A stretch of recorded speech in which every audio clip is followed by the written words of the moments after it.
Chapter 401. Relationships between neighbors often tended towards the extremes, either becoming enemies or steadfast allies. The particular relationship could change over time, but wherever competition might arise, usually there were strong opinions. The Winding River sect had not gone over their conflicts with the Frozen Heights in detail, but the Lone Spire hadn't seemed to be part of that. Either way, John intended to take their challenge at face value. John didn't know what actual value growing the spire provided for them, but as long as it was not harmful to his disciples, it hardly mattered. The young man who was leading the Lone Spire disciples, Akit, suggested that lower phase disciples go first. John could understand the merits there, because even if another disciple got higher up the spire, they wouldn't necessarily have better technique. And if they did, it would be fine for the weaker disciples to take that into account next time. Though if such a time would exist for the visiting Six Elements crossroads was rather nebulous. Those cultivators who didn't have any water totems were looking at the spire with significant trepidation. Fedel and Chi were among that group. The former gathered a large pile of snow in his arms while the latter prepared for the climb. Fedel's control of his spiritual energy was at least sufficient to not melt the snow unintentionally, but he didn't seem to know what else to do with his energy as Chi began to walk them up the slope at the bottom of the spire. She treated the spike of ice like solid earth, attaching to it with her own earth energy. Not everyone would be able to properly accomplish that task, getting hung up on it being ice and thus made out of water element. Of course, there were other limitations if one took only solids as earth element, but flexibility had to be learned over time. The slope quickly increased from merely a steep incline to something like a 45-degree angle. Even using earth element to attach them to the spire, its slippery nature began to get to the pair. More than that, weaker parts of the spire were prone to crumbling away, where previous challengers hadn't managed to make solid attachments. The shape of the spire also became more irregular the further they went. At 10 meters the two were struggling, and at 20 they looked to be at their limits. As the two were using Chi's earth element to walk up the slope, they were finding themselves having to use more of their energy to support their torso, which wasn't meant to function at such angles for long. For stronger cultivators, it might not have been such an issue, but with all the other factors, it was holding them back. Fedel tried to shift forward to a more vertical position, but his movements squeezed some of the carried snow out of his arms. Desperate attempts to catch some actually lost him more before he realized he had to give up. Then the two of them came to a particularly unstable bit, which slipped out from under them. Fedel had the presence of mind to toss his armful of snow in front of them, melting a portion of it only for it to immediately refreeze to the spire. With the two having lost their attachment, they then tumbled down the spire. Fortunately, they had some training in how to properly take a fall, and they turned their bodies so they weren't going to land headfirst or otherwise snap their necks. Their spiritual energy did the rest of the job to protect them from serious injury. Subsequent attempts were allowed, but it seemed the pair had already exhausted much of their efforts on their first time. John knew quite a few ways they could have been more efficient without even needing particular training, but he thought they did all right. Either way, they could learn something from this. Disciples of the Lone Spire with similar cultivation performed a bit better, though they had the advantage of prior experience and being water element. Relevantly, very few of them chose to carry snow, either forming it into ice around them or letting water flow within their spiritual energy, carrying it without use of their arms, which they used more to climb the spire than walk up it. Some formed handholds in the spire, but every expenditure of energy had to be carefully calculated. John saw another technique that looked much more efficient, though it required a higher confidence. That was to effectively freeze one's hands or feet to the surface with each motion, creating an attachment much like a tongue could get stuck to a frozen dessert. Or to a flagpole in winter, though John hadn't lived somewhere that got cold enough for that, though he had known a few people who would have been dumb enough to do it. Freezing just a thin layer was remarkably effective, and if there were no other factors at play, John thought even some of the weaker disciples could have climbed almost any distance. However, no matter the method they used, they had to carry extra weight with them. Furthermore, the higher they got, the more wind became a factor, forcing them to have a stronger connection to the spire. The spire itself was also less structurally sound above a certain point, in large part made by hastily attached depositions of water as people tried to reach as high as they could. John saw some examples of that with disciples flinging water up the slope as they felt themselves nearing their limits. The Lone Spire disciples were also aware that they had to conserve their energy for the descent, as tumbling down was not a pleasant prospect, and on the steeper slopes could result in significant and unpleasant drops. Fortunately, the weaker disciples who were the most at risk were also less capable of reaching the more dangerous heights. And while there was hard-packed ice under the snow at some points, there were many meters of fresh snow to help out if someone actually fell off. Plus watchers like John and Ackett, though their efforts would be entirely for emergency. The disciples had to learn to take care of themselves, after all. The best of the weaker Lone Spire disciples only made it 30 or 40 meters out of several hundred, mainly for reasons of technique and endurance. Still, John thought they did quite well overall. The next batch of disciples made it a bit further, and soul expansion phase cultivators made it to around the 100-meter mark. Though it wasn't actually marked, so John had to rely on his spiritual energy senses to estimate. Eventually, it came to the few consolidated soul phase cultivators among the bunch, the last of those around except Ackett and John. Ackett was still in the consolidated soul phase, but he was looking out for one side of the spire. John had naturally taken position on the other, and he'd only had to catch a few disciples. The climbers John paid the most attention to were Lyre and Ahan, some of his first disciples. The two of them now had a cycle of 4 elements, so he had high expectations for them. At the very least, they appeared to have learned from those who came before them. The two of them wore something like jackets of ice, evenly distributing the weight around their torso and requiring little active upkeep. Mainly, they had to protect themselves from the cold of the ice, which went along with the supernatural cold they would have to deal with higher up the spire. They used their hands to climb, using a variation of the freezing technique where they used fire element to melt just a tiny portion of the surface, being more efficient with the process than using pure water element. From the way they were using air element, John suspected it was becoming rapidly more difficult to breathe during their climb. A distance of just a couple hundred meters shouldn't have normally had such a change, but when dealing with supernatural forces, it wasn't always so clear. The two insulated themselves from the wind with a combination of earth and air, redirecting larger gusts, and simply blocking weaker ones. With their momentum, John almost thought they would reach the top, but they were caught up at a particular section he had previously missed. There was a particular lump sticking out that overhung the section below it. That appeared to be a symbol of significant improvement as a group, and John understood it would naturally smooth out as cultivators reached just beneath that area and added more material. But for now, it was a difficult limiter. The two climbers didn't seem willing to lose to it, however. They dangled from the ice, creating solid grips. Ahan climbed over first, followed by Lyre. John could see the way their spiritual energy was being drained from the deep cold and other exertions. Shards of ice were whipping around in the wind, but they surmounted the obstacle, standing atop the odd lump.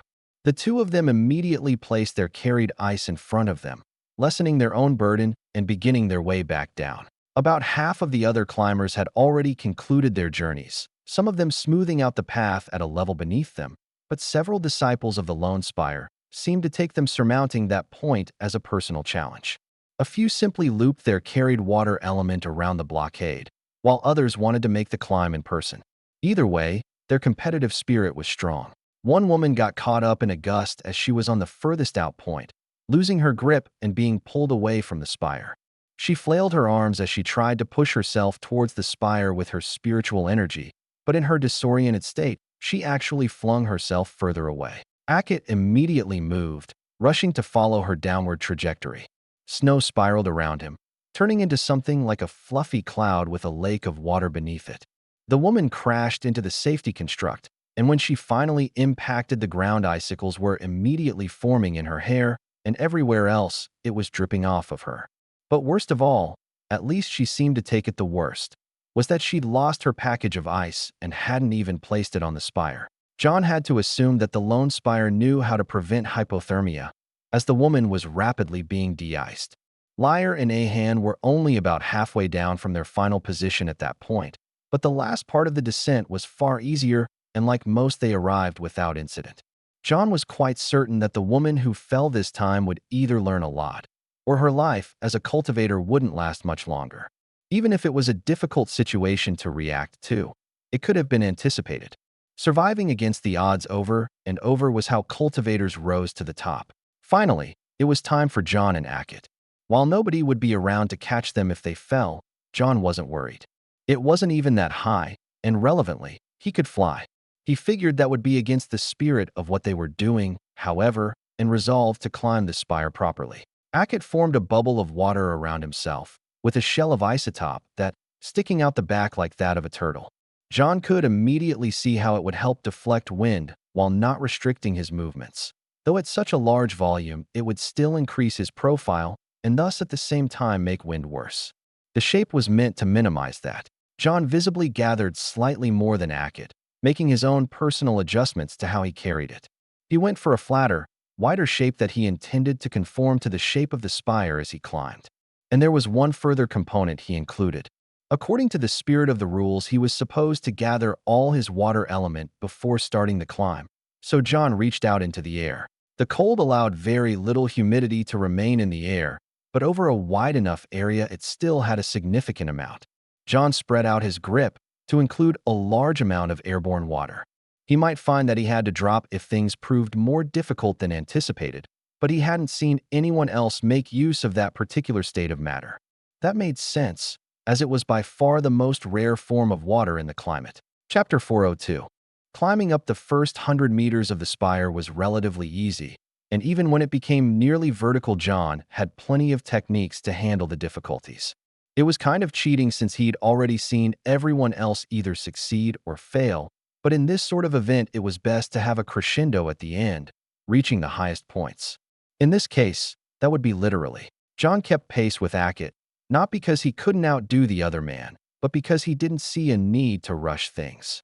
Even with his cycle of elements, he did have limits to his spiritual energy, so a steady pace that wouldn't tire him too quickly was optimal. Forming handholds was allowable, but John actually found that to be more energy-intensive than simply sticking himself to the outer surface of the ice.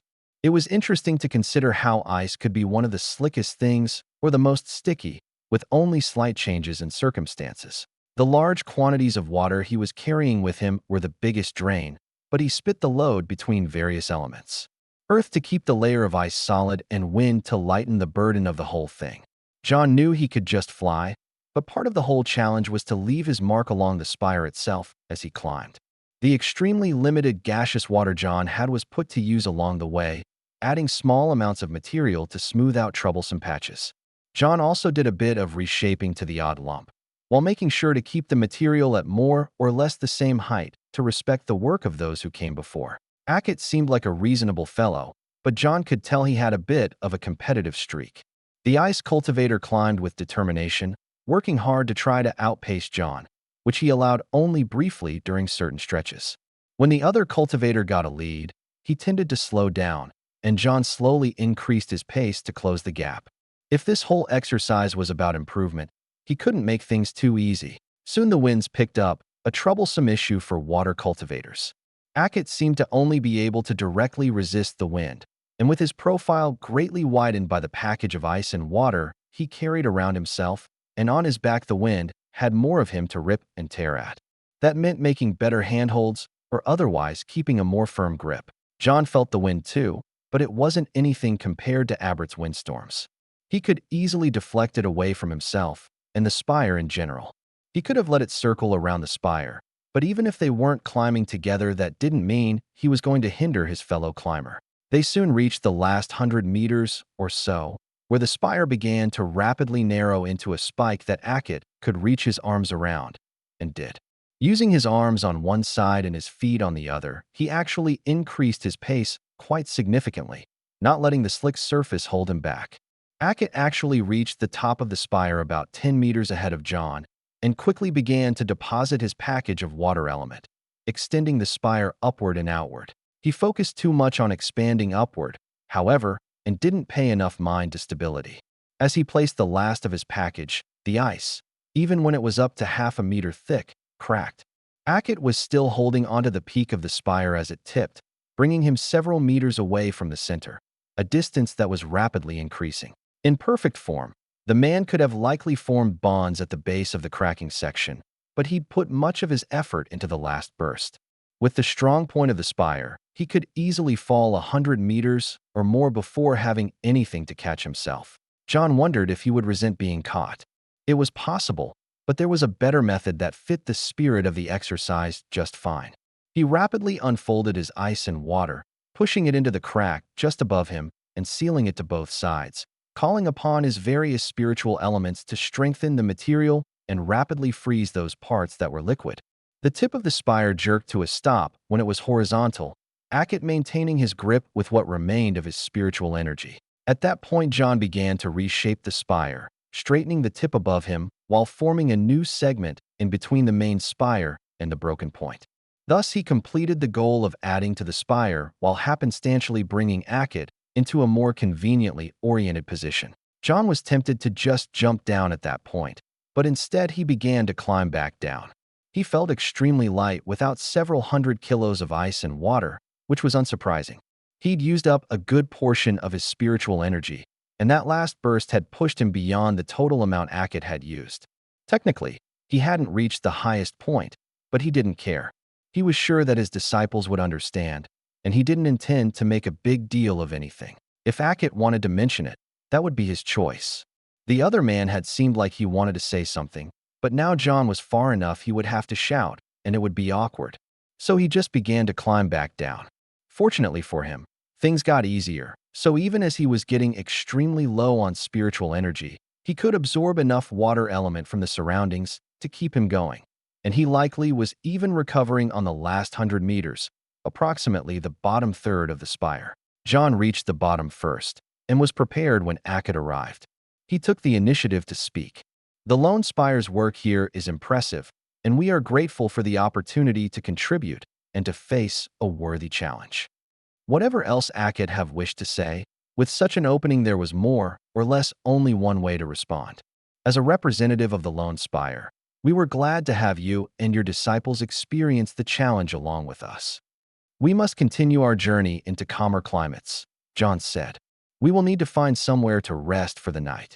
From what John understood, the disciples of the Lone Spire lived somewhere nearby in a secret location. As for the true level of secrecy, John didn't know, but he didn't wish to push to stay with them regardless of whether Akit felt grateful or mortified. Good fortune on your journey, Akit said. If he had offered for them to stay, John would have accepted, but departing might be the easiest for the moment. Just like descending the spire, descending the far side of the frozen heights was generally easier. It wasn't exactly trivial even with the chosen pass, but that was why it was an appropriate part of a training journey. Those who were stronger took on more of the burden for those with lower cultivations. John himself was quite happy to be done with the mountains when they got out of them, even if they hadn't met with many sects.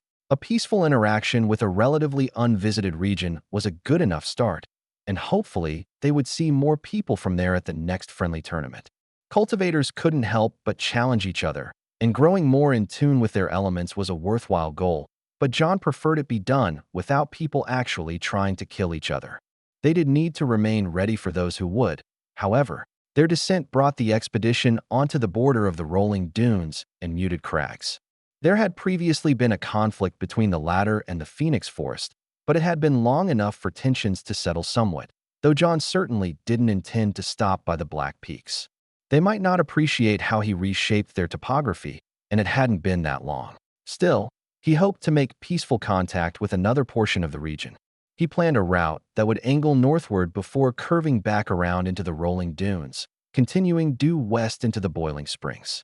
Before any of that, however, they would be taking a rest in the more peaceful area. The muted crags had their own dangers, but the environment itself wasn't constantly oppressing the inhabitants. Even water element cultivators had to protect themselves from the cold. Permanent structures would help, but without the right contacts they'd been stuck with camping in whatever shelter they could make. Everyone also needed some time to digest their insights before moving on to another elemental region. Even those that didn't cultivate the water element had lessons to learn about dealing with it. That was something the Six Elements Crossroads strongly promoted. Mastery of your own element was all well and good, but it wasn't true mastery if you could only deal with one element against that same element at optimum levels.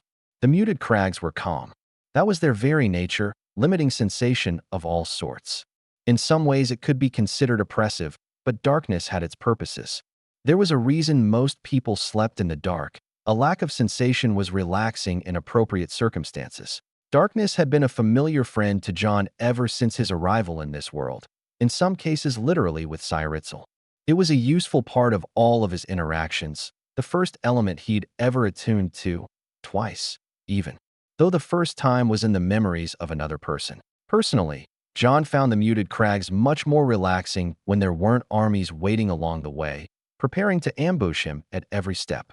There wasn't exactly a large amount of wildlife to appreciate, and plants were quite sparse, but it wasn't as barren as the gloom desolation. It was simply a rocky area, but the few patches of fertile soil were brimming with native life.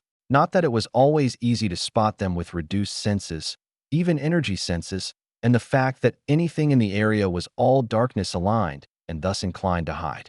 There were a few grabbing vines that might be dangerous to lone travelers, but to a group of their size they didn't have to deal with frequent wildlife or other risks. Soon enough they found themselves on a proper road, on which they occasionally encountered passers-by. Nobody showed hostility, at least not openly, and more than a few were quite friendly, beyond the standard respect for passing cultivators, of course. John's maps showed that they should be approaching Erdcliff, a city of lesser influence than the Black Peaks, but an important part of the muted crags still. They'd even gained some influence after the incidents, though it hadn't yet been long enough to see where the balance of power would end up. Most likely, John's presence would end up shifting that balance somewhat, at least in minor ways. He didn't intend to overturn their way of life, but he wanted to connect all of those he could to the rest of the continent. Even if groups refused to be part of an alliance, having proper peaceful interactions would be a good step up from how things had been when he first came to the world. It hadn't been one of constant war, but it was still possible that it would break out at any time for any reason. Now, John would be surprised if there was a war from within the known regions. There could still be trouble from the Molten Sea or beyond, but the Sky Islands were firmly in a place of peace with Morena dealt with. Abrit had personal and political power, but not enough to override the other peaks, especially with the loss of her lackey. Besides, even she didn't have a good reason for war. She just had a general disdain for continentals.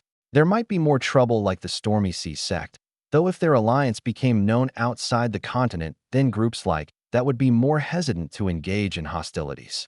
That was why they had responded so aggressively the first time. John hoped that the muted crags, covering much of the northern border of the continent, could be brought into a position that was closer than merely being another neighboring region, though it might take effort to sort through local politics and old grudges. Chapter 403. Traveling through the muted crags reminded John how much he relied on spiritual energy senses to feel the world around him. Even just walking along a main road, which had the greatest distance to the crags in question, he felt an almost oppressive lack of sensation. It wasn't just spiritual energy senses that were suppressed, but natural senses as well, though since spiritual energy was used to enhance the latter, the overall effect was greater. Even during the middle of the day, it felt like walking around at twilight.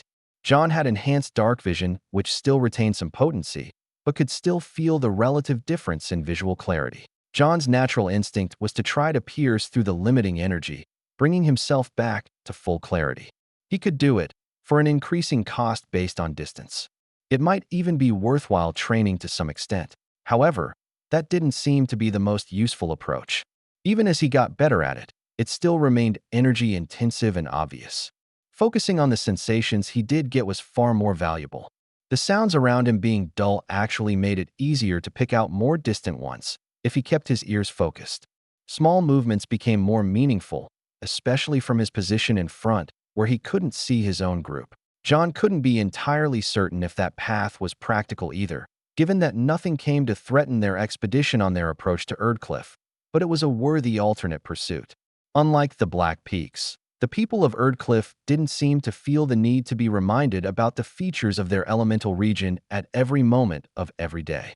The cliffs in question were a good distance outside the city, with a significant distance around the city being cleared of the natural darkness element material that hindered senses. There was still a small amount of the same effect in the area, likely due to the more distant crags and underground material, but it was a breath of fresh air. John felt color return to everything he hadn't even realized was missing. It wasn't like everything had become black and white, just less than it was before. The gates of the city stood open in front of them, but the group still approached cautiously. They did not have any long-established relations with the citizens of Erdcliff, and the Six Elements Crossroads had previous conflicts with the Muted Crags. Just not this section of the Muted Crags, which was the whole point of trying to establish rapport with them. Before John thought they were even at a comfortable distance to speak, a guard atop the wall called out to them. "Halt," she demanded. "From where does such an army come?" "We are no army," John replied, projecting his voice back towards the city.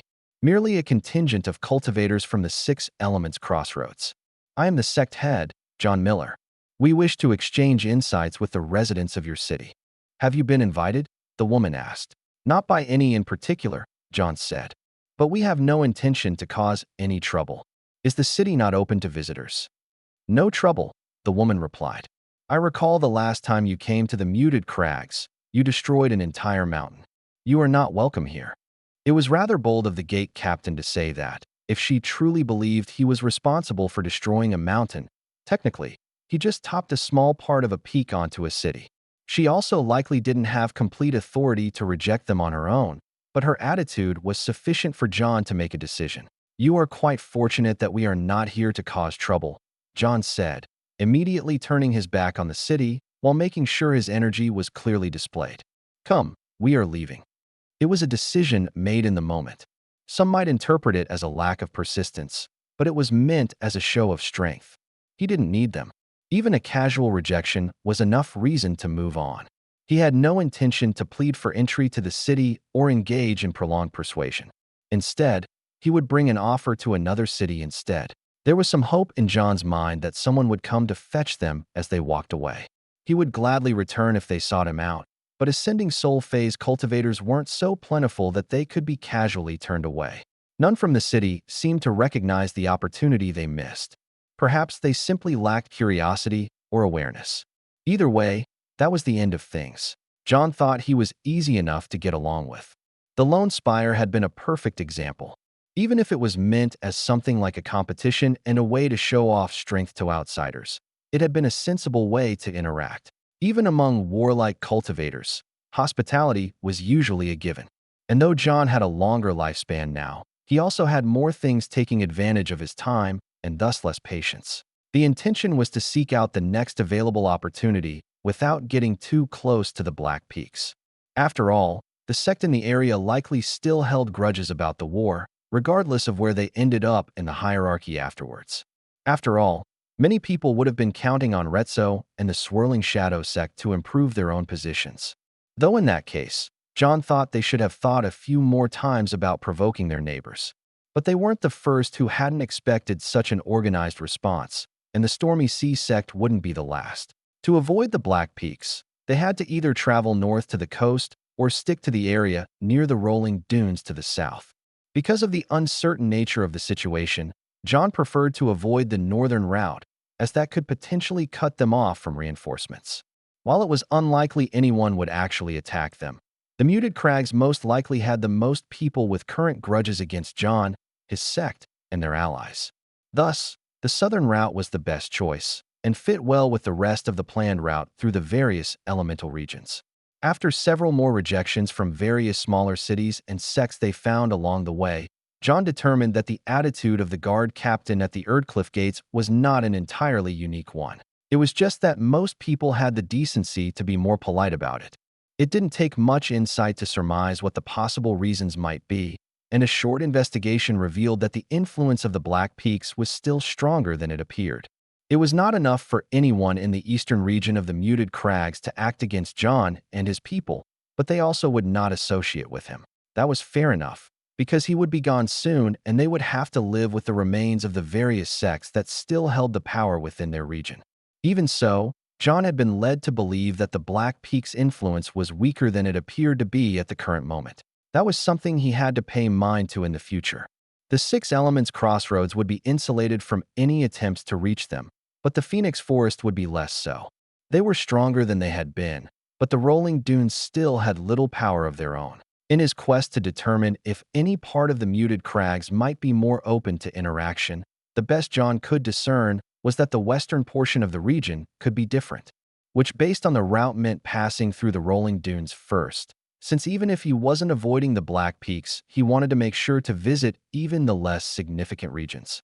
The muted crags quickly faded away into dry dunes, but the rolling dunes were an earth element region, not one of fire. At best, they were relatively hot during the day, but there was nothing supernatural about it. Despite being a bit dry, however, they were quite pleasant. Traversing sand could be unpleasant without the right mindset, but John could find ways to enjoy it both as a cultivator or as a person. Stabilizing the ground under his feet, even with distinct grains, was a fairly trivial task of earth elemental spiritual energy. When John came to the far side of a dune, he leapt off. He didn't do anything special with his spiritual energy, not boosting himself any more than his muscles could manage on their own. Even though he could fly, he still managed to draw upon memories of youth and enjoy it quite a bit. Some of the disciples likely assumed it was a form of training and copied him. With boosts from spiritual energy, some flung themselves quite far, falling more than a handful of meters once they surpassed the whole measure of the slope. That would be a rough landing when just counting on the body, but a cultivator could easily distribute their impact in sand. Nobody asked John, so he provided no explanation. Frankly, if he had to tell people why they were doing every bit of training, they might need to learn to figure it out on their own. And of course, that also meant that if he had to tell his disciples when it was appropriate to have fun, they might need to learn to be more independent. This wasn't like the frozen heights where he had lectured them on the dangers before approaching. The rolling dunes required practically no introduction, since the greatest dangers were snakes and cultivators already knew not to get bitten. The local pests weren't particularly stealthy, either. Having been outdone by some of the disciples, John added a boost of air element to his next leap, happenstantially also throwing sand in people's faces. He carried himself higher and further than any others, while trying to keep his use of spiritual energy efficient. When they came to areas that were actually occupied by people, specifically their hillside herb patches, John did make sure that he and his disciples acted more carefully. He was pleased to see that there were more actual people around, since last time he had been through most of those living locally had fled from the cultivators of the muted crags, or been their members waiting in ambush. A significant portion of those in the area had fire element cultivation or fire mixed with earth. They would be representing the interests of the Phoenix Forest in the area, though John felt more than a few he thought were locals. He wondered how much might have changed in the last couple decades. If nothing else, he learned of a proper sect that had been established quite recently, the Succulent League. Altering the route to touch upon their particular segment of desert wouldn't lengthen the planned route by any significant margin, and John's whole goal was to make sure he had established contact with every group. Even if this sect likely worked with those of the Phoenix Forest, that was simply one step more removed. They controlled a relatively small territory, but it was extremely simple to find their border. They had an actual wall of cactus grown around their border. It seemed to be made of many large cacti braided together. It was only a few meters tall, so it would only keep out weaker cultivators, but it was an excellent marker. It also made it quite obvious where people were meant to come and go, as John quickly found one of the gates. There wasn't a proper road through the sands, but the opening in the cacti was apparent enough. It also happened to be guarded by somewhere around 6 soul expansion phase disciples. At the beginning of his journey, John would have said their presence alone could mark the sect as significant, but the current cultivation boom made their presence more ordinary. "Greetings, stranger," said one of them upon approach. Perhaps John was just biased, but he much preferred the polite approach, even if it might lead to an equally polite rejection later. "What is your business with the Succulent League?" "We represent the 6 Elements Crossroads, and we are on a training journey," John stated. "I heard of your sect nearby, and my interest was piqued. There were previously no sects of note in this region." "Maybe you just missed us," said one of the younger guards. "We've been here for decades." Another one smacked the younger on the head, whispering, though not quietly enough for John to not pick up what was heard. "Don't you have eyes? That's the sect head. Just because he looks youthful doesn't mean he's young like you. To reach the ascending soul phase, he's probably hundreds of years old." It turned out both of them were underinformed. John wasn't exactly young, but he wasn't quite 100 years old yet. At least, chronologically.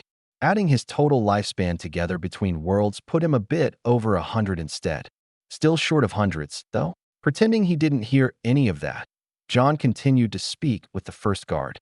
We were hoping for an exchange of insights, or to at least arrange for such at a later date if your sect is unavailable.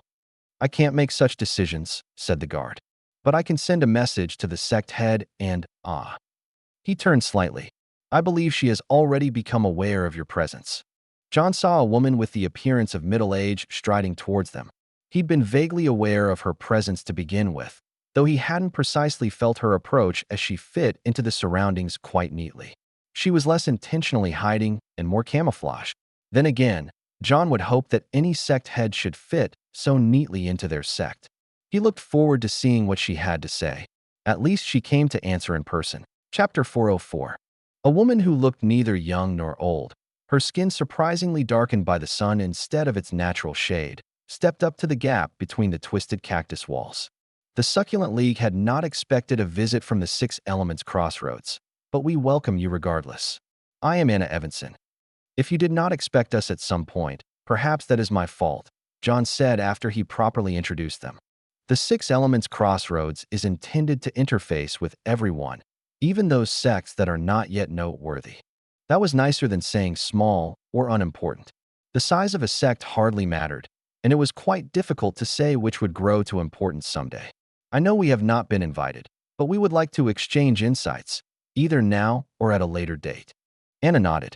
You are here now, so I see no reason we should turn you away, though I am uncertain if we have anything of value for your disciples to learn. John smiled. I think it would be quite difficult to find a sect that had nothing valuable for us to learn. We practice all six elements, after all. Even if particular methods are focused on an individual element, it's still valuable to understand.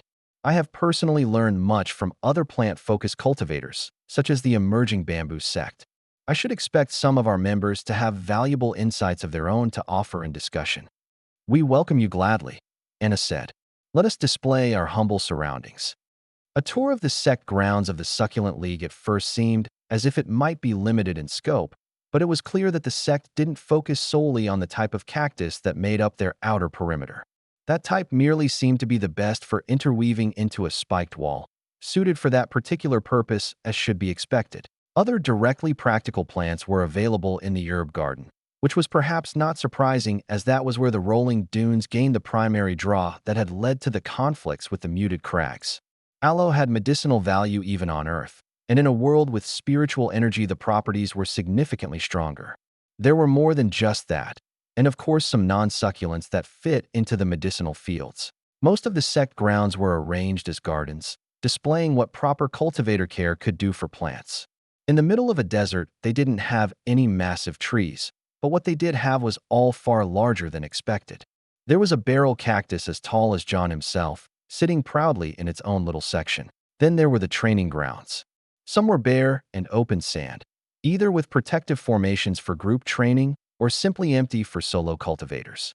Those that were occupied had disciples sparring or sitting in quiet meditation, often with a plant next to them. John saw a few people carrying around their plant of choice, dry roots dangling in the air. It didn't seem particularly safe, but he supposed that one of the main draws of certain succulents was their hardiness. It would be far easier for a cultivator to get a plant situated somewhere new as they could help direct the roots underground, instead of vaguely putting them in a hole. Many of the disciples also tend to particular sections of the garden, even if that is an individual plant, Anna explained. However, those areas are not suitable for combat training. She gestured towards a disciple standing next to a gangly cactus, whipping his arms around while at the same time directing the cactus in the same motions. Do you ever perform combat with energy projections of your chosen plants? John asked. If they remained local, they could use exclusively physical plants, but he imagined it would be quite troublesome to lug a full live plant around with them. If it is necessary, Anna confirmed. But we find it weakens the connection too much, so we avoid that if at all possible. It made sense. John couldn't feasibly carry everything he might want with him, but cultivators were usually more effective around a physical source. It was simply impractical for most cultivators to bring their element with them. Typical earth cultivators who used the ground were fortunate that most of the time they had their element, and air cultivators who used winds almost always had something to work with, though they would be better with actual winds. Fire cultivators could set their surroundings alight for an advantage if they were willing to do so. Light and darkness cultivators usually had access to at least some of their element, as the sun or moon and stars were always in the sky, and light made shadows. Water cultivators couldn't exactly carry enough water to matter most of the time, though he supposed most cultivators could carry something in a storage bag, except for something living like a plant. It wasn't that living things couldn't enter a storage bag, but it was quite lacking. Air wasn't exchanged with the outside unless the bag was opened, and plants needed light and space. John imagined someone carrying around a tree or a giant pot. It was a humorous image, and its practicality was in question. Would tiring yourself out for a potential advantage be worthwhile? It would at least be an interesting training method. Despite both being plant cultivators, the emerging bamboo sect and the succulent league could hardly be more different.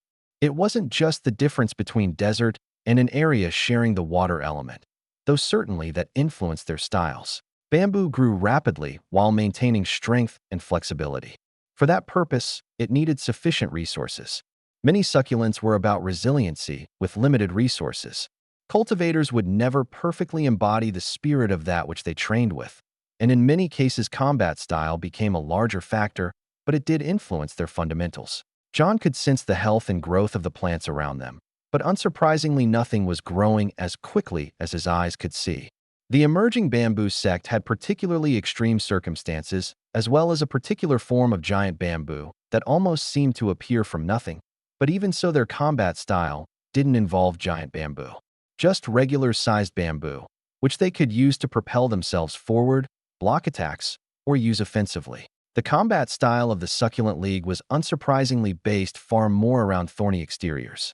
It was a more stationary method, not involving so much pushing themselves around with energy, though that certainly didn't make them immobile. It focused on the durability of the earth element, either making use of spears as long spines and fighting in formations, or making actual use of local plants to stab or cut, augmenting their natural sharpness with energy. John and his disciples sat in on the basic lessons, not because the sect head was unwilling to share more advanced information, but because it was important to learn the basics. That way, they could have a firm understanding of the differences between their own understanding and that of those around them. There was nothing particularly extraordinary about their methods, but they were solid, and John saw how the sect had taken root in just a few decades. Their growth was less than the 6 Elements crossroads, which had outside backing and an excellent location, but they made good use of their circumstances. The earth element in the area was vibrant enough, and John soon found himself surrounded by a small collection of growing things. Even with the application of spiritual energy, he barely saw any growth by the end of a day of training, but in some ways it was more satisfying. He wouldn't be able to shelter inside any of his new little plants, but the best part was how they were planted.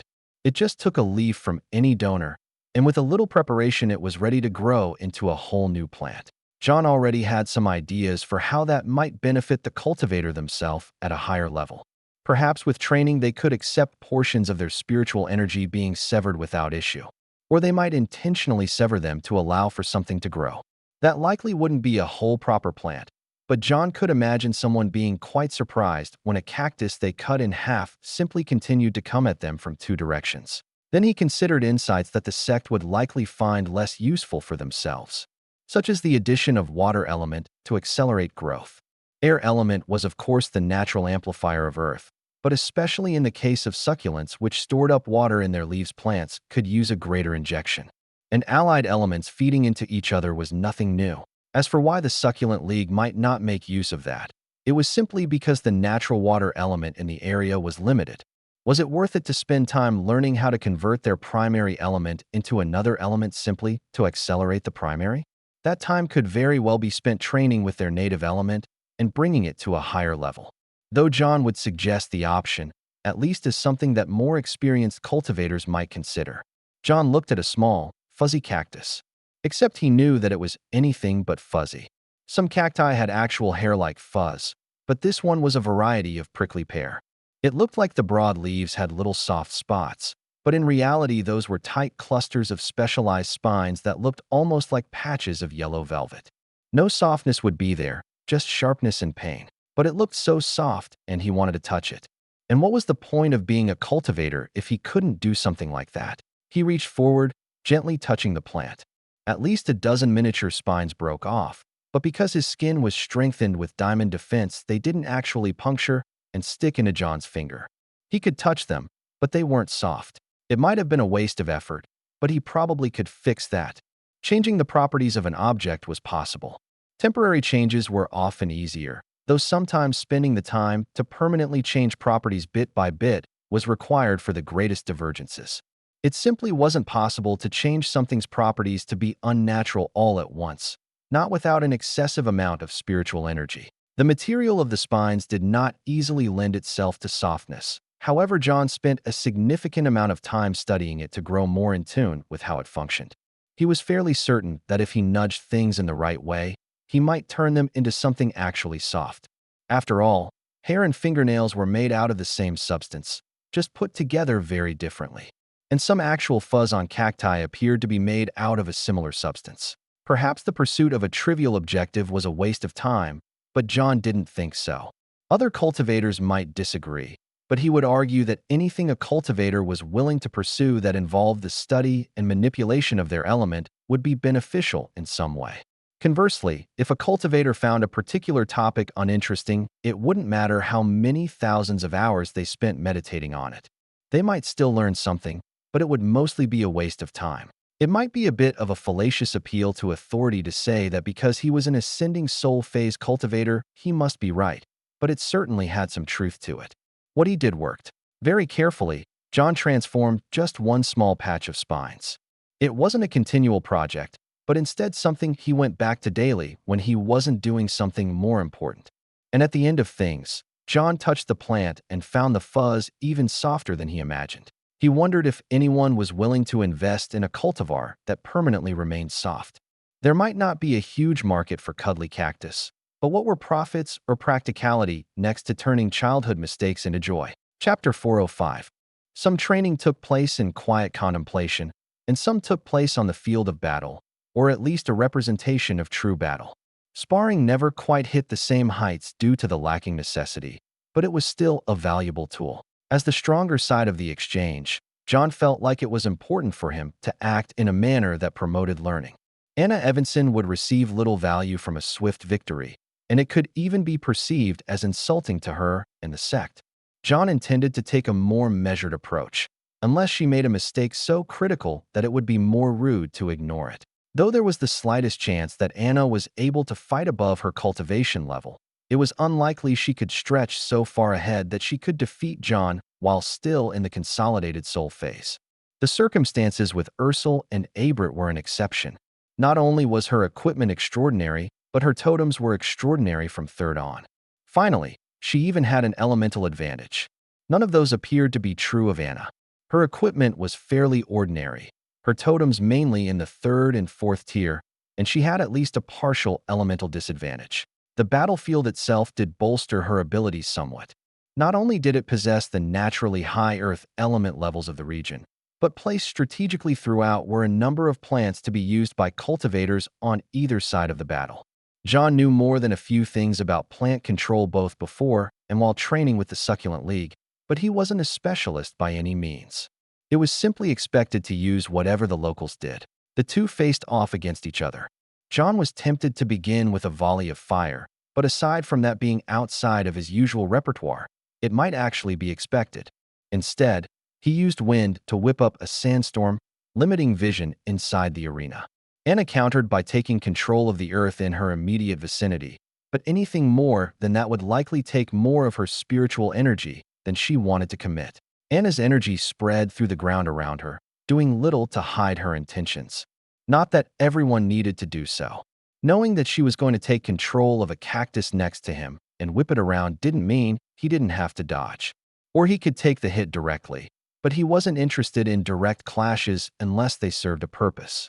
John had concealed his spiritual energy to go along with the sandstorm, or it would do very little. Anna still had a good estimate of his position before that, so she was able to sweep the cactus through waist-level attacks, which seemed optimal given her lack of knowledge about his exact position. She didn't simply stop with that, however. The various limbs of the cactus were manipulated to sweep high and low following the first few rotations as the plant spun through the sands. Her spiritual energy stretched the reach of her attacks, and though she barely grazed John, that was all that she needed. The feedback from the clash let her more precisely determine his location. John did use flames, then. They swept over the cactus as Anna diverted her attention to other plants in the area. She could have easily resisted his assault, but John's ethereal flames didn't immediately reveal their effects, even as it burned through her energy and began to destroy the plant. Most likely in her distraction, she would only feel a slight numbing of the energy. Once his attack reached the cactus itself, it was already too late for her to quench the flames. With his location revealed, John moved quickly across the sands. He continued to maintain the winds, as that would likely be his most effective use of his air element. Darkness was infused throughout his actions, keeping Anna guessing as to his exact location even after she briefly spotted him. Low-to-the-ground plants with serrated edges on their leaves began to whirl towards John from multiple directions.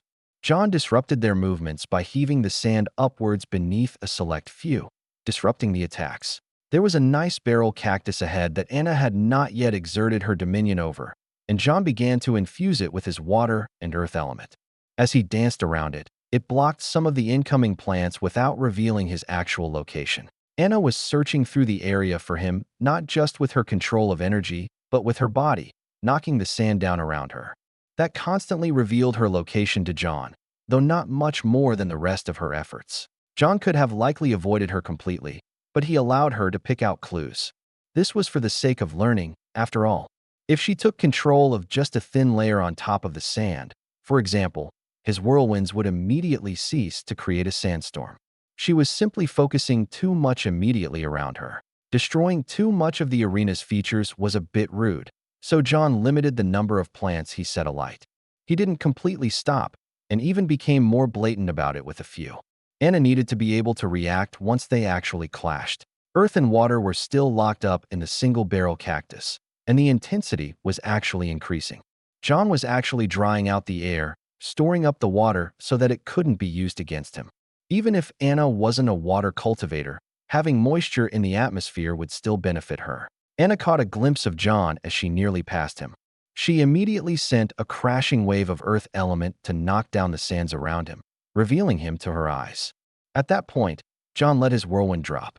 That was his inevitable intention, as the disciples needed to be able to watch at least some of the match. John turned his winds into personal deflections, redirecting cacti that were launched through the air at him. He dodged and twisted around them while focusing darkness directly on Anna. She didn't know quite what he planned, but she struggled against the fog he put around her even as she continued her attacks. All at once, John swapped his efforts to a different element. The veil of darkness was pushed away by Anna's efforts, and John reached towards her. He had the intention to make use of every element, including the one for which he had no totem. Anna looked straight at John as he released a burst of light she wasn't prepared to defend against. Her defenses were tuned to push away exactly the opposite, after all. In her moment of blindness, John tossed several throwing daggers coated in ethereal flames, impacting her defensive energy. From a previously passive stance, John began a series of attacks to overwhelm her, cycling through his various elements. Even as she was doing her best to divest herself of the flames, John created a lightning strike. He followed up by creating a layer of ice on the sand around her. Finally, he launched his prepared barrel cactus at her. The cactus was infused with a large amount of spiritual energy, but mainly to increase its solidity. As Anna felt it coming, she raised her own defenses. Her earth element formed a solid defense around her, but the impact sent her sliding backwards on the ice, tossing her into the sand. During the continuous assaults, she had lost her control of most of the surrounding plants, as she only had so much spiritual energy she could rally at once. Thus, there was very little to stop John from continuing his attacks. She was still trying to blink away the images in her eyes instead of completely giving up on sight as John entered melee range. Her defenses weren't completely negated, and her energy shaped itself into spines just about as long as his own blade, but the precision of the angles was off, giving him an opening to stab through. Shortly after his first strike hit, Anna admitted defeat. "I surrender. You have bested me." "It was a good match," John said. He had an overwhelming advantage in cultivation rank, so a different outcome couldn't be expected. He just hoped she would learn something about how different elements could cause her trouble, even if they didn't seem as threatening as fire. I didn't expect the light, she admitted. You don't even have a totem for it. Not yet, John agreed. But someday, perhaps. He still had to reach the late ascending soul phase, which was proving to be quite stubborn on its own. Then, after advancing 3 ranks, he actually had to be capable of breaking through to exalted soul phase. He didn't exactly have any prior guidance on that step. In fact, he hadn't seen or even heard of one in the modern age. If you find the opportunity, I would suggest coming to see or perhaps participate in the tournament, John said. You will find a great variety of styles there, and there are many connections to be made. The tournament was a good way to gather people together in a strain, and John still believed that having people interact in positive ways was helpful. Yes, they were still there to battle, but it wasn't an actual war. Obviously, people sometimes got a bit too into competitions, but there was more than just the tournament. During the months around the 10-year tournament schedule, people from all over were gathering and interacting mostly peacefully. It helped that the 6 Elements Crossroads was supported in the endeavor by many other sects and clans, both large and small. It might not be able to last forever, but for now there was internal peace. Adding more people to that was the goal. While gathered together, people were able to trade for a wide variety of different resources. Some were more highly coveted than others, but with sufficient quantity and variety of cultivators, everyone had some opportunity to get what they were after through peaceful means. A few decades prior, people might not even speak about what they had, even if they didn't want it for themselves. That meant many things languished and went unused, providing no benefit for the possessors or anyone else. Anna nodded to John's invitation. We will take the opportunity to attend the next one. John liked the Succulent League. Was he biased because their sect head had been polite coming off of a rejection in the Muted Crags? Potentially. And the fact that he got to keep his now fuzzy little cactus certainly helped as well. But mostly, he was just glad to find people that were decent human beings again and again. It was easy to believe more people were troublemakers than not, but really it was just that trouble was more obvious and stuck in the brain for far longer. The continent had still needed a shift from infighting to cooperation to stand up to various threats, but things could have been worse. Even in the early days of his time in this world, John had traveled frequently and remained generally safe. It was simply that the few negative encounters stood out far more. Returning to the rest of the rolling dunes, John didn't expect to encounter particularly many sects on the level of the Succulent League. It was recently founded in the grand scheme of things, but it had clearly developed rapidly. He wouldn't pass by others simply for being weaker, but neither he nor his disciples would gain as much from a protracted stay. After they finished their business in the rolling dunes, the plan was to head north and west back into the Muted Crags. It was possible the other groups would similarly reject any interaction, but there was some hope that the previous conflicts with the Black Peaks hadn't permanently tainted their relations. And if he never tried, there wouldn't be any chance in the region. Chapter 406. There hadn't been any border security to speak of on the east end of the Muted Crags, where the frozen heights came down upon them. It had been too large of an area to cover without proper roads to cover. More importantly, the people that were of the greatest concern wouldn't need to precisely follow roads. Because of that, the major cities and sects generally saw to their own security while only occasionally having checkpoints along the roads. The rolling dunes side of things was guarded by the sects with particular interest in the area, or the few locals like the Succulent League. There was simply far too much area to cover, especially with the lack of blocking terrain features. The western Muted Crags only had a small checkpoint upon entering the area that didn't even have gates to block the road. It would have been possible for John's group to simply walk past. However, he was curious, so he stopped to take a look. It must have some purpose. The strongest cultivator in the outpost was only in the soul expansion phase. In the current era, that was respectable. A decent cultivation level without being threatening. The woman was making her way out to see them. John's senses swept the area but found nothing else of note. Just the woman and her small contingent of assistants or disciples. "Welcome, Senior," she said. "If my knowledge does not fail me, you should be the sect head of the 6 Elements Crossroads, John Miller." As far as John was aware, there weren't any other ascending soul phase cultivators with 5 different elements. Thus, it shouldn't be difficult to recognize him. "That's correct," he said. "May I ask what the purpose of this place is?" "It's simple. We like to keep track of who comes and goes throughout the area." John frowned. I didn't see anything like this on the eastern end. The region isn't precisely unified. John understood that, but it was nice to get confirmation, especially that this part might be different. I represent the interests of the Shadowed Union. We get very few travelers from the Muted Crags. I'm afraid I haven't heard of this league.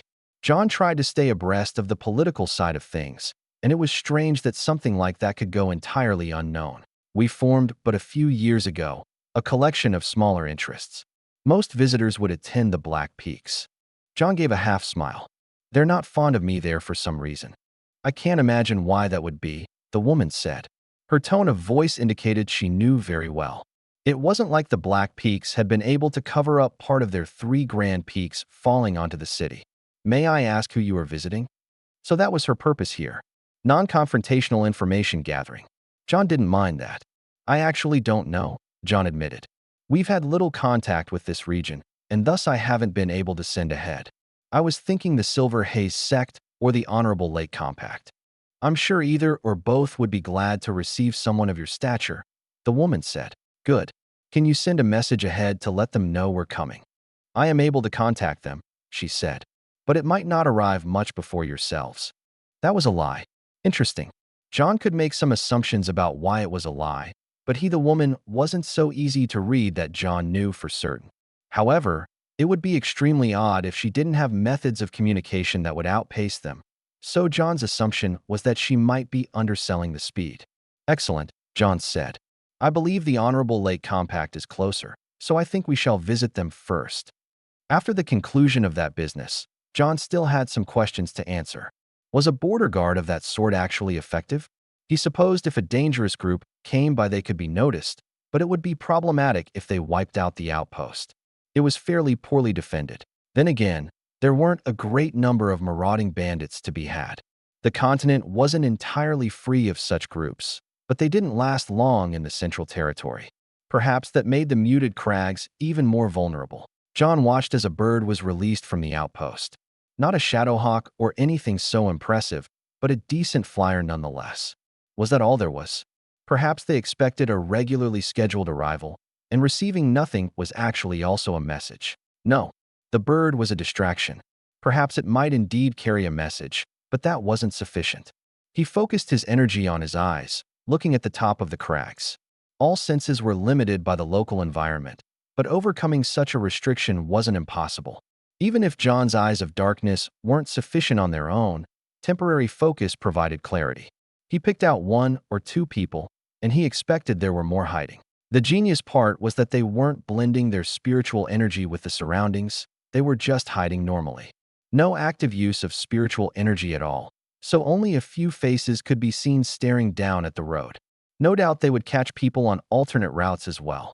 As for how they communicated, a relay system like the Sunfields would be a bit more difficult given the natural terrain, but they had to be able to make use of their height somehow. Personally, John thought that putting terms like honorable in the title of a sect was a bit pretentious. However, it did give a hint towards their potential attitude. He expected either quite decent people or self-righteous jerks. To be the former, the name would have to be chosen because Lake Compact was a bit too plain. At least they weren't the shadowy sect of dark shadows and darkness. As far as John was aware, there wasn't an actual sect with precisely that name, but darkness cultivators tended to be quite limited in their adjectives. Choosing to tie oneself to a geographical feature was limiting, but at least more original for that particular element.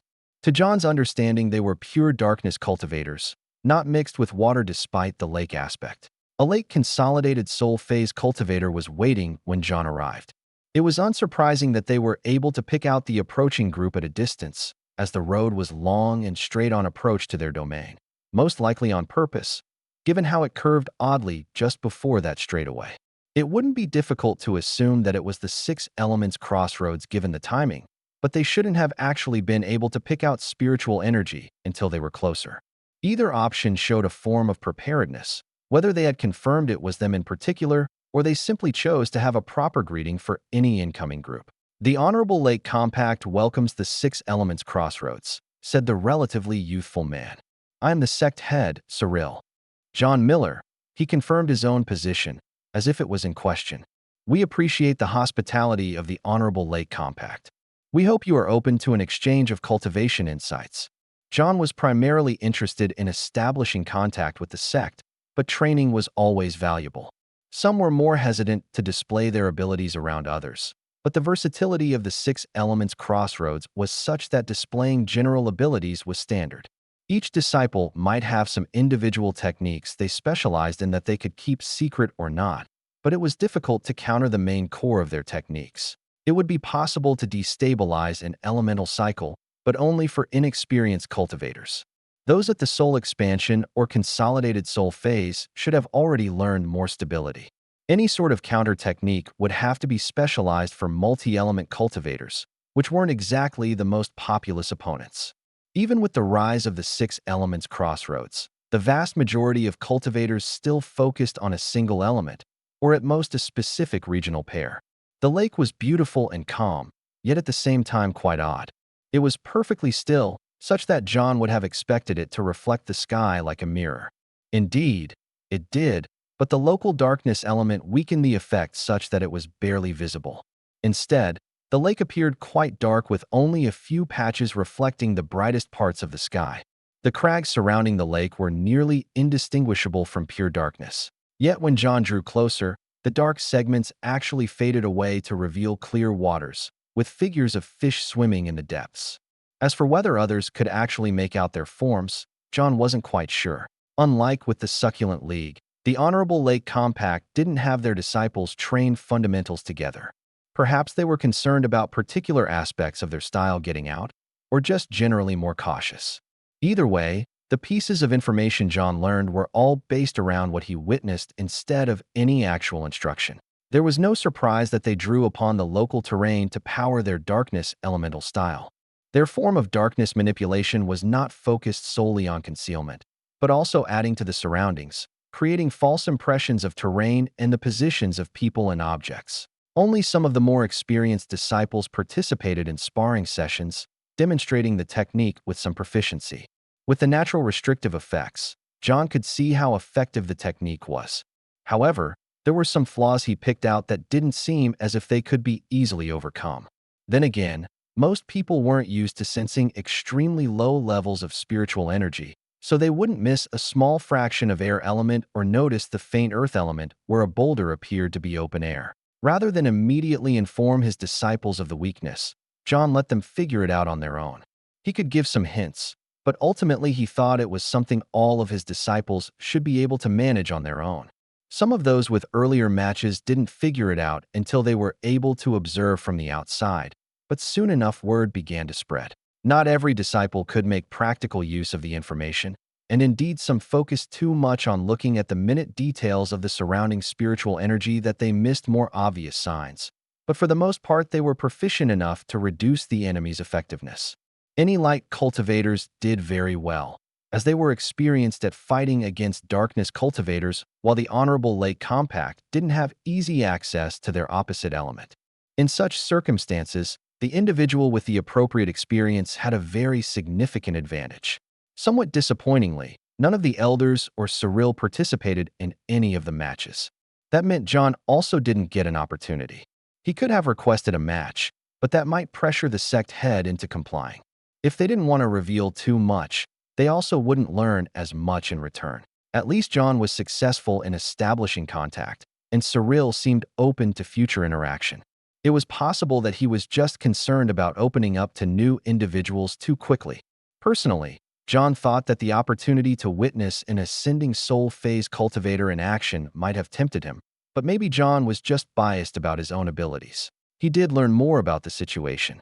The Black Peaks still retained influence over the middle and eastern sections, even if they only actually controlled their city-state, but the Shadowed Union had been formed in the west. They weren't exactly enemies, but they certainly weren't aligned with the rest of the region. John hoped that the Silver Haze sect would be more open, though if he had to wait for a longer-term relation to be established before anything came of the contact, he could accept that. At least having some connection to the region aside from the legacy of battle should be worthwhile. Chapter 407. Traveling further north into the muted crags, John and the disciples following him passed through a number of towns and several smaller cities. Little of note happened, But the fact that people did not bar their gates or hide was encouraging enough. The Silver Haze sect was far enough north that it was almost, but not quite, on the coast. John didn't know what the northern coasts looked like, but he expected it would be just as beautiful as any other oceanfront location in its own unique way. It was a bit of a shame, but perhaps they would reach the coast on their passage out of the region. John's thoughts wandered as they traveled, going over various situations that might arise. Most of the time was devoted to interactions with the sect head archets, though having learned little more than the man's age, the mental exercises were nearly pointless. Even so, it occupied much of his attention until they saw the Silver Haze sect gates in the distance. The shining gates stood out like a beacon against the gloom of the muted crags, and John was actually quite appreciative of their appearance. He did think they might be a bit too ostentatious, however, as their size seemed to be vast. It seemed that no matter how long they walked, they never got closer. That was certainly a bit odd. They should have gone a few kilometers already, and he'd been able to see the base of the gates the whole time. Unless they were significantly uphill somehow, they should have covered easily half the distance. Sect head, Ahan's voice drew him out of his introspection.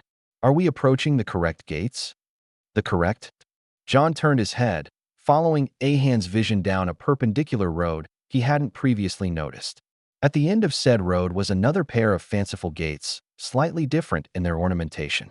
I was simply wondering if one might be the main sect, and the other training fields, or the like. Well, John said, flipping back around to find a third set of gates in the opposite direction. I don't think that's the question we find ourselves at the heart of.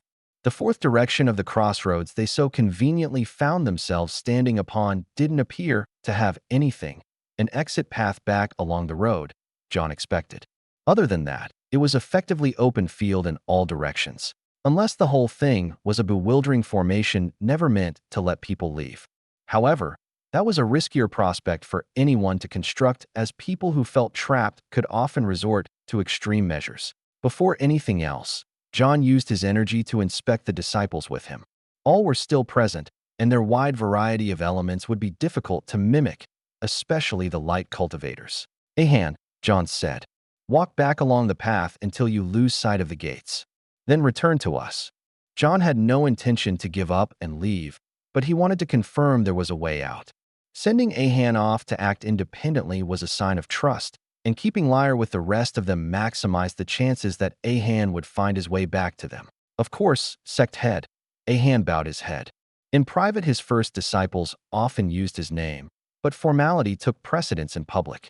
Ahan's feet swiftly carried him off into the distance. As he went, John felt another individual approaching. He wouldn't have been surprised if that was Ahan as well, but it appeared to be a coincidence. The Watcher stood nearby, invisible to the eye but carrying a spiritual energy that was a bit too dense to be anything but a cultivator. Was this person a distraction? Was he supposed to spot them to lose sight of something else? Either way, he couldn't afford to let their presence slip from his mind without knowing their intent. Nor could he actually pinpoint a specific direction, just a vague sense of distance. It wasn't long before Ahan came back into John's senses, but not from the direction of the exit. I had no difficulty leaving, and before I could even think to look for you on the return, you appeared before my eyes. John nodded. Thank you. Then before we continue with anything else, do we have permission to approach the Silver Haze sect? He specifically projected his voice into the surroundings, causing a slight startled movement in the Watcher. A few moments passed, then came the reply. I am not here to stop you. Good enough. If it was a test, John didn't mind it. If the sect really didn't want them around, there was no reason to force the issue. The Border Watcher could have been incorrect about how the Silver Haze sect would respond. It was actually easier to keep tabs on the person hiding nearby now that John had called him out. The extra effort to hide actually created a good number of spiritual energy fluctuations. It appears we have a puzzling situation on our hands, John said, focusing once again on his disciples. If anyone wishes to test their problem-solving skills, I will accept suggestions. I hope to leave this problem to all of you. John was fairly certain that he still needed a few experiments to figure out how this place worked, but he was confident in his own strength if they truly couldn't figure it out. But they'd barely even begun, so it was too early for that. A few disciples shifted, hesitant to be the first to bring forward a suggestion. Fedel was the first one with the courage to put forth an idea, even if it was a simplistic one. Maybe we should try to go that way. He pointed down one of the roads. I mean, not just to try a direction, but because Senior Ahan came from that way after departing. But it also doesn't look like the way out. Fedel swallowed, looking around at the others. John nodded. We'll try that first. He was willing to try anything that didn't sound ridiculous, and just testing the limitations seemed sensible. There was enough logic behind Fedel's idea for it to be a good enough choice, even if he couldn't give clear voice to it. That didn't mean John thought it was going to work. And indeed, after a decent bit of walking, they found themselves back at a crossroads among flat terrain. The gate was still just as far as any of the others. However, John continued onward for another iteration just in case. He suspected they never left the crossroads, if such even existed. They could easily be walking around in a circle. It does not appear this method will be successful, John said. Next idea. Chi spoke up next. It seemed the two were trying to make up for their foolish decision in the mountains. What if we leave some sort of marker then walk down one of the paths we're certain isn't the way out? John nodded, immediately pulling out throwing daggers. Anyone have suggestions for the particular direction? No? I'll pick the middle path forward, then. He placed several daggers to point in an arrow, though a single one would do the job just as well. They moved forward, but once they arrived back at the crossroads, the throwing daggers were gone. There was a reason John hadn't used anything particularly precious. Do you think we should continue further? He asked Chi. I think we should try again. But we should leave someone to watch them. John nodded. He liked that one. You can stay and watch them. If I may, Liar commented. I suggest we have a second person remain and send people down multiple roads at once. Fedel said. A few more people had gained the courage to throw out other ideas, but John had to shut them down. We'll try your other methods next, but we can only do so many things at once. Liar, stay here with Xianxia. You'll lead one group down the middle path. Rachana, take the left path. I'll go down the right path. The only thing John wondered as he walked off was what would happen to the throwing daggers. Though perhaps the answer was unimportant, given what he had been able to figure out. Just like last time, the figure following them faded from his senses. His group was the second one to return to the crossroads, behind Ahan and before Rachana. On the ground, the three throwing daggers that had been pointed in the same direction were now all pointed inward towards each other, with the unopposed dagger pointing back to the exit. Sorry, Chi said. There was a sound, and I looked away for a moment. Liar nodded. I was also distracted, but I sensed them shift, she explained. John wondered if Liar let herself get distracted, but it was possible that their follower was simply that good. All right, what's next? They went through numerous iterations, including leaving and returning, immediately doubling back down pathways they had come from, sprinting, splitting up, and choosing direction blindly. None of them worked. I don't think there's any way to tell which path is the correct one, Ahan muttered. He was right, of course. There wasn't. But even that was likely a clue. The surroundings themselves were a clue. None of the crags filled up the area. At least, not that could be seen with any of the illusions in place. At best, they stood off in the distance behind the gates. We don't want to be too late, John said. Let's go. John began walking, randomly, into the fields. Not towards any of the gates visible in the distance, nor towards the exit, but instead towards nothing of interest. The disciples followed, understanding the command to apply to all of them, even if they didn't quite get why they were heading in a random direction. But of course, it wasn't truly random. John could have chosen another direction, but this one was as good as any number of others. It wasn't along one of the paths. He began to feel justified as his senses began to pick up more details around him, but he only relaxed when he finally came into view of slightly less towering gates. And people, a group of guards flanking someone more important. Both were sandwiched between some of the dark rock that was the primary feature of the muted crags. Welcome to the Silver Haze sect, said a man who appeared to be just short of the ascending soul phase. I hope you enjoyed our own crossroads, though we do happen to be about 5 elements short of your own. John wondered if he had been waiting the whole time. We're pleased to be here. At first, I was concerned we might not be welcome. I would have warned you, the man who must have been Arkit said, but it would have been less impactful. Any explanation could have given unnecessary hints to the puzzle. John expected that any invading group would find themselves constantly harried as they wandered around, with only the choice to exhaust themselves, split into isolated groups, or retreat. Would it be different for enemies, or had he been allowed to learn the true solution to pass their defensive formations? He somewhat hoped it was the latter. "It seems you got the messages sent ahead of us," John said. "I appreciate the test laid forth for my disciples. I think they can learn much from it. Don't always stick to the beaten path" was a bit too tame.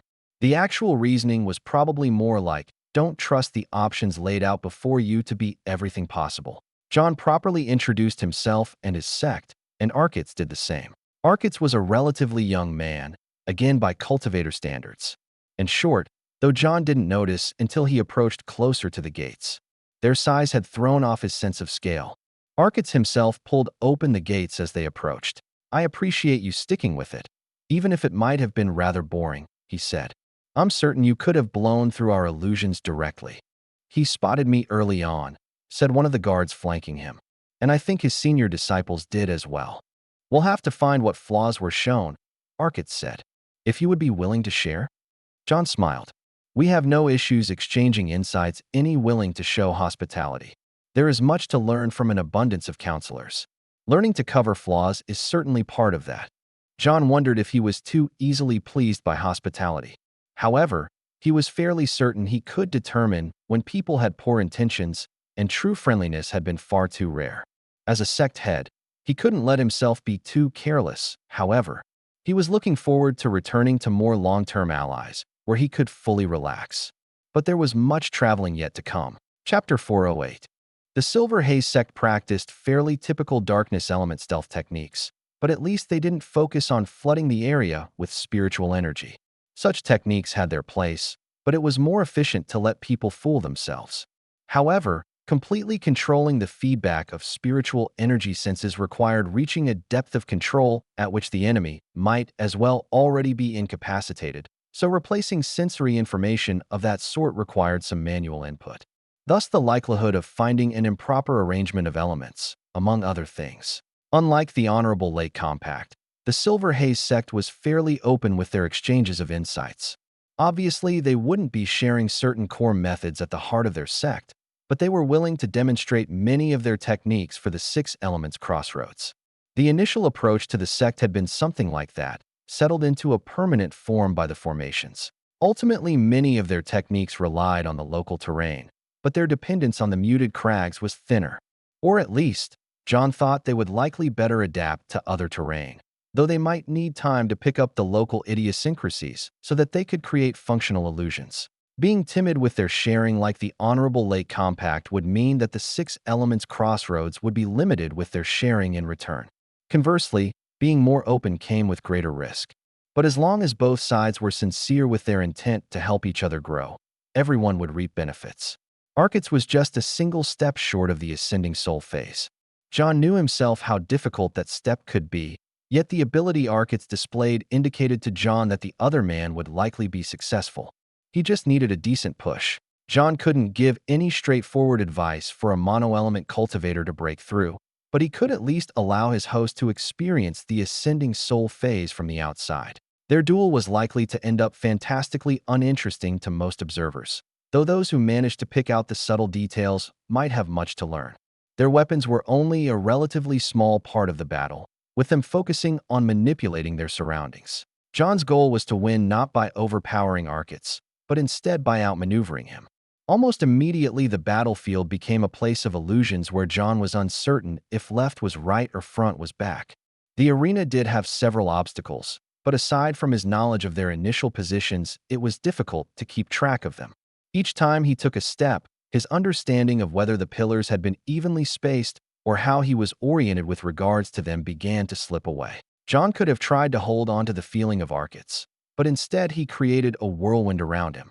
Omnidirectional attacks meant that he didn't have to know where his opponent might come from, as long as he didn't exhaust himself. The long spear that Arkitz wielded was meant to make it difficult to launch counterattacks, but the other man would have to get close enough for that to matter in the first place. The wins weren't so simple that he could simply stride up to John. Of course, John wouldn't limit himself to a single element. That would be bad for him, and wasteful for Arkits as well. Not to toot his own horn, but there weren't many people who could demonstrate the same things John was about to. Two of those who were closest also happened to be his disciples. The ground wasn't made to be dismantled and turned into a weapon. It was one solid, durable slab, so John left it alone. He used earth to boost fire, forming a fire tornado around him that might have even been too much for him if he didn't keep himself cool with water element. John knew that fire cultivators had ways to protect themselves from the intensity of their power, but then there were people like Steve, Lacanus, who made use of the intensity for even more power, with some side effects. John figured he could make pretty good use of his spiritual energy by attacking with boiling water element. And though it was a bit unfair to Arkits, he wasn't using so much spiritual energy that his opponent should be unable to overcome it. He'd just have to find a weak point in John's seemingly omnidirectional defense and exploit it without tipping off John. That meant to everyone else, it looked like a lot of standing around. Arkits circled around John, if anyone else could even feel him, occasionally testing his defenses. Though the intensity of the whirlwind seemed like it would exhaust John quickly, he was actually able to maintain the momentum of the system such that it was only a slow drain on his spiritual energy, unless anything acted upon it. A long spear came in from various angles, finding areas that John had left open, intentionally or not. But John was able to tighten up the flow of his energy, focusing on Arkits' attacks and sending him back. He would even fling a few throwing daggers out of his whirlwind to make sure the other man didn't forget about defense. Arkits seemed enthralled by the challenge and was unwilling to give up. He continued to poke and prod at John's defenses, his spear flashing forward, effectively extending its length with spiritual energy whenever he thought he had an opening. John had to go beyond the allotment of spiritual energy he'd been intending to use, not because he was so concerned about winning against someone of a lower rank, but because he could see the other man was getting something out of the process. He wasn't annoyed at his lack of progress, but intensely focused on the flow of spiritual energy, both his own and John's cycle of elements. That continued until he completely exhausted himself, stumbling forward and just barely catching himself with the butt of his spear to hold him up. The slight grin on his face spoke volumes. "Your totems are amazing," Arkits commented later. "None is weaker than any others, not the new or the old." John nodded. "It seemed especially important for what I planned to do," John explained. "Some styles can handle the earlier totems remaining at whatever rank they were naturally present, but I would lose balance if I did the same." "Did it help?" Arkits asked. "I mean, with your advancement to the ascending soul phase." That was the man's chief concern, and why shouldn't it be? That was likely true of every cultivator who had the potential. Arkits was quite close, as his cultivation was at the peak of the consolidated soul phase. John took some time to think about his answer carefully. He had already had strong totems when he made his first attempt at breaking through, with disastrous results. "It's helpful," John said, "but not sufficient on its own. You need to be ready to accept the power that comes with the ascending soul phase." It was possible his own advancement was a bit harder as he'd also been completing the cycle of core elements. The last piece was certainly the hardest. But nobody else had ever claimed the final step was easy. Even those who made it. Look, easy. Ursula had advanced her earlier totems, but her first totem still wasn't 5th tier even though she was in the ascending soul phase, so it wasn't a strict requirement. Then again, the total balance of her totems was certainly above that level. John provided the best advice he could to Arkits, reminding him not to underestimate how much power he would need. Beyond that, improving totems was certainly useful. "Try to pick a location that is both powerful and meaningful to yourself," John said. "Perhaps your sect has some sort of sacred ground. That would likely be better than an unfamiliar location, even if it contained more power." "How much of a factor would you say that is?" Arkits asked. John pondered. Lacanus and Justinus certainly went with something familiar, but Zolvolj was also the strongest source of fire element they would have access to. Turdo and Varusha didn't go anywhere particularly special, but choosing totems for each other was part of the difficulty. "Perhaps it seems like I am deflecting," John said, "but you'll have to decide what is important for yourself. Put in careful consideration. Above all else, make sure you are in a good state of mind.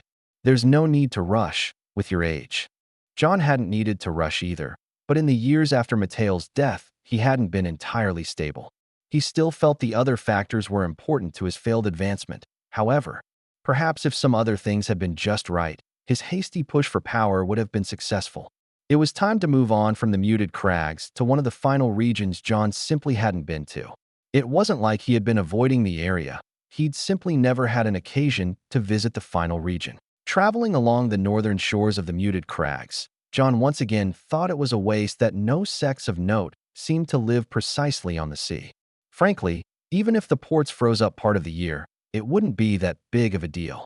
Then again, it hadn't been terribly long that they would have wanted to trade with anywhere else. Even with the efficiency of water travel, shipping to the Darklands directly was still almost as good as going all the way around the western end of the continent and then back into the Shimmering Islands too. Then, end up in the Darklands. The Gloom Desolation was not much further on land, though that would take them through the frozen heights and breathless plains, neither of which were good for a caravan. The frozen heights were not friendly to any travelers, and the plains were difficult to navigate with pack animals. Some amount of resources could be exchanged by cultivators carrying storage bags, but they'd have to have actual connections. For most of recent history, they simply wouldn't have. After the conflict with the rolling dunes, people weren't particularly eager to see muted crags cultivators. John did intend to push things further with the western region, though.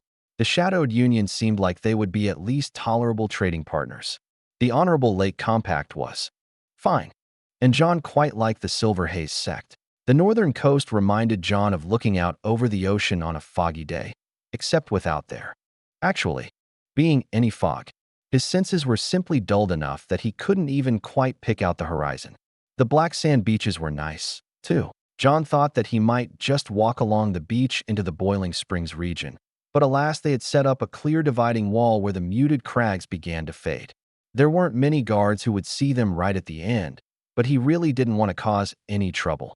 Thus, he approached and asked where a proper gate was. About a day's travel south, apparently. They were lucky John wasn't actually an enemy because their defenses were pretty thin, spread out over such a large area. The terrain wasn't to their advantage, as the crags faded away rapidly. But they had some sense of sovereignty, and John didn't intend to walk all over it.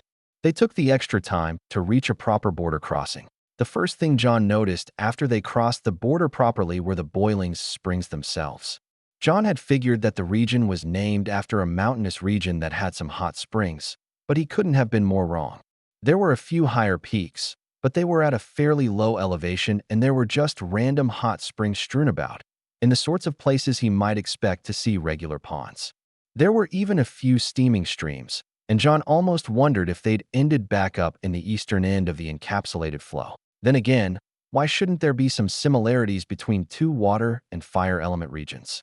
The Boiling Springs was far more on the tolerable end of what could happen when one mixed fire and water, however, even if some of them were actually boiling, that might still be 1,000 degrees cooler than actual lava. Chapter 409.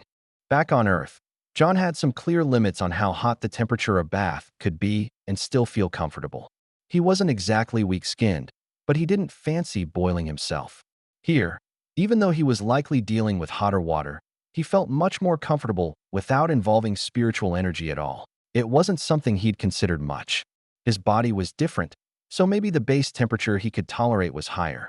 Beyond that, his body would have grown at least a little bit stronger in every phase. Diamond defense might or might not help with heat, given that the earth element was overcome by fire.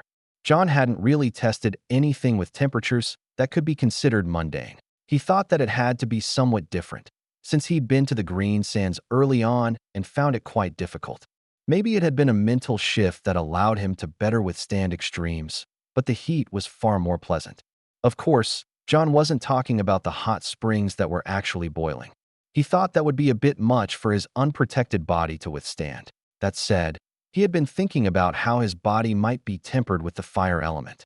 Creating constant heat within himself would be problematic, but if it was really all about temperature regulation, it could help him against multiple elements. It would certainly be more complicated, but John had gotten experience with various sorts of bodily transformations. He was at least confident that he wouldn't do himself too much harm. His cultivation insights could guide him along the right path, instead of requiring full experimentation. But that would have to wait for another time. Perhaps the next day or in the coming weeks. Relaxing in a hot spring was nice, but they were simply taking a rest for the night on their way to connect with a local clan. The Zupan clan was nothing special.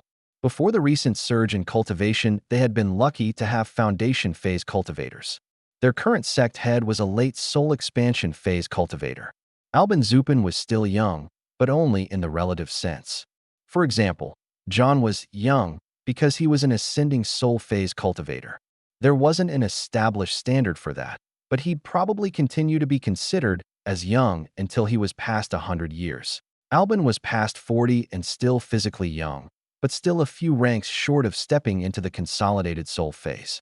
Unless there had been something holding back his growth, his speed was such that he couldn't expect to go beyond the early or mid-consolidated soul phase.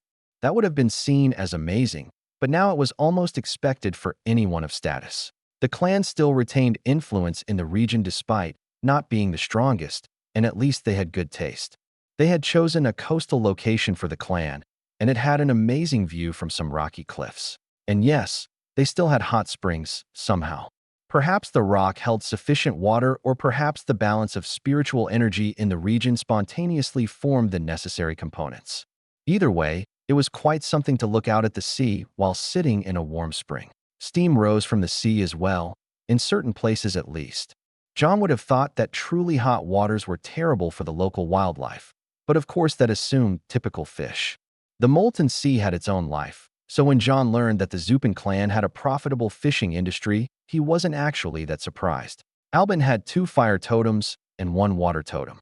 All of the clan leaned towards fire, and John wouldn't be surprised if Albin ended up at a 3-to-1 ratio in the end.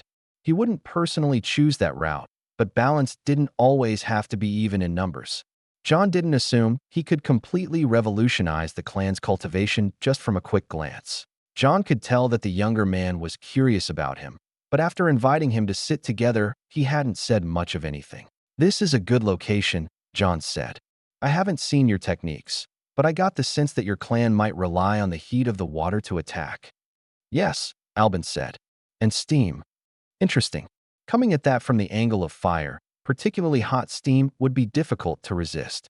John would have leaned more towards water if he focused on steam, but he could see an argument for either element. Sometimes, it was about perception. "Have you considered visiting the molten sea?" John asked. They share the same elemental makeup, though it is admittedly more extreme. John didn't think the spiritual energy in the region was particularly weak, but it wasn't so blatant like the molten sea. The 2 elements were intertwined here in a way that dulled their presence, but it should reach at least 70 or 80% of the magnitude that he'd seen at the edge of the molten sea. "It is a long journey," Albin commented, "and we have no connections in the area." It was also not long ago that there were conflicts. The boiling springs had been out of the path of the molten sea by a significant margin, so they hadn't been involved in any of those incidents. However, perhaps the shared spiritual elements had made them feel unwelcome with the rest of the continent. Combining that with it being rather difficult to reach them from the center of the continent, with the blustering peaks blocking the most direct route, provided just enough reasons. Even John himself hadn't been to the area just yet, though he hoped to make some long-term connections to tie together as much of the continent as he could. Apparently not including some portions of the muted crags. But if the Zupan clan was any indication, the boiling springs weren't opposed to making connections. It just took someone to actually reach out. Coastal hot springs were a bit odd, but over the course of the next few days, John observed much greater oddities in the ocean nearby. Those oddities were most visible during low tide, when water drained away, leaving behind tide pools. John had seen tide pools before, both on Earth and most frequently in the Shimmering Islands, but he hadn't seen hot tide pools. Despite the steam rising from portions of the sea, it wasn't hot in general. However, a good portion of the tide pools seemed to be pretty extreme in their temperatures. The various things that survived long-term in said tide pools had to be comfortable with a long period of relatively cool temperatures when the tides were high, followed by temperatures ramping up to nearly boiling in a few locations when the tides lowered. Close inspections revealed to John how the temperature gradient beneath the ground was much higher than normal in just a few locations. He might have expected something like magma pipes, but it appeared to be concentrations of pure fire element. They seemed consistent enough over the long term to provide a reliable home for various strange creatures, as well as things that at least appeared like typical denizens of tide pools. There were anemones which had wriggling tentacles extended. Others were curled in on themselves as the water levels grew too low for them to expect to catch any prey and to avoid becoming prey themselves. Crabs were frequent guests, obviously. There were always crabs, most of them quite small. Various little fishes swam in the small pools, safe from larger predators for a time, but also trapped in their own way. Various mussels and barnacles quite happily made their home in the area, which was actually the most normal thing. John had seen the ones that live on geothermal vents, and while it obviously took a wildly different variety, it was reasonable in his mind to find ones that were adaptive to temperature. John was tempted to poke and prod, but with the amount of spiritual energy he carried, he might cause more disturbance than he intended. He kept his distance as he observed the various creatures, happily going from modest sea temperatures to near boiling in some cases. He tried to figure out what made them so adaptable, but of course the answer was different for each and every one. Some of those with shells simply shut down during the times of heat, durable enough to avoid cooking, but merely surviving instead of thriving. Others seemed quite content with the heat, entering periods of higher activity. John couldn't directly change his body to follow any adaptation measure he saw, but studying them gave him an idea how he could nudge his body in the right direction. For that sake, he subjected himself to several tidal cycles with as little spiritual energy protecting himself as he could stand. Going from hot to cold was an unpleasant shock as the tides rose, but quite temporary. The temperature change in the other direction was quite gradual, as it only really heated up after the majority of the seawater had drained away. Before then, it seemed that there was enough exchange of water to carry away most of the excess temperature. Except for the few exceptionally hot places that had constant steam rising from them even when covered by high tide, which were best avoided even with tempered skin. Spending so much time in the water with sea creatures was something John hadn't done for a very long time. Certainly not with any regularity. It always brought back memories of Mateo. Even when they had been trapped in the depths, uncertain if they could safely return to the surface, being with her had been great. But she had also died in the water. It still hurt to think about it. Most likely it always would. But John felt he had come to terms with it, as much as anyone reasonably could or should when it came to accepting the death of a loved one. He was able to focus on the good memories. He wanted more people to have such opportunities, and they would. Times were quite peaceful, and something like the attack from the molten sea couldn't easily happen again. People would be ready to stand against them, just like the Stormy Sea sect. John was quite willing to train with Albin, but the Zupin clan didn't have any formation strong enough to resist him. Thus, they had to stick to tamer training methods instead of having a proper sparring match.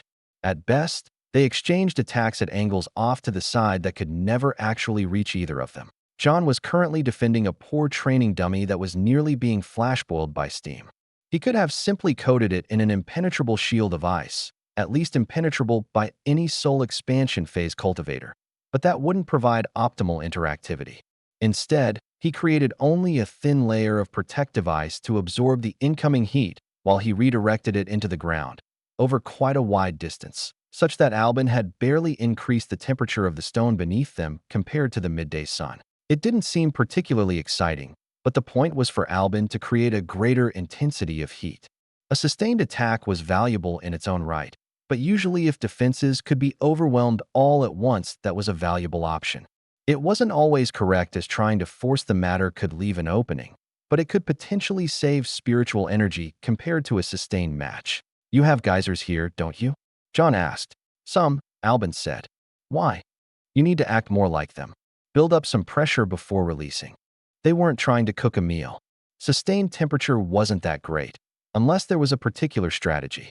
But Albin's stamina couldn't compare to John's for various reasons, so he would just wear himself out even if John limited himself to a certain quantity of spiritual energy. John didn't know if it actually mattered if Albin grew stronger, but it was clear he wanted to. Helping people with personal growth was good, and when that strength became necessary for battle, it would be too late to train. John anticipated there would be more trouble, and they had just come from a war.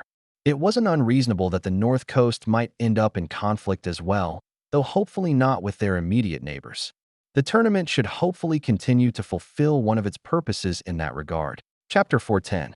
The last time John had come to the blustering peaks seeking new connections, his vision was still limited. He'd simply wanted to make sure everywhere adjacent to a strain was allies. He hadn't even been thinking of the full continent. Now he wasn't willing to accept anything less. They weren't really that far. Uniting the whole planet would be interesting, but John wasn't certain that was reasonable even at his current strength. While strength wouldn't be the only determining factor in such things, it was quite important. Even after all he'd done with the Alliance, cultivators outside of it respected strength first and logic second. The other difficulty with expanding beyond the continent was that not everyone was even properly part of the Alliance.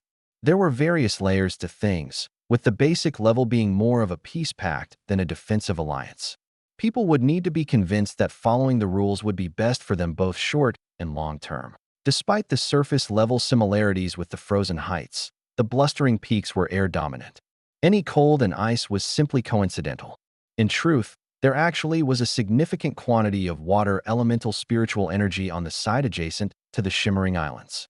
The ratio was about 1/3 and 2/3, which just met the standard threshold for a region being traditionally multi-element. In the rest of the blustering peaks, the water element generally didn't go above 1/10, which was sufficient to augment the air element, but difficult to use directly. A strain had proportionately half again as much of every element and nearly triple in total quantity, though the even proportions of elements made it difficult for those not trained to make use of the spiritual energy at all. In many ways, cultivators thrived in imbalance. The Six Elements Crossroads expedition took a mixture of proper roads and more difficult pathways through the mountains meant to challenge some of their members. They took some time to visit various different groups to not show too much favoritism. But John did have a particular destination in mind. He returned to the Rising Storm Palace, not just because they were familiar, but because he specifically intended to train with one of their elders. Bahadur had been helpful with his previous attempts to develop air element body tempering methods, and while John hadn't taken that as far as he had diamond defense, the various small improvements had still been valuable for him. Since the sect head had been away during the first visit, John hadn't interacted with Ronan as much. If John was just a senior disciple or elder, perhaps even head of a smaller sect, then focusing on a particular elder wouldn't be odd, but he'd need to show sufficient face to Ronan as well. Not that John had anything against the man, it was merely that they had less history together. When John was seeking out insights to help him combat Abrit, Ronan had unfortunately fallen short of the list. He simply hadn't been strong enough, and even now he wasn't quite at the ascending soul phase. With the ravine of nearly an entire phase between them, he wouldn't be matching up against Abrit anytime soon. John hadn't been planning to gain any massive insights on his journey. He understood that most people would be in a lower phase than he was, and ultimately the small insights he gained often resulted from teaching others. In time, when he gained nothing of value, the exchanges of insights were hopefully at least beneficial to the disciples he brought with him. Ronan wasn't trying to replicate the style of the Sky Islands, but he was interested in the wind techniques that Abrit used. John had little hesitation sharing what he had learned from the conflicts he had seen and experienced. He wasn't quite capable of producing the same results himself as he had less focus on air, but he could create a sufficient whirlwind to suppress even a late consolidated soul phase cultivator for quite some time. Ronan's attempts to assert a small area for himself were never able to gain a foothold, as John bolstered his air element with the core cycle to boost his power. With a handful of ranks advantage to begin with, the fact that he wasn't a pure or dual element cultivator didn't particularly weaken the effects. Even to move around, the sect head needed to advance his insights. While they weren't fighting in the air on small platforms, the blustering peaks did have large cliffs that one could fall off of. At Ronan's cultivation level, he wouldn't die from a fall, but it would be embarrassing to be blown away. He managed to hold his ground, but couldn't do much more than shuffle his feet for the first few sessions of training. Eventually, he was able to carve off a small area for himself that John's influence was weak enough, and he was able to move at a reasonable walking pace. Still slow for a cultivator battle, leaving him vulnerable to additional attacks, but promising. If he could gain a bit more insight and potentially reach the next phase, he could at least fight back against someone like Abrit. John didn't know if Abrit herself would continue to be a problem. If she was, Ursel would have grown far more, but helping an ally improve their own abilities was worthwhile enough. John was quite glad to help Ronan train, but he was glad to get some time with Bahadur once such political obligations were fulfilled. I've been partially successful with multiple methods of air element body tempering, John declared. They may not be so visibly striking as diamond defense, but they're a worthwhile investment, I think. Interesting, Bahadur said. Did you successfully improve your speed? John nodded. My reaction time is noticeably improved.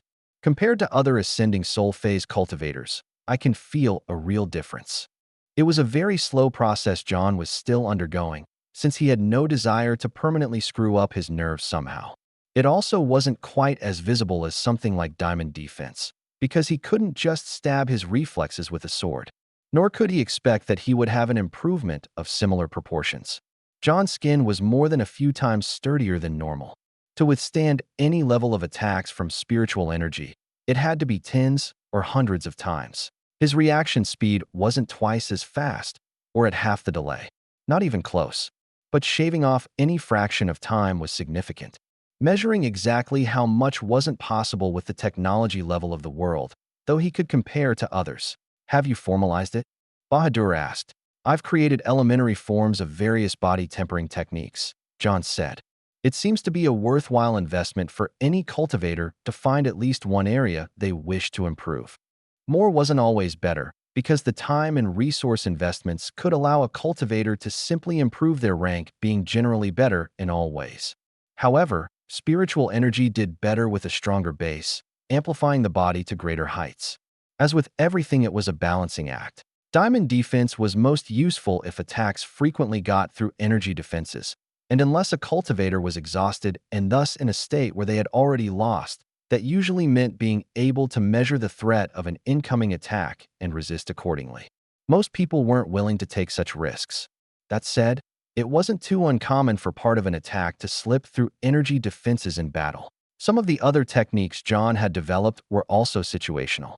He didn't need to purge his body from toxins in the vast majority of battles. In fact, those particular adjustments had been pretty much useless so far, but improved reactions were pretty much always useful. There might be an exception of going too far and being twitchy or overreacting to feints, but in general John had just sped up responses he was already performing. Rather than being faster, he usually felt like his body responded better. I don't mind sharing the basic version with you, John said. And the sect, anything beyond that simply isn't ready for use without personal guidance, so it would be detrimental. We would appreciate whatever you feel comfortable sharing, Bahadur said. And I'm certain that the disciples will be more confident knowing it came from someone like you, with powerful cultivation. Even ascending soul phase cultivators have our flaws. We might not know of them because we do our best to eradicate them, but if I hadn't taken a personal interest in body tempering, these techniques would be no better than random speculation, John said.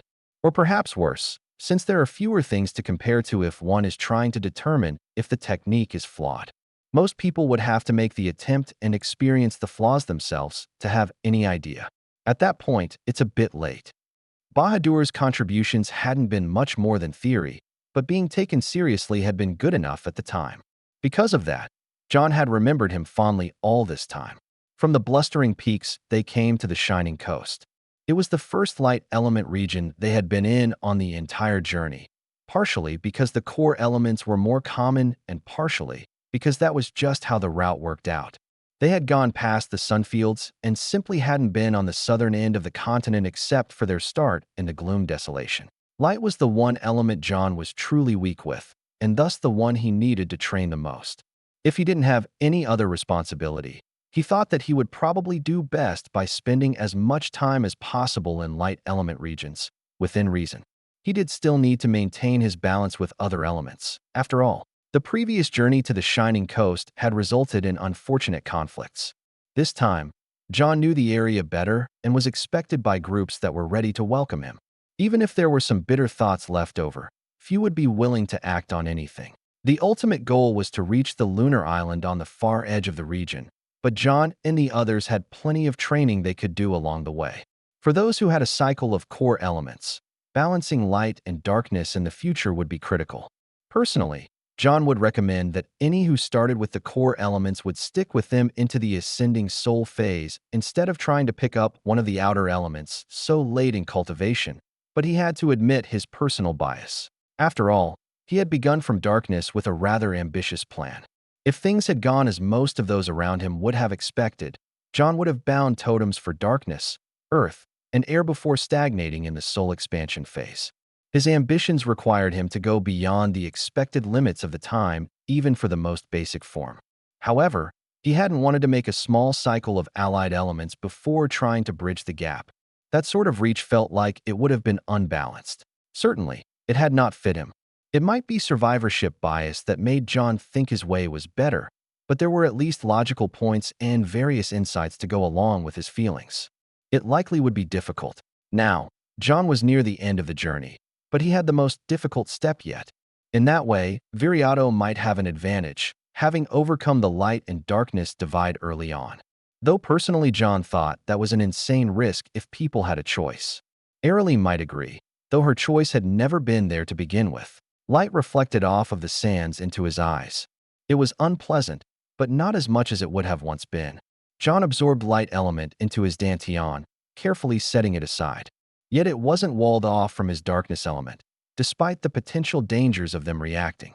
If John wanted to carry elements separately, he would just invest in light element objects or bring a light cultivator with him.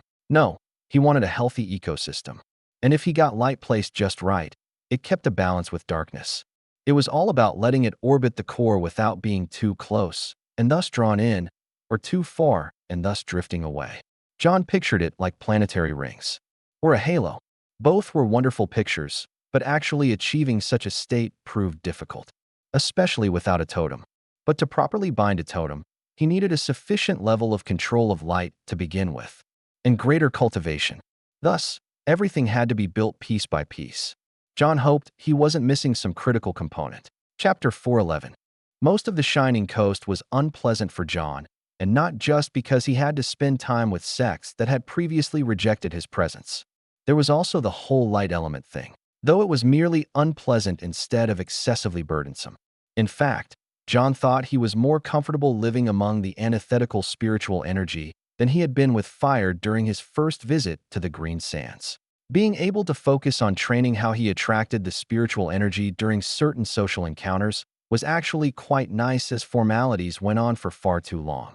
The Solar Palace had been accommodating on his first visit, when he was still recovering his cultivation and hadn't yet properly stepped into the ascending soul phase. Now, the triumvirate was almost smothering. John understood that he was someone important, but he really didn't enjoy it.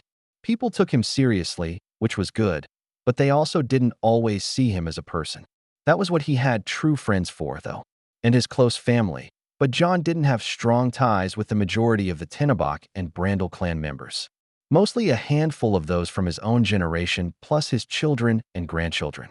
He still wanted things to go well for the clan members, but he wouldn't even be able to name them all. His ultimate destination was his favorite part of the Shining Coast.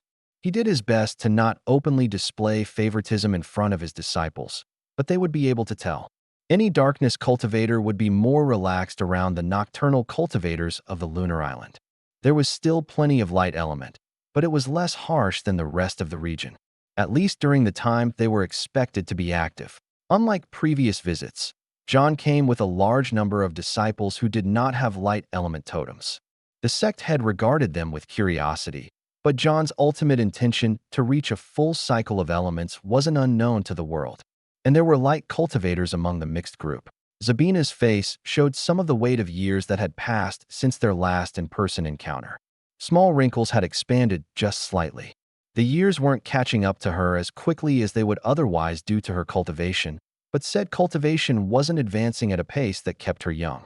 It was a shame, really, that decent people didn't always have the best talent. The world would likely be a better place, where people didn't have to reach for every scrap of power they could get. John thought that they'd achieved a decent balance in the current age, but he was aware that it wasn't necessarily going to outlast him without some work. Or himself and his best allies, hopefully. The club all got along with each other and had significant influence of their own. John had rooms on the far side of the tower, as before. The simple reason for that was because during the day he was less inclined to deal with excess light element. So dealing with light reflecting off of the bay would just impede his rest.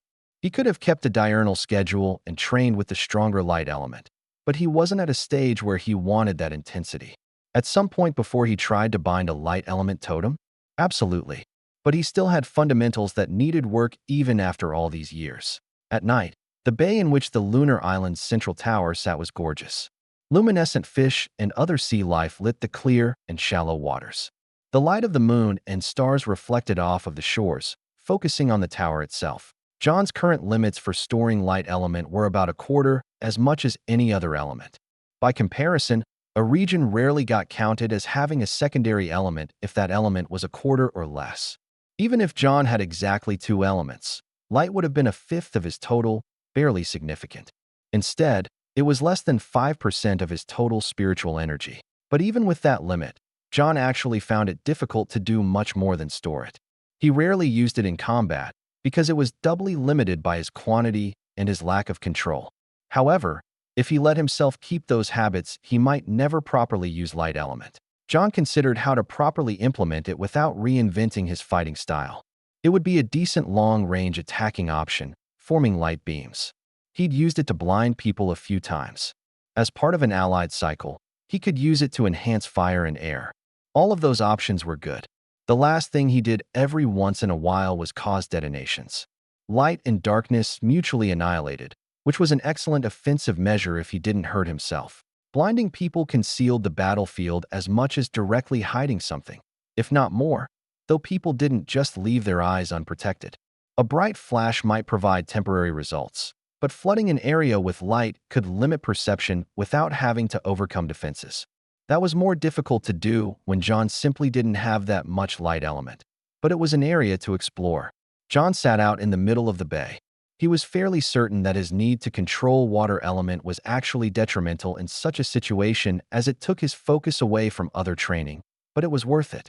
After all, he was sitting on the surface of water, and that was fun. Perhaps he was supposed to become a serious old fogey once he'd become a sect head, but if he stopped deriving enjoyment from his control of spiritual energy, he doubt he would get far. He was taking his training seriously. He wanted to be strong so that he could fight as much as he wanted to be strong because sculpting hills and walking on water and flying were all thrilling. John's secondary excuse for sitting directly on the water was that a boat would have blocked the light. A perfectly clear boat with the same refractive index as water would be best, but he didn't actually have one of those. Light was constantly shining on John, and he was determined not to push it away. That was an instinct he'd built up over long decades of having practically no control of light. He was used to it eating away at his darkness element, even if it didn't have explosive results. But now, his darkness was kept in his core. His elements were carefully mixed, but he was doing so intentionally. It wasn't one big soup or smoothie. Otherwise, he wouldn't have islands or oceans or anything recognizable. He'd have warm, chunky, aerated mud. Not a particularly enticing prospect, since he spent so long separating elements into usable proportions. With darkness kept deep down, the way it drew in light was more constrained, and the other elements could provide a useful barrier between the two. But if that was all they were, John would be spending entirely too much effort keeping his elements in place and not enough making use of the power they could provide. He'd had the most success with forming light into a sort of orbit around him. Light had the natural instinct to fly away, so matching that with the pull of darkness provided an enduring balance. Even if the orbit was imperfect, it would take a while to decay, which meant it didn't require constant upkeep. John was simply trying to get used to adding more to that orbit and drawing from it without destabilizing what remained. Those watching from the outside would have seen him fade from view as light was captured, then glow much like the creatures of the bay below as light was released. Just like the cycles of the moon that the lunar island was built around, he made his own small cycle. Though he didn't think it was the ultimate form of what his control of light would be, it was valuable practice nonetheless. Twilight hours was where the light was most intense, while still being part of the local schedule. Nobody had exactly the same schedule, but in general a nocturnal sect would avoid the hours around noon the most. Being awake at that time was much like people being awake at midnight or early hours of the morning in any other sect.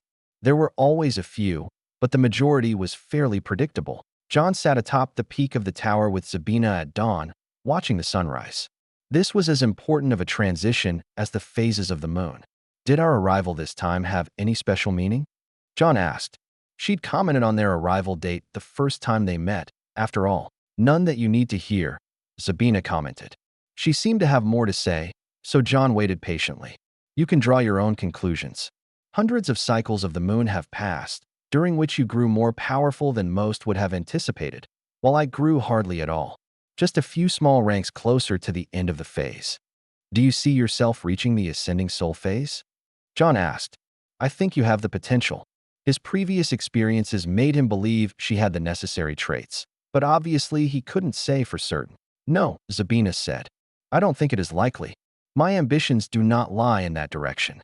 Perhaps when I give up the mantle of sect head, I will make the attempt. But I think I would be better served teaching the next generation and improving the beacons. Are there any problems with them? John asked. Communications infrastructure was one of the things he was using to bring the continent together when they could. Light cultivators were particularly suited for the task. Here, there are not. Light also travels fantastically between the peaks to our east. But the communications break down among the winds, waves, and trees of many of our neighbors. I see, John said. He was glad she was serious about that. What is your intention, then? Should you have specialists operating your communications towers? I do not think that would be a bad option, Sabina said. A stable position that students could take for a time. However, I would prefer something that could be the same in all regions, as impossible as that might be. No matter which element one has, it might be corroded somewhere else. Pairs of elements might be better, John said, except for light and darkness. And if you pair them with one of their allied elements, you might have even more options than just one for each element. Maybe something like radio? John didn't know how to make radio work, though, but something not relying on the spiritual elements might be best. Or alternatively, relying on all of them, though that thought might be biased towards his own particular cultivation style. It works now, Sabina said. A message from a strain takes only a few days to reach us instead of a month. Not many messages are sent, but enough. What about telegram? Surely they could make sturdy wires that could survive underground. As long as they weren't reactive to too much earth element, it should be fine most places. Not the molten sea, obviously, and the sky islands couldn't be connected to in that manner, but most places would be fine. Maybe not the green sands. And did anyone really live in the Solrot bogs? Sure, the glass hills dealt with constant lightning, but if they dug deep enough. All right, so a universal communication method was a bit unlikely. But if each region had their own system that worked expediently, they merely had to come up with methods that crossed the borders more efficiently. Days happened to be fast compared to sending a letter. But if they had light relays the whole way, John should expect a message to take less than a single day to cross the whole continent, instead of going half that distance and taking several times as long. Message security would be an issue still, but that was a problem people could figure out how to solve to within tolerance once they had a long-term system. As it was, John didn't know how his messages reached different sects half the time. He just told people to send a message and they figured it out. That was the best part of having competent subordinates instead of trying to manage all the details himself. Chapter 412. The Viridia Wildlands. As their name implied, much of the area remained untamed even in this era of great cultivation. Powerful water and earth element infused into the region, causing rapid growth of vegetation and similarly rapid growth of animals that ate said vegetation or those other animals. One day a huge swath of grassland could be chewed up by a herd of grazing creatures, and the next the grasses would overtop even the tallest humans. In different parts, forests and jungles reigned supreme, but no matter where in the wildlands people were, it was brimming with life of some kind. John remembered tracking down Ursel, who had been battling a monumentally huge rhinoceros. There was some chance she was here now, though John didn't keep track of her projected training schedule. She was liable to change her mind on a whim, as long as nothing important was going on. Their expedition had already stumbled across a number of beasts. Disciples were tasked with battling them, and following orders was important. If John, Ahan, or Liar judged that certain disciples should not join a battle they meant it. They wouldn't accept people jumping into battles far outside of their capability. Unless John blunted every attack of the beasts they faced, he couldn't guarantee the safety of everyone. Thus, it was better to only have to watch for risky patterns. He could react to situations where people failed to perfectly defend themselves, instead of worrying about someone being completely blindsided. Along the way, they had come across a hippopotamus, relatively small as far as the Viridia wildlands, when it less than 2 stories tall. That battle had torn up an area a few kilometers across, though a similar amount of vegetation would have been damaged throughout the day if the beast continued eating. Later, they had come across a flock of crows that thought humans looked like a tasty snack. After paring down their numbers slightly, John let the rest of the disciples match themselves against airborne opponents. He had an idle thought that if they could tame such crows, they could be great messenger birds, if they could manage to find enough to eat outside of the wildlands. Most places they would either cause ecological devastation or rapidly starve. Potentially both. Even herbivores in the Viridia wildlands tended to be unusually aggressive. It was necessary for their survival, so it made sense. Some learned to rapidly run and hide, though fighting back was often necessary. Just because his disciples had experience that didn't mean they really understood it apparently. They came across a creature that could only be called a bunny. Not a hare or a rabbit, but a round ball of fluff that happened to be house-sized. Everything was fine until someone tried to pet it. Fortunately for the fool involved, a different fool than the others so far on the journey. Ahan had anticipated some risk and was nearby. A sudden wall of earth in the bunny's jaws kept the disciple's arm from being cutely snipped off. John reacted as well, but he was significantly further away and thus took a moment to push the disciple away with a burst of wind. The floppy-eared ball of fluff couldn't be blamed for reacting to a perceived attack by an insect. Whether the bite was to defend itself or to sample the thing in front of it hardly mattered. It was simply acting on instinct. What followed was chaos. The power of the bunny wasn't so vast that it could actually give their group trouble, but some disciples refused to attack even if they were in danger. That might have been fine, as choosing whether or not to kill something was their prerogative, but they also didn't always defend themselves appropriately. John let someone a bit too fascinated with the round flying form get squashed into the ground. Their defensive energy was solid and the ground was soft enough. John knew they'd mostly get a fright and make an impression in the ground. Perhaps a few broken bones, if they took the hit wrong. He added some of his own energy into the earth beneath them just to make sure nothing went too wrong. Those disciples that were willing to attack the bunny found it surprisingly sturdy, empowered by earth element. Its fur was durable like iron yet soft and yielding at the same time, protecting it against crushing and slashing blows alike. John was trying to scare the creature away with a series of attacks when it kicked its hind leg out at one of the disciples. Liar chopped the offending limb off with her glaive, not taking any risks. With an injury like that, John didn't expect it to last long, so he thrust a lightning and water-empowered sword into its neck. Better for it to die quickly. He drew out its blood as he pulled away so that nobody would get hurt with its dying throes. What have we learned today? John addressed the disciples. There were a number of valid answers, but having just skinned the animal and carved it into segments that could be roasted over a fire, most people weren't especially talkative. The few that didn't really care might have been amused at the situation, except for John's serious tone. Don't try to pet wild animals. Or if you do, make certain you are much stronger than them first. Even generally docile creatures can be dangerous when threatened. There were other lessons that could be had about not underestimating an opponent in combat, and John would probably bring those up eventually. But ultimately, the important thing was that they not let the situation go to waste. That included the food and materials that the body of such a beast could provide. Not eating it would be rude. At best, it would have been feasted on by scavengers. As its juices dripped onto the fires, it smelled delicious. That meant they had to have guards prepared, just in case anything was drawn to them. The presence of the stronger cultivators among them should be a decent deterrent, but that didn't mean they could ignore the potential danger. An ambush could easily result in a weaker disciple being injured or killed, and John wasn't perfect no matter what some people probably thought. It was tasty.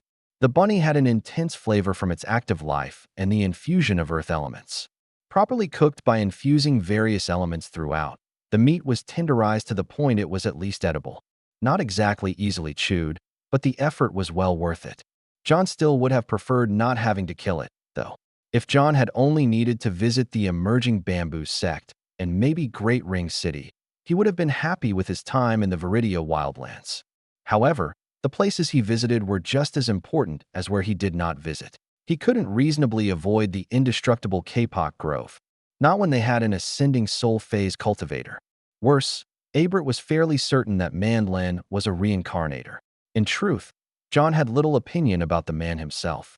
The indestructible kapok grove had been a source of trouble long in the past, especially for Ursel, but he shouldn't judge a whole sect for a few bad disciples. Or should he?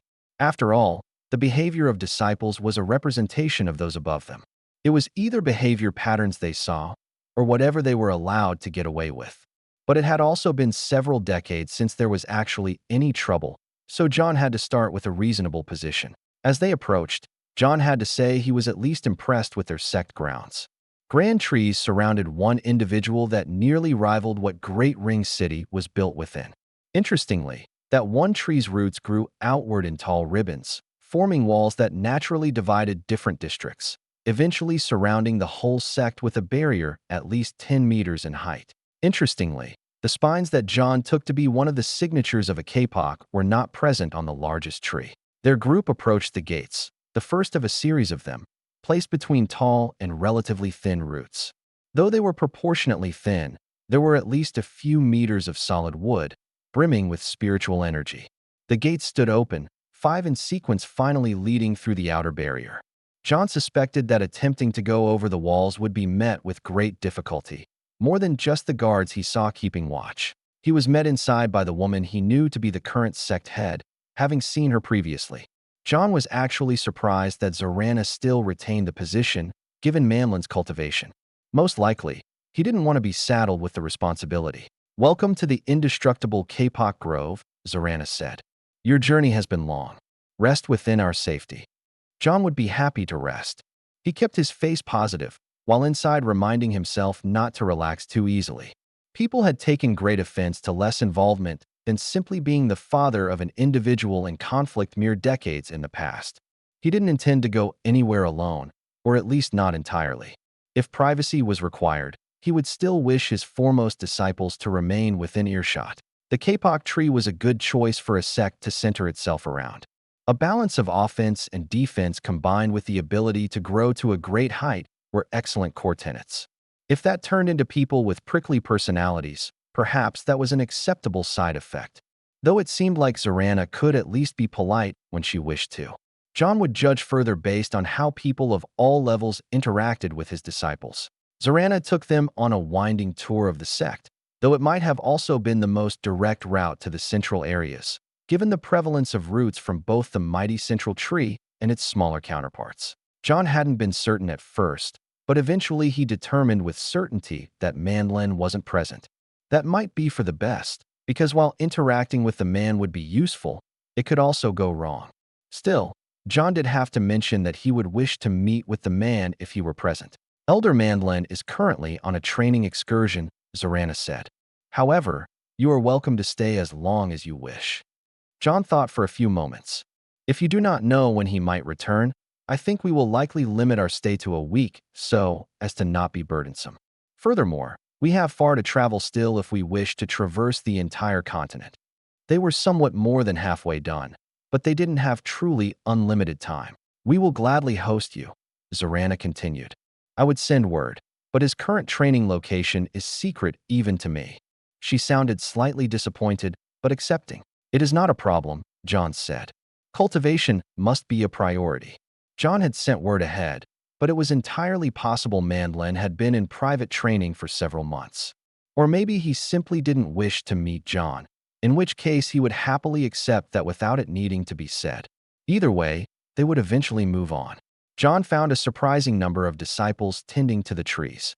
He didn't expect them to be neglected, of course, but he doubted that such well-established trees needed human intervention. At best, encouraging them to grow where they wanted, and to not grow in a way that would box in any of the districts, seemed like the only requirements.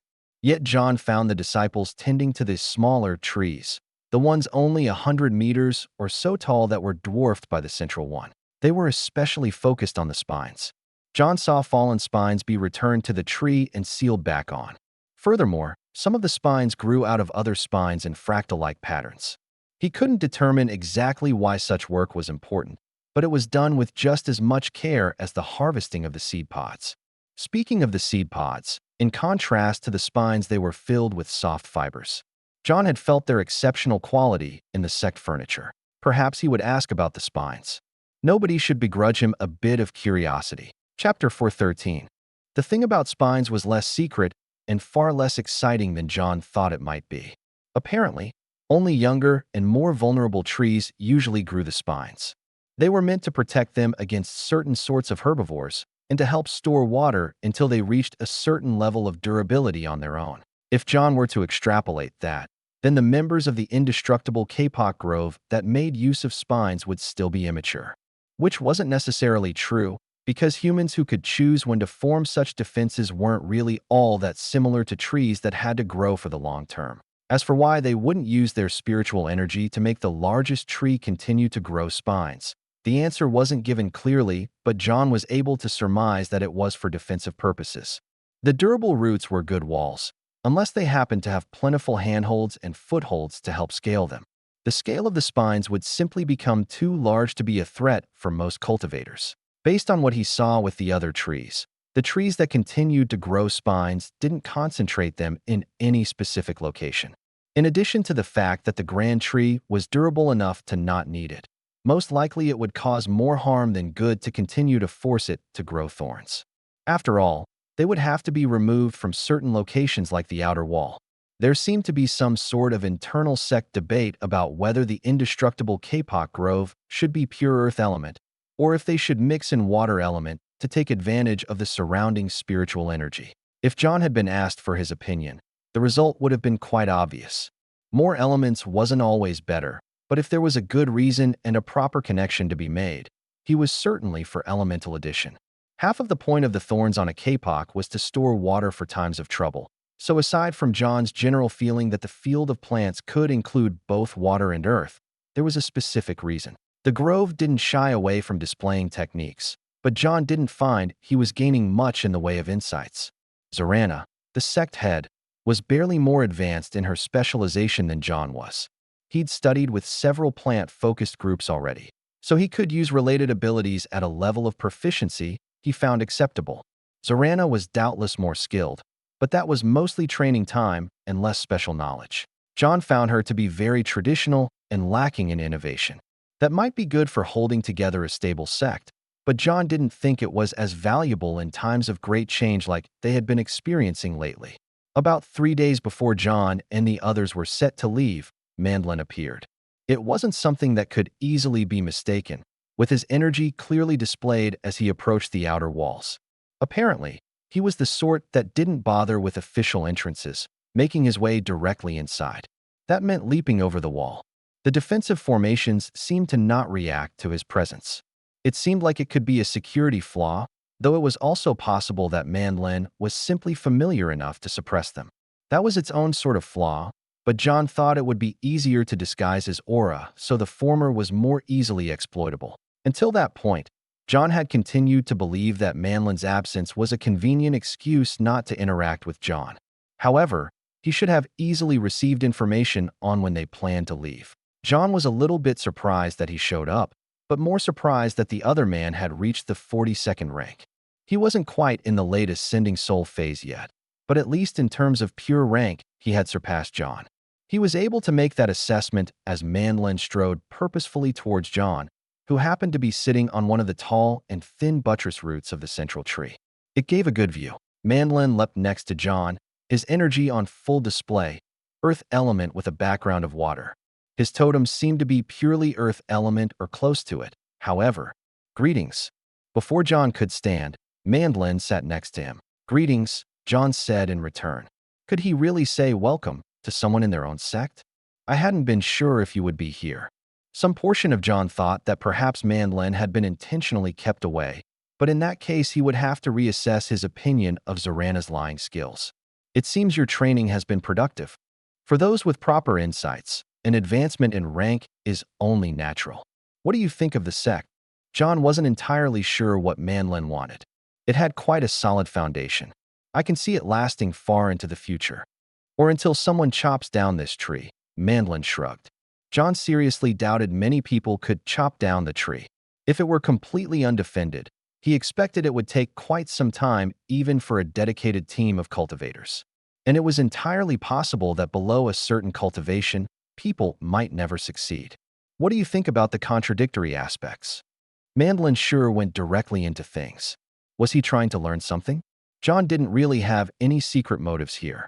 Like, the use of thorns in your cultivation while the actual trees shed them upon maturity? John gestured to the very tree they sat on a tiny part of. Honestly, easily enough resolved. Though it does mean that one must make anew the concept of thorns with each use, I'd imagine. John shrugged. I doubt many people would want permanent thorns. I thought the same, Manlin said. But by that point, I was already rather deep in things. Do you regret choosing this sect? John asked.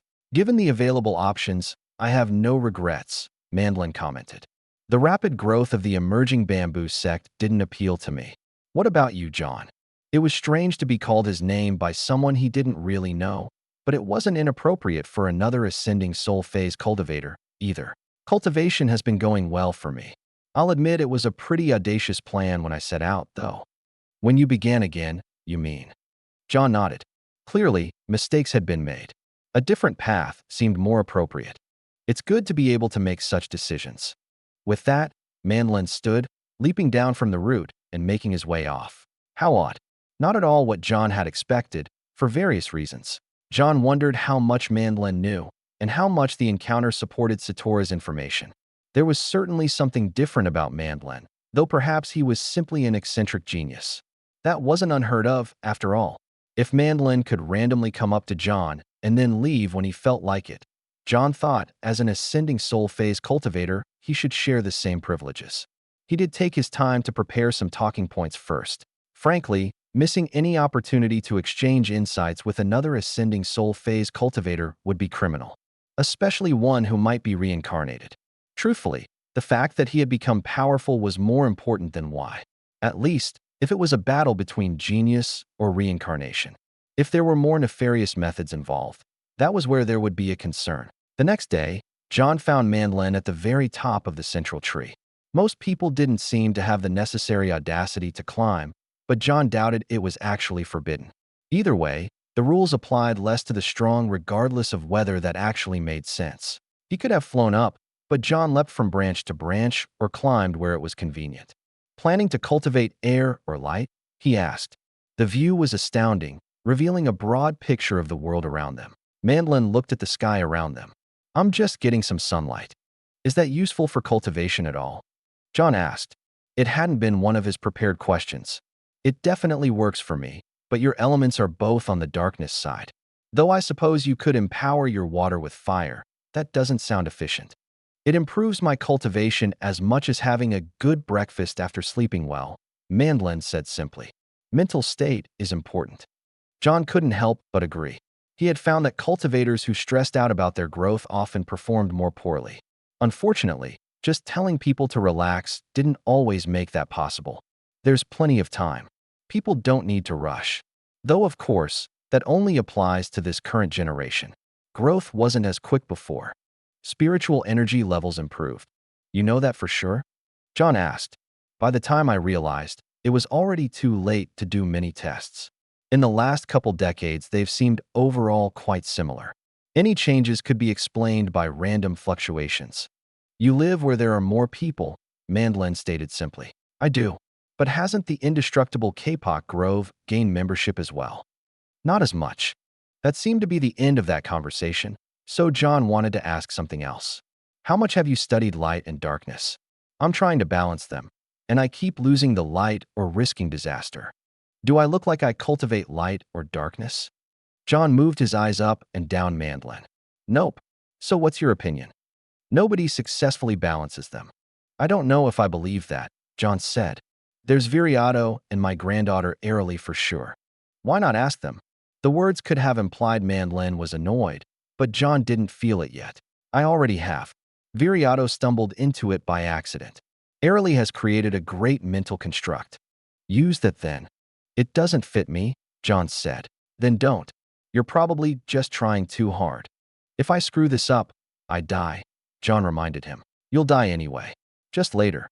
Was that some great insight about the world, or just morose musings? Ultimately, John couldn't determine with certainty any details about Mandlin being reincarnated or not. He was all right, but not amazing. So he wasn't going to be invited to the club anyway. Not that they got to meet often. The stronger they grew, the less freedom they generally had. How weird was that? Soon enough, John and the disciples were traveling again. That meant walking along a road, while at the same time actually turning it into a road. The wildlands tended to reclaim the land in days or weeks, so there could have been a group passing just ahead of them, and they would have hardly noticed.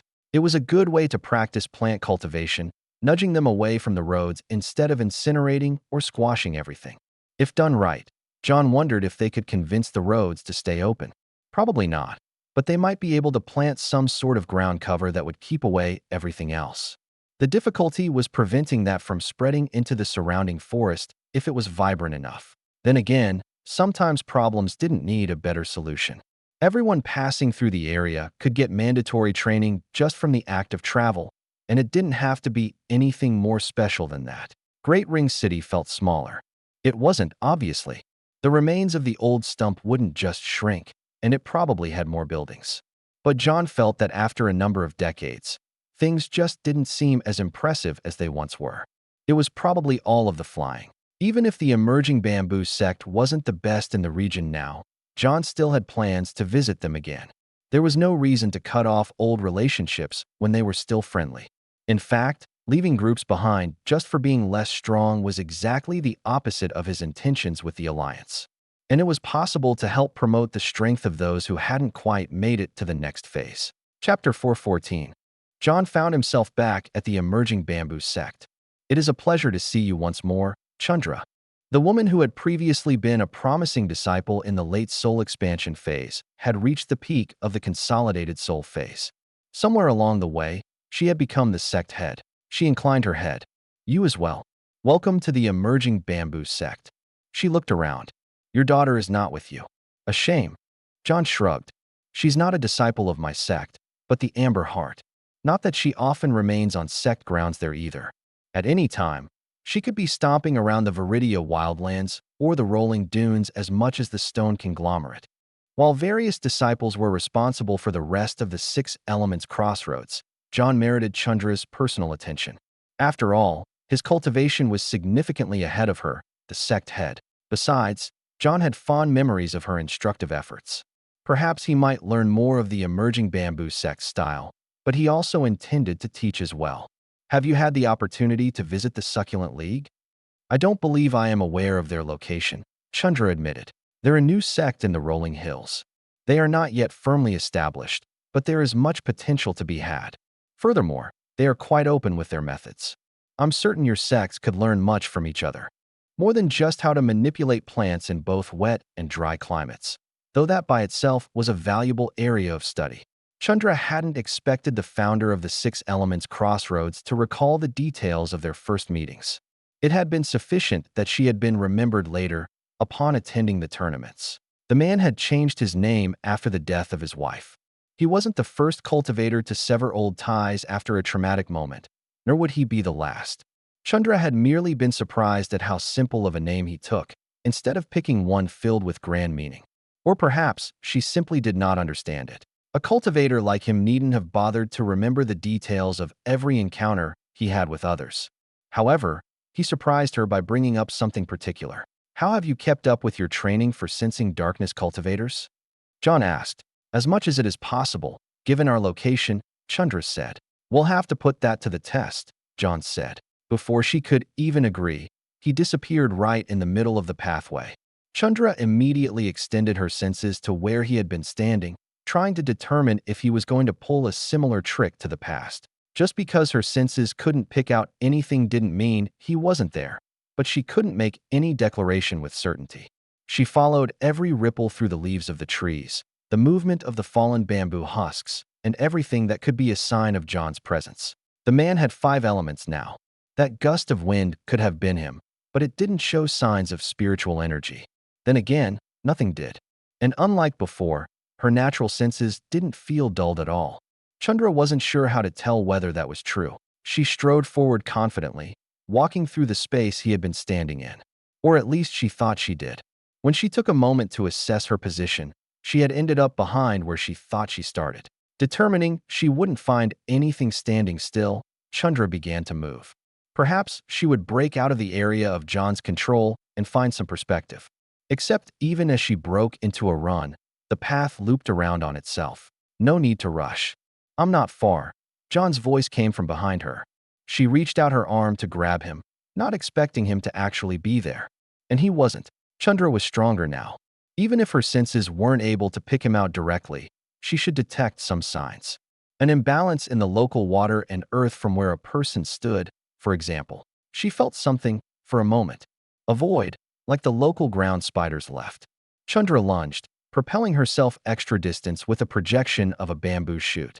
However, when she reached the area, she felt herself splashing into a balance of various spiritual elements, no physical form. She knew the trick those spiders used, and he knew that she knew about them. They were common here, and they must have encountered them on his visit. He used her talents against her. Chandra took a step, trying to get closer to something. Her foot refused to move, as if hooked to the ground somehow. Had that always been the case, or had it happened just now? She didn't know which was worse. She thought for a moment, then threw herself forward, allowing her feet to remain planted. She managed to grab a handful of cloth, though she could barely feel it. I got you. She sighed.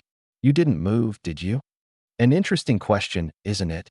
John said as the world returned to normal around her, though she hadn't noticed most of the inconsistencies in the moment. When you were running around earlier, where was I? I think revealing my tricks would be too much. Maybe I should have shaken the whole area. Or filled it with thorns, John said. There are plenty of good thorns to be had as examples. You could make cute little cacti. I doubt it would have helped much, Chandra said, given the gap in our cultivations. You presume I used my maximum power. Just one last question, how many elements do I have? Chandra frowned. He had 5 totems, right? Or had he somehow fooled the whole world and already reached the exalted soul phase? No, his cultivation was almost certainly as he revealed. Chandra felt 5 totems, with elements mixed together in a way that made them feel like nothing at all. However, there was something missing. Was the balance slightly towards darkness? Yet not completely, which meant there was actually some light. She thought. She still wanted to say 5. 6, she declared. Correct. But 5 is also correct, in its own way, John said. Either way, the light is there. You likely weren't expecting additive illusions. You could likely spot most darkness element cultivators, unless they were specialized against earth element seekers. But the Silver Haze sect might be difficult for you. I might add them to a future journey. The Western Muted Crags aren't so unfriendly as the rest. I will take that into consideration. It's not far from the Succulent League, so it would be fairly convenient. You wouldn't have to walk around the whole continent. Should I? Chandra asked. That was what he was doing, after all. Not unless you have a good reason. Stick with the element you train, then any areas of weakness you want to cover. John shrugged. I simply happen to have all the elements, so I need to see everything. This time, John was able to grow himself his own bamboo home. It wasn't just his greater power. Indeed, if that had been the case, he would have done it just fine the previous time. He had the necessary power, but hadn't been able to put it to good use. Now he had a full cycle of elements, able to feed each element into the next. Growth was natural, even if plants were only a small portion of his training, though they'd been unusually heavy in the latest journey. Then again, he hadn't needed much in the way of traditional soil and stone-based methods, since both he and the disciples in Astrain were never terribly far away from the stone conglomerate. Despite the insane speed that the bamboo grew, it wasn't sufficient to complete it in one session unless he wanted to accept that the bamboo wouldn't reach its full potential. In one afternoon, it was 1.5 meters wide and easily 3 meters high. That was more than sufficient to carve out for use, but it would forevermore be just a small hut. However, it had surpassed the necessary standard to continue growth into the next day. John found that constantly monitoring the bamboo was unnecessary. He could spend a few minutes providing spiritual energy and encouragement, then spend an hour or more elsewhere while the bamboo greedily drank up the spiritual energy. He added earth element, of course, but also air. It was going to be a physical plant, so it needed to pull in far-ranging carbon dioxide. Once he had two elements, John figured he might as well complete the cycle. Water and fire were the last, feeding into the others to end at Earth. There wasn't any actual fire, of course, just a source of heat. Living plants didn't burn easily and the Viridia wildlands were soaked through, but it was still better to keep proper control over things. Not bad. Chandra commented when she saw John looking at his work of several days. A bamboo cane large enough to house a half-dozen people, at least according to the standards of the emerging bamboo sect. Are you looking for a job? We could use more people with your talents. John grinned. I'm just a hobbyist, actually, and you don't seem to be particularly lacking. The borders of the emerging bamboo sect had widened considerably, and the number of disciples swelled. They weren't a massive sect, but they had enough people to fill a small city. Even with the rapid growth of the Six Elements Crossroads, they didn't have as many people as a long-established and stable sect like them. It would be a waste of your talent anyway. Chandra shook her head. An ascending soul phase cultivator shouldn't be tied down to a remote place like this. Perhaps, though if you grew one of your own, he looked at her meaningfully. You really think I can? Who knows? John shrugged. I'm not going to say it's an easy task, nor will I exaggerate and say I can pick out people with the necessary talent at a glance. But I can say you have sufficient potential. It's just difficult to make that last step, isn't it? I'm afraid, Chandra admitted. What happens to the sect if I'm gone? I imagine they continue to grow, John smiled. But if it bothers you, make sure you have someone to take over for you. Everyone he knew who'd been successful had a stable sect or clan to help ease their worries. Except for himself on his first attempt, during which he'd been in a time of turmoil and nearly killed himself. It had been a half-success. The resources from a stable base would obviously also be helpful, so John couldn't say that was the only reason for the successes. Ultimately, everything built together towards the result. Maybe once the continent had another couple centuries of history, they might have better insights on reaching the ascending soul phase. Alternatively, John said, there's nothing wrong with accepting the life you have now. Not everyone has to reach for the peak of cultivation. So why do you strive for it? Chandra asked. If it's not too much. If you asked me that question at different times of my life, I would have given different answers. At first, he just wanted to see what came next in cultivation. After ending up in this world, it only seemed natural to explore the possibilities. I needed power for family and friends. Now I have responsibilities to a wider group. I see, Chandra nodded. Do you think that you might reach the exalted soul phase? It's a bit too early to say, John said. I'm not even in the late ascending soul phase yet. But I intend to make the attempt. He would. But if he didn't know why, he might not survive. Somehow, that rang more true than whether or not he had sufficient control of light. Chapter 415. There were various locations that the Six Elements Crossroads planned to visit in the Shimmering Islands, but John was only really interested in one of them. It was a bit selfish, but after so long traveling, he just wanted to see family. The first one to come greet them was Carl, much to the surprise of most of the disciples and the captains of the vessels they were riding upon. The young Leviathan was far smaller than its parent had been, but still larger than most ships. A face poked above the surface rather suddenly. John leaned over the railing and waved. Good afternoon, Carl. Her parents letting Nitsa name the Leviathan had resulted in endless amusement for John. He imagined Turdo and Varusha alternated between amusement and regret.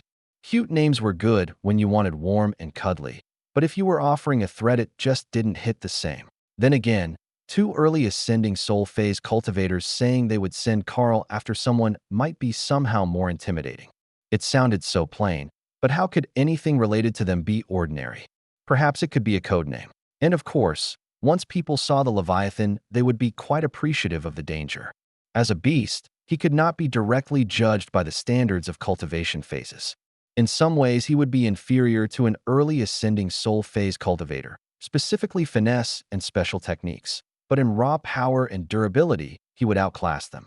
Turdo or Varusha after their advancement could certainly defeat him together or individually, but it wouldn't be easy. Not that they'd ever need to. Carl was a good boy, which wasn't to say he always listened, but he never hurt anyone he considered a friend, even accidentally. Potential foes, however, were at greater risk. John jumped down onto the water to pat Carl on the head.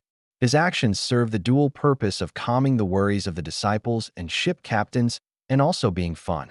How often did one get to pet a giant sea beast? For John, it was every time he came to visit the Shimmering Islands, which was not often enough. When they were young, he'd managed to spend more than half the year with his children, even if only 2 months of it also included Mateo. Now they were fully responsible for their own clans, or Ursel. So he didn't even see them all every year. Why had he even founded a sect? To grow strong? What was the point of that, if he couldn't spend time with those he cared about? John knew the answer, though. He'd rather have infrequent contact with those he loved than none at all, because either he or they perished in battle. As cultivators, it was far and above the most likely result, even if they never sought out conflict. Nitsa didn't jump into his arms. How disappointing. John supposed she might be going through a phase. It could also have something to do with the fact that she wasn't a little kid anymore, but a young woman. At least she hadn't lost her youthful enthusiasm, even if it didn't include her poor grandpa. Carl. She jumped into the water next to the Leviathan. You went and found them coming in. Good job. Carl did not fit in the inner ring of Pualani. He very much wanted to, but it was too shallow even for the parts of him that were more flat. There were some clear gouges in the sea floor where he had tried to maintain a path as he grew larger, but ultimately he was limited to the outside of the island. It was probably for the best, because he wasn't meant to be just a pet, but a defender. He would protect the Brandel clan and all the others around them. Not that any threats would easily reach them in the current circumstances. The one good thing about visiting on official business is that John had a good excuse to see Turdo. There wasn't anything they actually had to talk about, but taking time out of their schedules together was simple enough. How are you settling into life as an ascending soul phase cultivator? John asked. Turdo and Verusha had advanced because of the initial stormy sea sect trouble and Mirana's involvement. Without that, they might still be a few years short of making the leap forward instead of just past it. It's about what I expected, Turdo said. Which is to say, not different at all. Except more people want to visit. John nodded. It turns out being stronger doesn't make the world fundamentally different. I trust that means your totem swap worked out well. Turdo nodded seriously. Our combat synergy has increased to an even greater level. We might even be a threat to you. I'd actually be quite interested to see that, John said. There were 4 ranks of cultivation between them, after all. Advancing from the early to mid-ascending soul phase wasn't a small increase in power. In theory, John should be able to overpower the 2 of them at the same time. Most likely, he'd actually find it more difficult than that if he focused on raw power. Not that he ever did, especially not since coming up against Abrit. He'd been reminded at how far the gap between people could be, though he had made up a significant section of ground since then. He still had reservations about any late ascending soul phase opponents. And while he hadn't heard of any exalted soul phase cultivators even in surrounding areas, the potential for their existence was plenty of reason not to get complacent. Before we get into sparring, John said, how's Nitsa doing? She certainly seems happy, but it's hard to really say with just a short time. Her main complaint is not spending enough time with her cousin, Verusha commented. However, she has found some local friends beyond Carl. Hopefully they last this time. What about previous friends? John asked.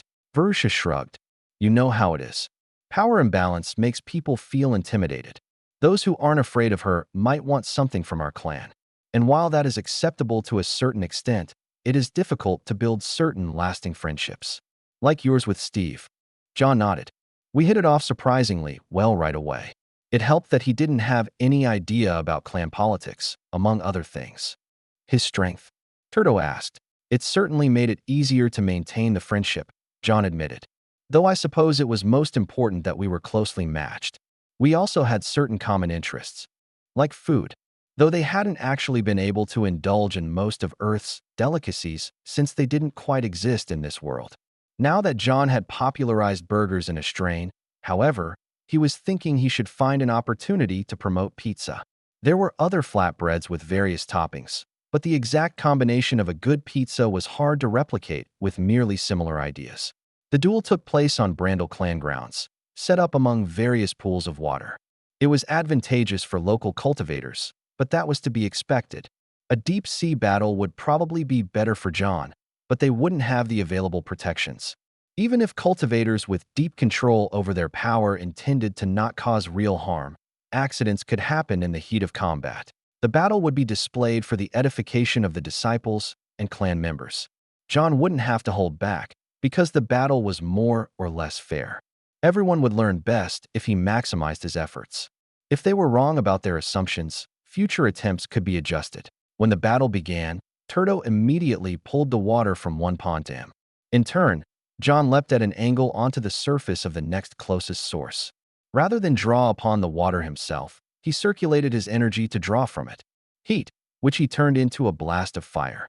Verusha split the flames easily, but John had pretty much expected that.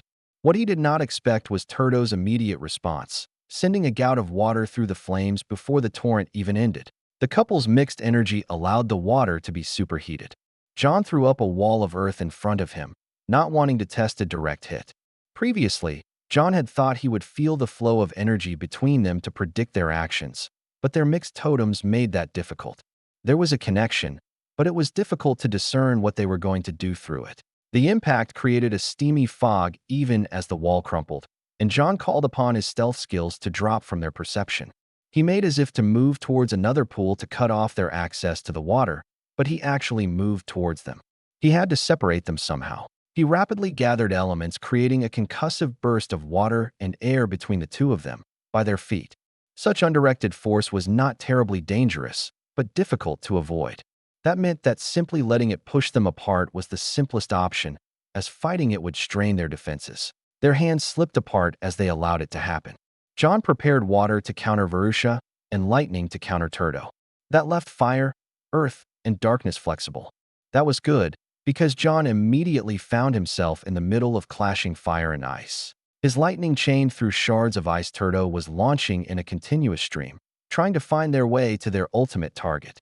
John knew Verusha was familiar with water, so he hadn't expected a perfect effect, but he was surprised at how quickly his own assault was vaporized. The flames continued forward, and he was just barely able to counter them with his own fire. He had to block the shards of ice with another temporary wall of earth, but John found his energy being worn faster than he could bring it to bear. His saving grace was creating a flash of light that neither of the two were expecting, creating a moment where he could slip out from between the two of them with a burst of darkness energy shielding him. It turned out separating them wasn't as useful as he thought. Or more specifically, standing in between them was clearly not the right way to go about it. John decided to change his plans entirely. His earth element gathered, a bamboo shoot rocketing him into the sky where he remained. The move had been too fast for either of them to counter, and now he was lingering out of easy reach for them. He also wasn't trapped between them. The two of them moved back together, holding hands. John had no idea if that was actually at all functional anymore, or simply a false flag. Certainly, it had led him down a dangerous path. Returning together was either an admission of some actual flaw or a secondary ploy. Either way, John wouldn't be attempting to separate them again just yet. Twisting flames and water shot towards him. Gravity pulled it down, but that wasn't sufficient to negate the attacks of a cultivator, just weaken it slightly. That was good enough for John's purposes, and he had a wide degree of mobility. He used a portion of his earth element to feed into air, boosting his movements even further. That left him mainly water and fire to attack the two cultivators, which wasn't optimal. However, he felt he was using his true weakness against them well enough. Air defeated water, and even water elemental spiritual energy was heavy, forcing Turdo to expend more energy to attack. Until the couple changed their tactics, creating blasts of steam that rapidly rose into the sky. They were invisible to the naked eye, but the spiritual energy was obvious enough for John to avoid them. However, he was forced to maneuver rapidly.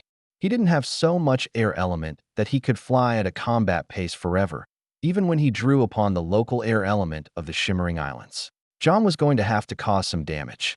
He gathered a portion of each element to prepare for the attack.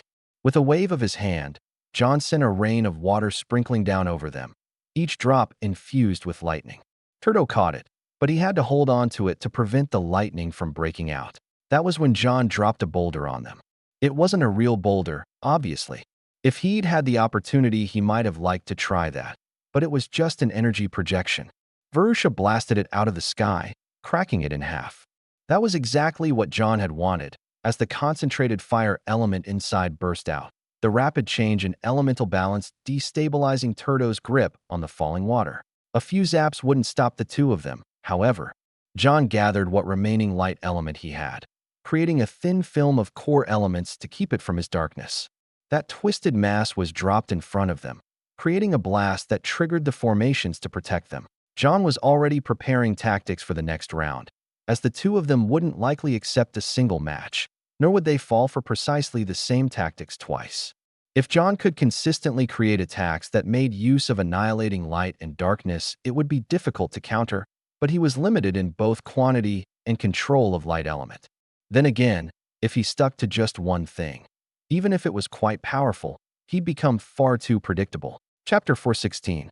There were no major insights John gained from his battles with Turto and Varusha, but the training was doubtless valuable for both sides regardless. Incremental increases were the very basis of progress in cultivation, after all. Sudden improvements were few and far between, and they became less and less regular the further along the path of cultivation one went. One had to endure extreme circumstances for a significant time to even have a hope of a leap forward. Currently, John was in no rush, but he still felt a drive pushing him forward eternally. Power was enticing, whether it was to protect allies, defeat foes, or simply for his own edification. Mastery over the elements was its own reward. Though their next ultimate destination after the Shimmering Islands were the Solrot Bogs, they continued directly east to Pearl Landing. There, further 6 elements crossroads disciples waited for them, and others who had different engagements were able to depart and return to the sect, or wherever else they wished to go. Notably, they picked up the most prominent disciple to come from the Solrot Bogs, Taurai. The Solrot Bogs produced very few people, cultivators or not, so there weren't many others. Unlike most previous interactions with the Solrot Bog, this time John actually was going to the region instead of merely passing through.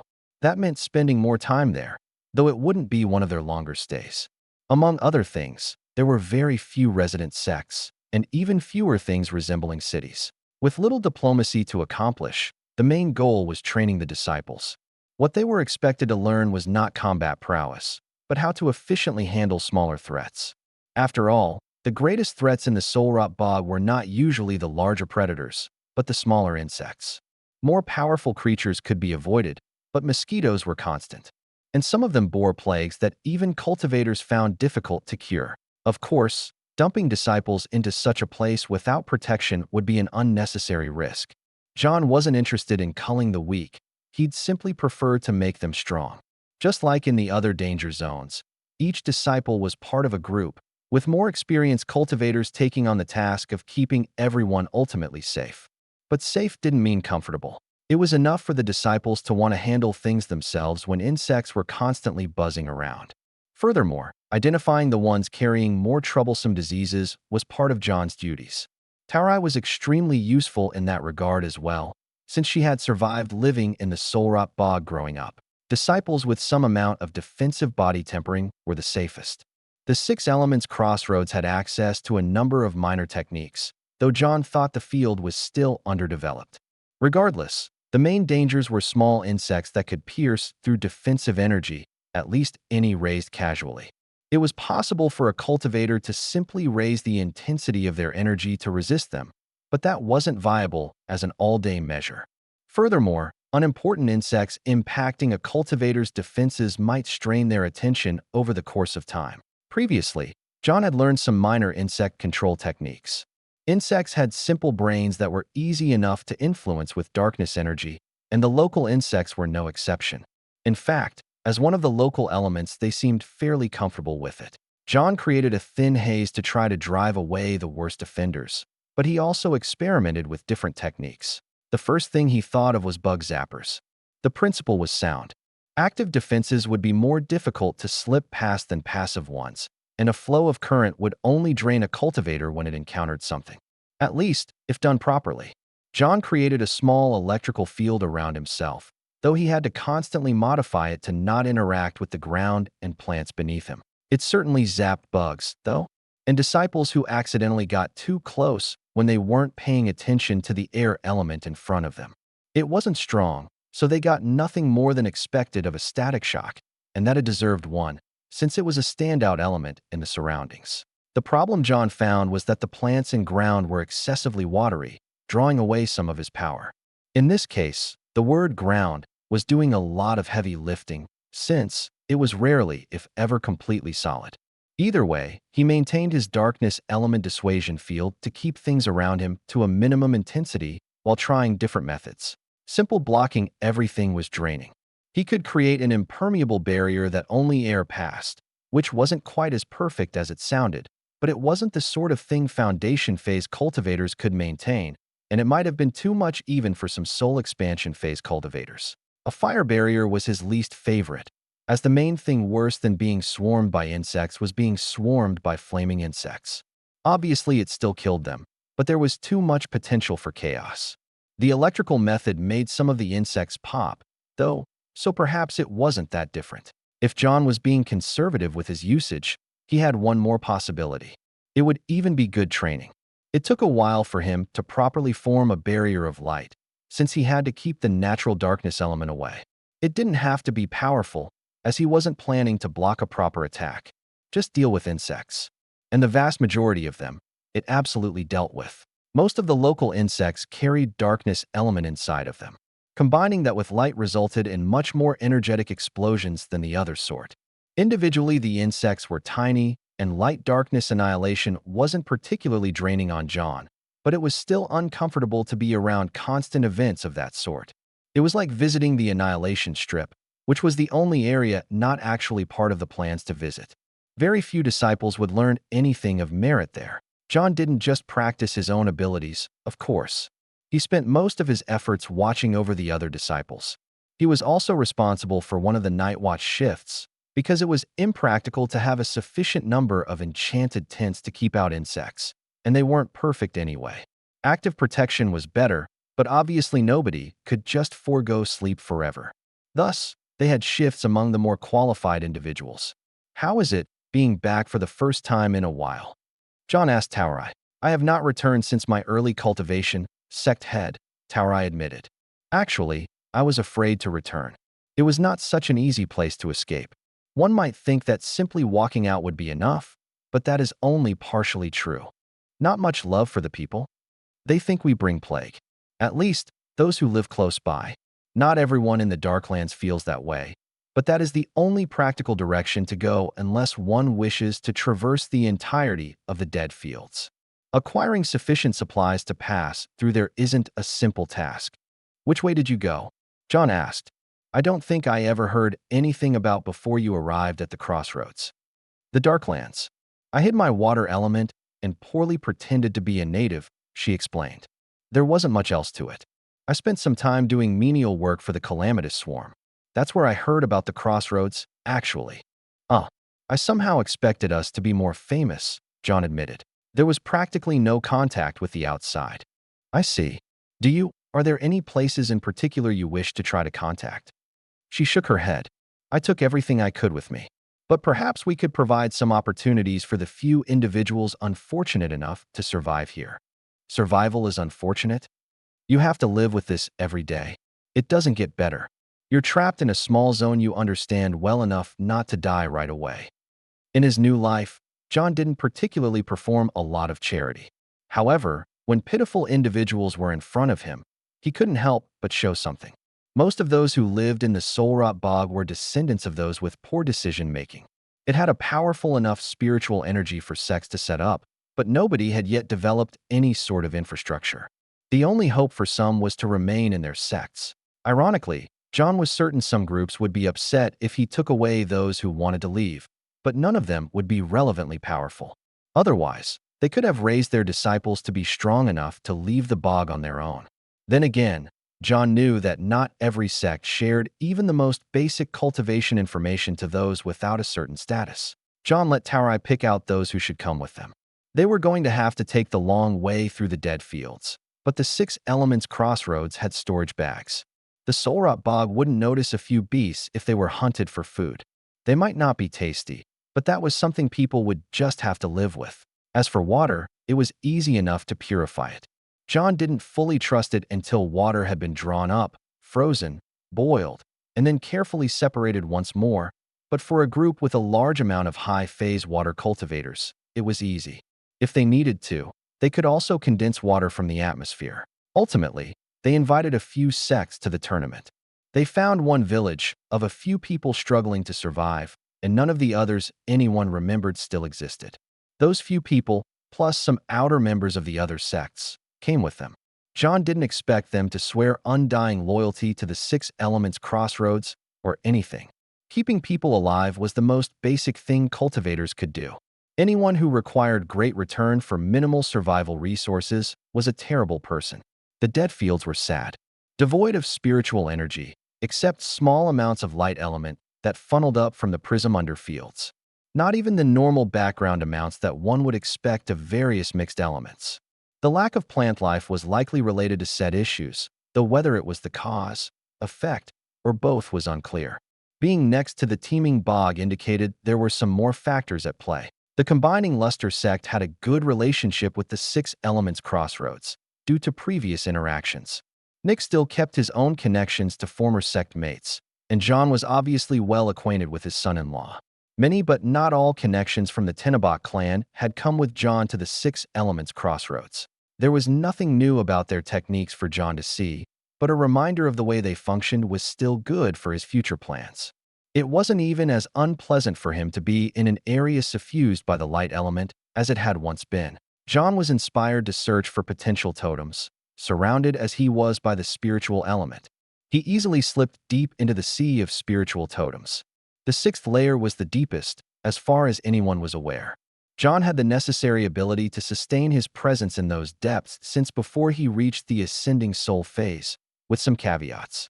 Searching out light element totems was more difficult, as he was as yet incompatible. The totems would make him compatible, unless he picked something wrong, but he still needed to nudge his affinity more in the right direction to make his search efficient.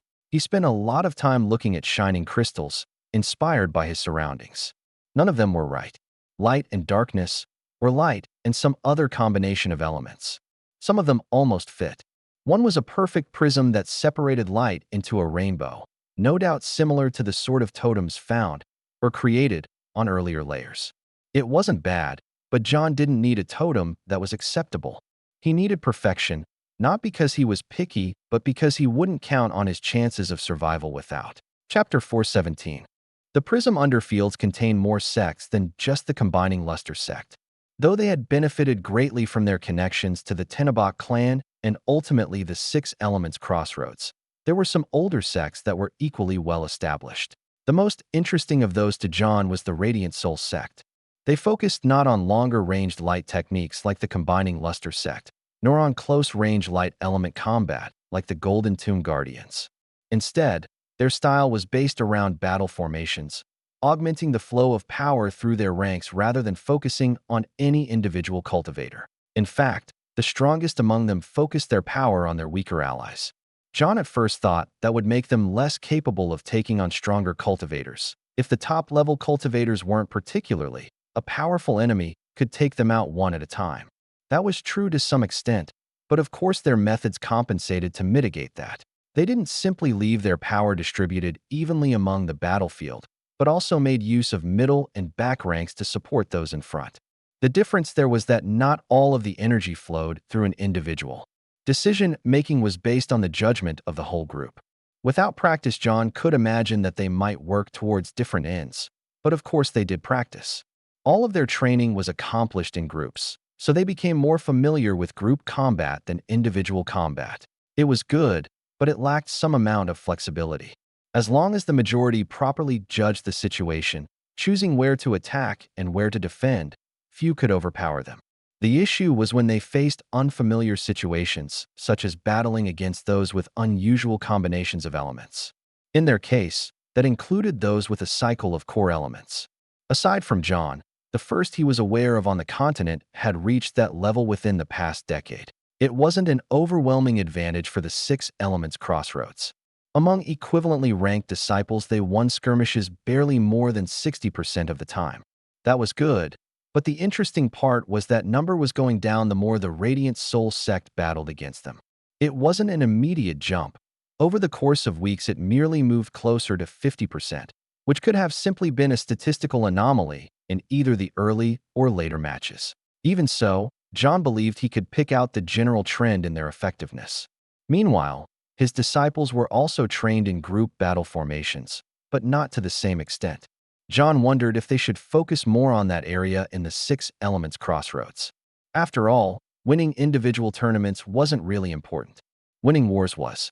He didn't plan to get into any wars, but given the track record of the continent, he couldn't expect the troubles to simply end. Not everyone was suitable for group combat, nor did John think that one solution solved every problem.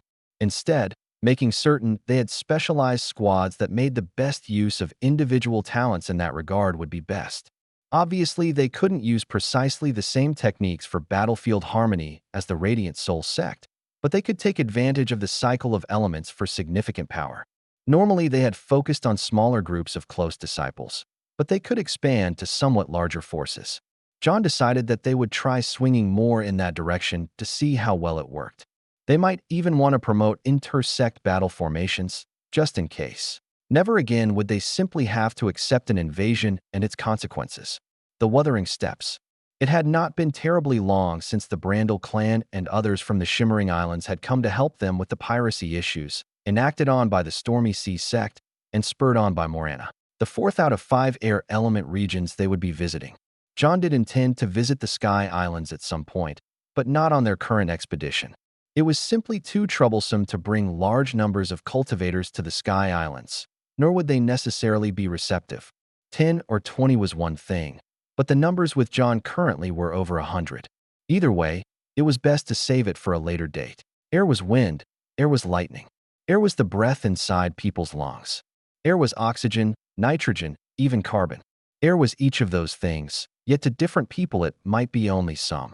The same was true of other elements. Perception mattered.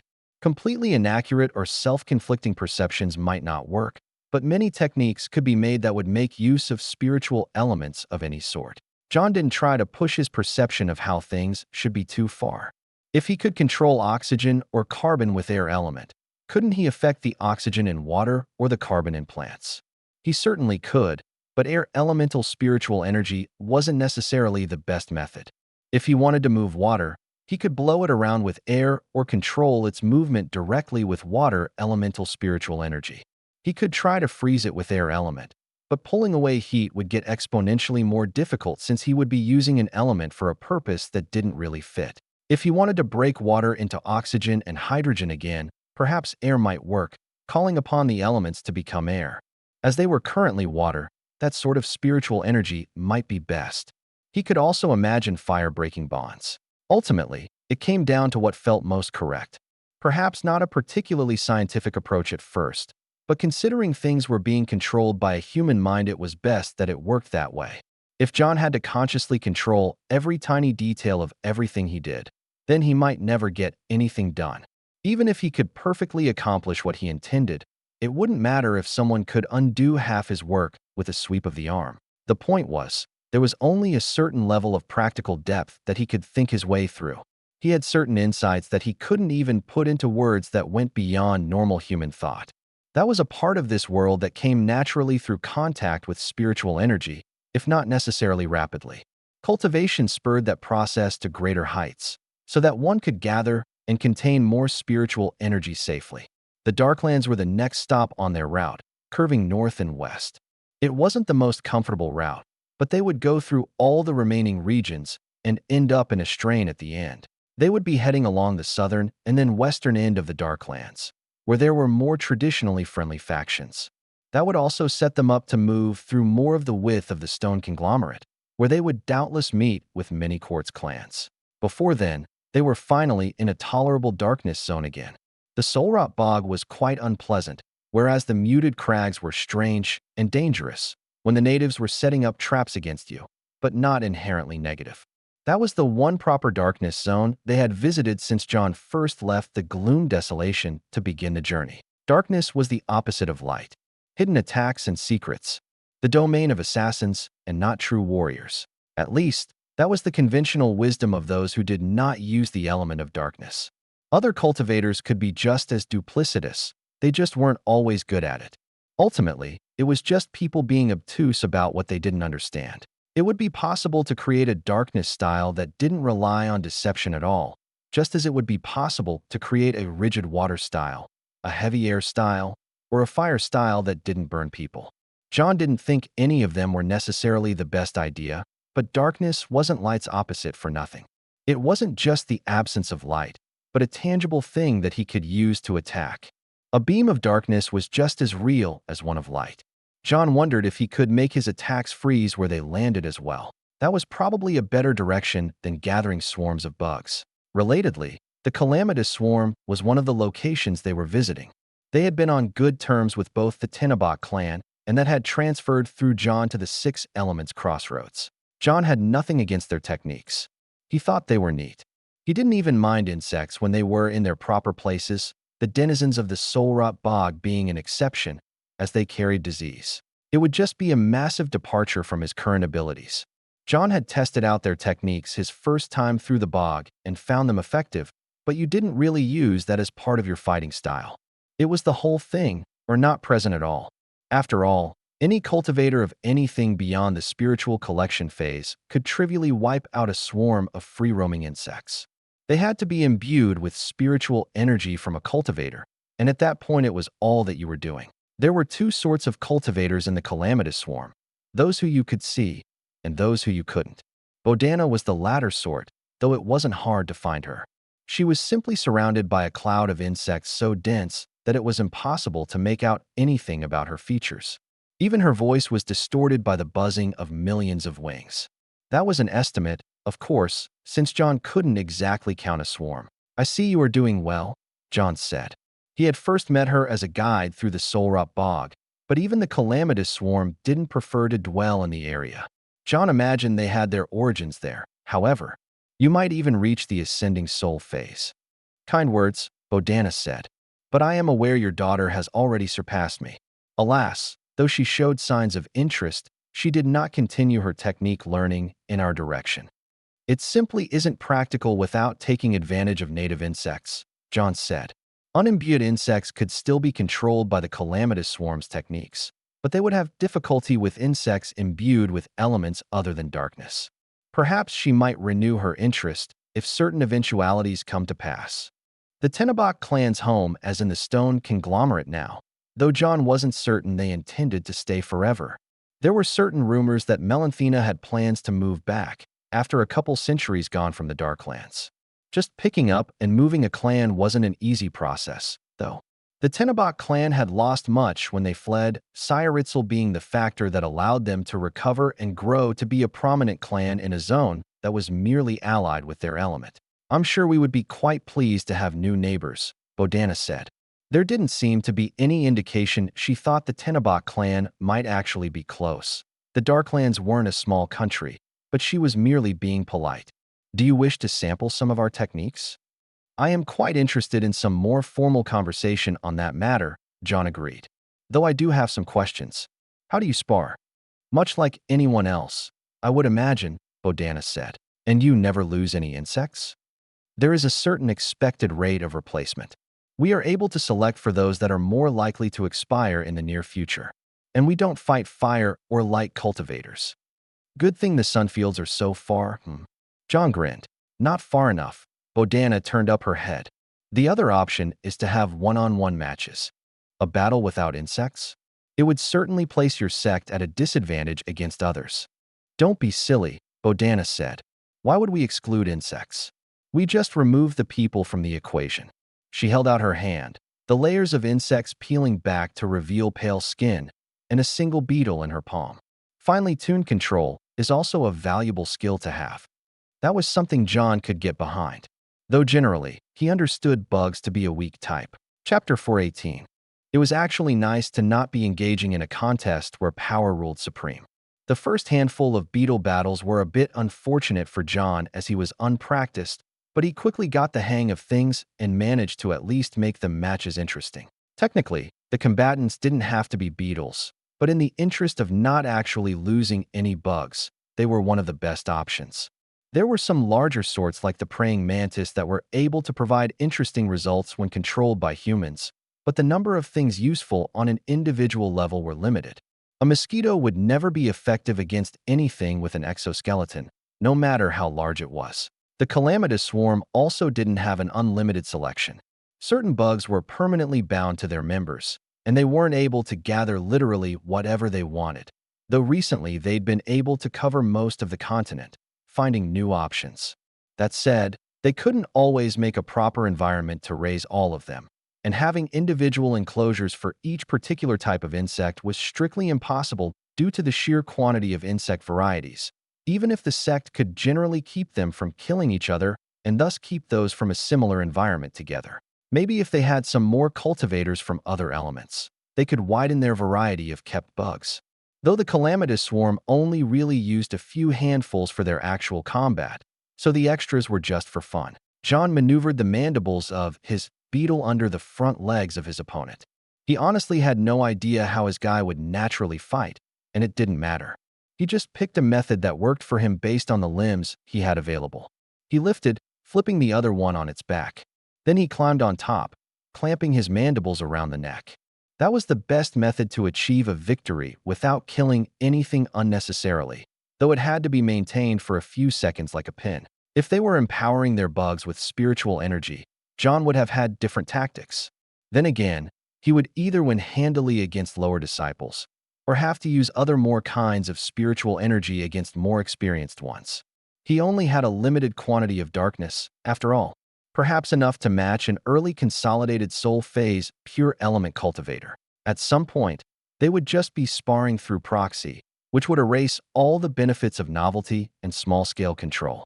So the rules were that spiritual energy only controlled the insects, a rule which most of the disciples followed well. A few thought that because they were using darkness element already, they could try to sneakily cheat just a little. Nobody was foolish enough to do it against him, but a few did it against fellow disciples. When they got caught, and they always would eventually, they received the harshest punishment imaginable. No more bug battles. At least, for a while. Being banned was one thing, but there was also social ostracization. Perhaps darkness cultivators were supposed to cheat, but in that case they'd better not get caught.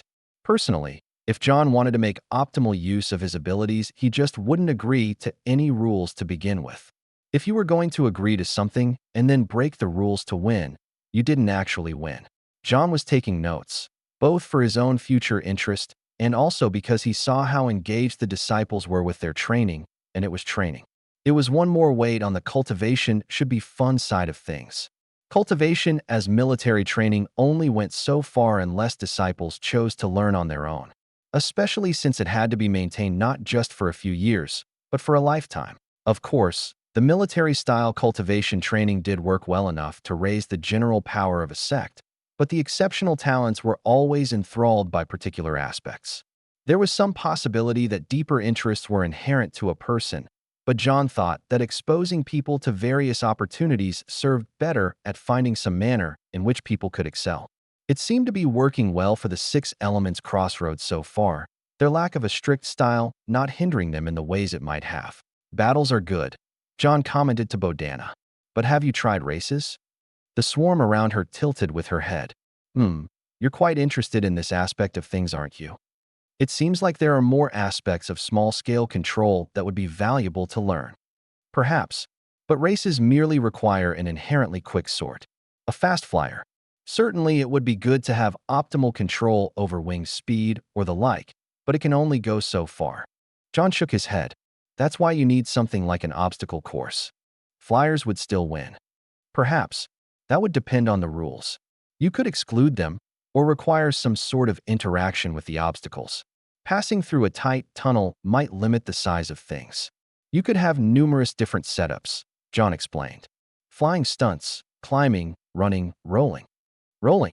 Well, most don't usually move while rolled up, but you could create a downhill obstacle course for pillbugs. The other option for rolling wasn't so much movement-based.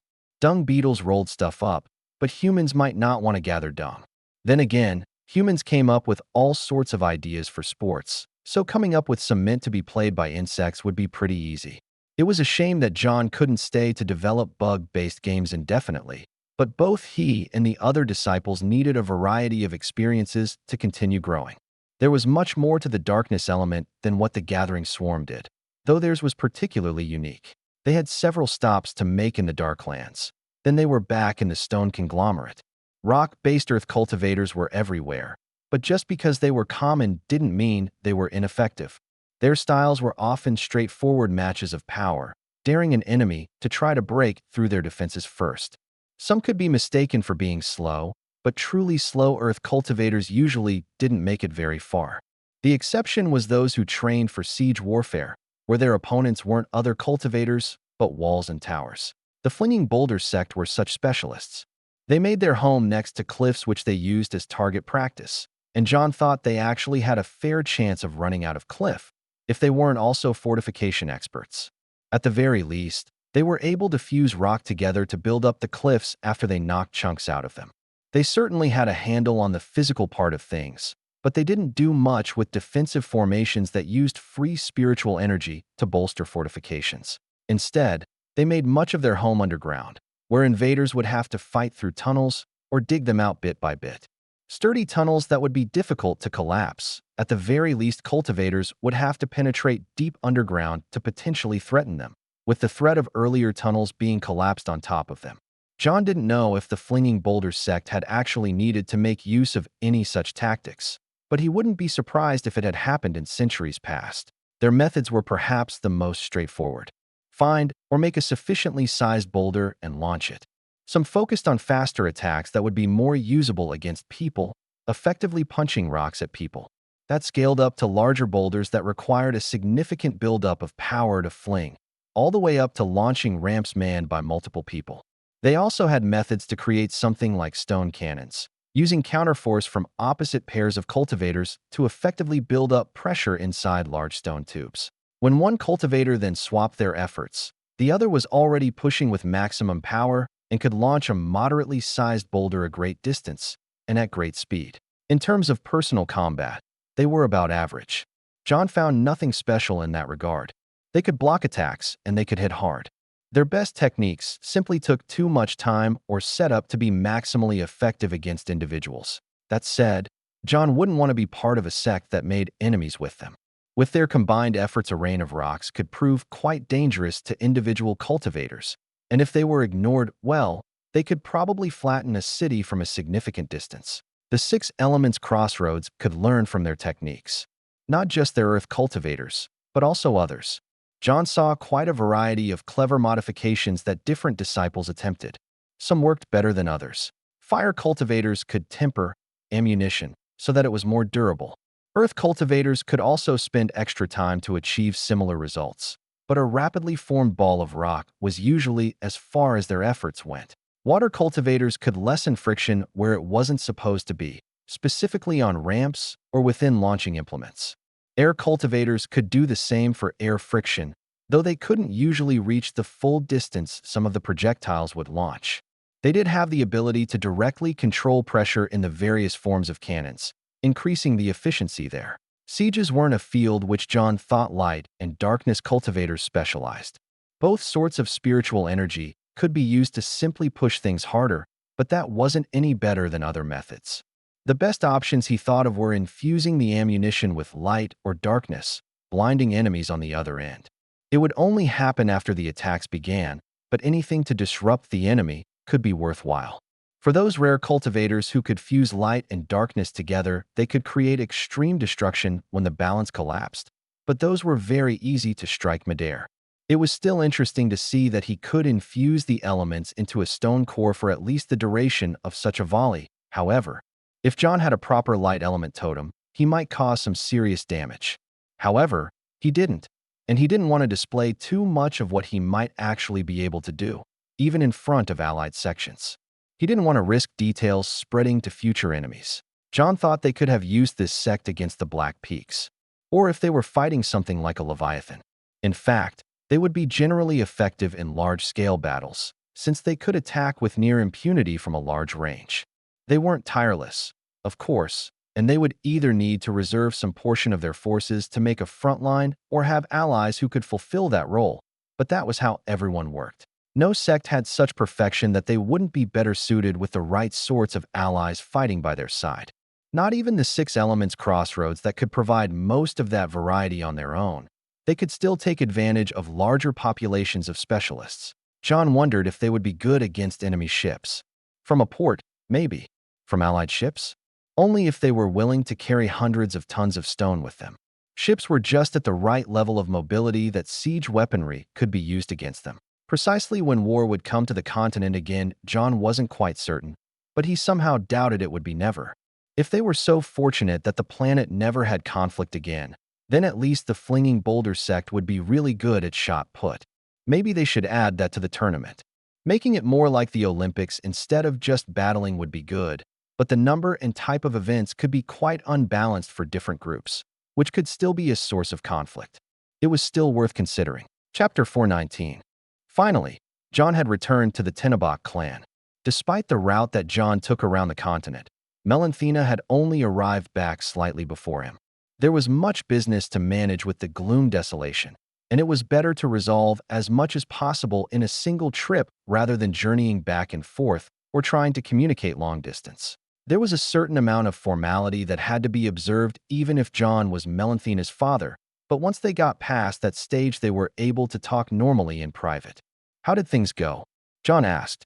We made some progress analyzing the state of spiritual energy in the region, Melanthina explained. Furthermore, we came to some agreements about how ports might best be protected. A contingent of allied forces at each port was deemed to be a sufficient deterrent. The show of force would be greater at first and diminish to a more reasonable number over time, depending on whether there is any indication of trouble.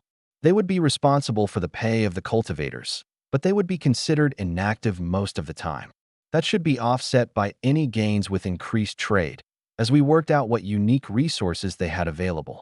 Sounds like a complete success to me, John said. Nick nodded to her side, even as Melanthina replied. There were a few difficulties, or it would not have taken so long. However, that is usually the case with less familiar groups. They wanted a guarantee of sustained cooperation. Now I must return the question, Father, how did you fare on your journey? John explained how the journey had gone, focusing first on the disciples. They were the ones to make the greatest strides in their techniques, and a number of them had increased in rank. Of course, the cultivation advancements weren't the only things that were of note. That couple seems like trouble. Melanthina chuckled when John talked about Fedel and Chi. Couldn't they even keep themselves in check for a few days?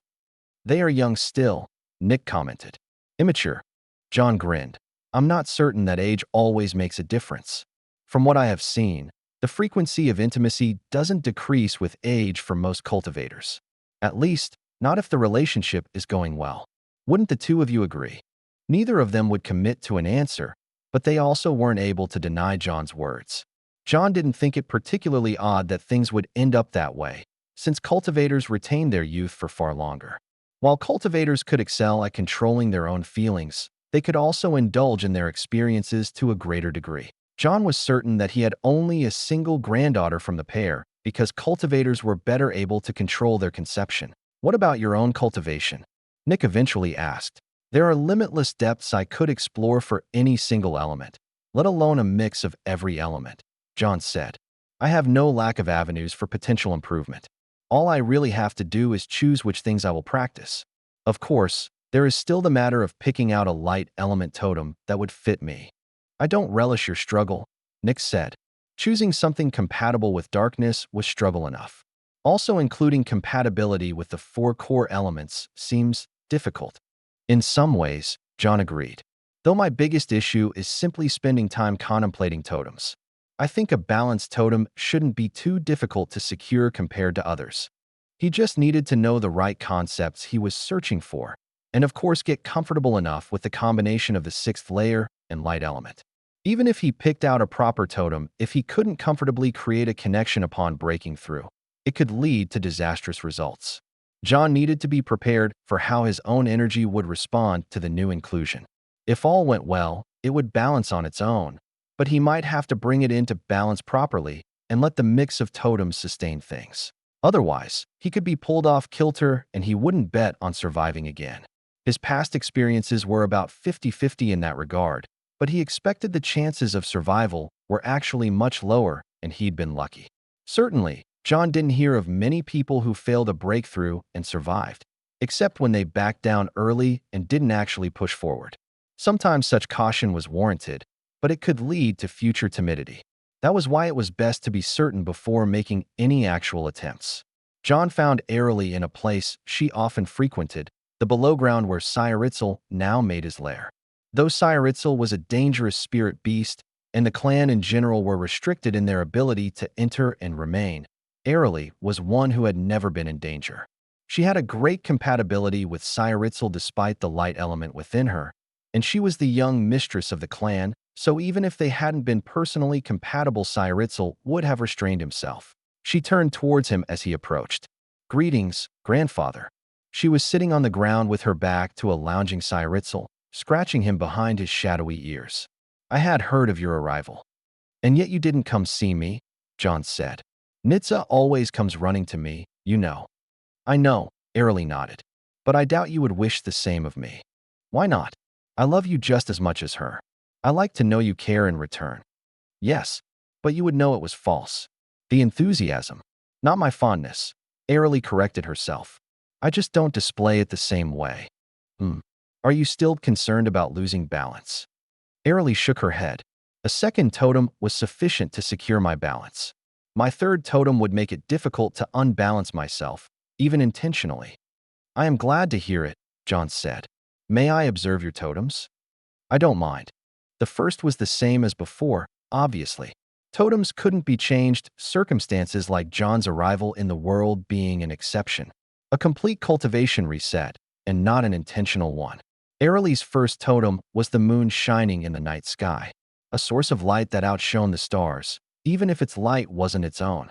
The totem had grown, showing proper care in Airly's efforts, though it was still behind her later ones. Someone like John who improved all his totems to match the next layer was quite rare, and that had required an intentional choice. They had been slightly weaker at first, and it took dedication. Her second totem John had observed only from afar. It was less profound in some ways. It was a simple scene, bringing to John's mind resting in the shade of a tree during the middle of the day. With the first two, it was light and darkness, then darkness and light. The third totem was a divergence from the others. Rather than a scene from nature, the third totem was simply a pair of eyes, one open and one closed. Light and darkness, of course, but there was more to be seen. John looked closer and subtly felt a glow behind the closed eyelid. In that way, light went into the open eye and came out of the closed one. Except it didn't, exactly. That totem certainly wasn't one that others had formed. Airly must have come up with the idea on her own, an idea unique to her. John imagined it was more difficult to solidify into a proper totem, but clearly she'd been successful. Her spiritual energy was quite stable. "Grandfather, Honored Aunt is preparing to ambush you." John refocused his senses in time to pick out Kristen's approach. If he didn't know who he was looking for, he might not have been so easily successful. He smiled, sensing how she had grown. "I was going to come find you soon enough." "There aren't so many nosy people here," Kristen said. "Is that a problem?" "I'm not fond of being a public figure." John shrugged. "Then you shouldn't have advanced to the ascending soul phase." Kristen sighed. "Even so, I've fallen behind." It's that sort of talk that will get you in trouble with everyone who hasn't reached the ascending soul phase, which is everyone we are aware of save a couple dozen individuals. "I don't care about that," Kristen said. "I just need to be strong enough to protect the clan." "You are," John said. For the first time since John's arrival, Xianxia spoke. "And you are not alone. Even if we would not find it pleasant to combine our energies directly, I would still fight by your side."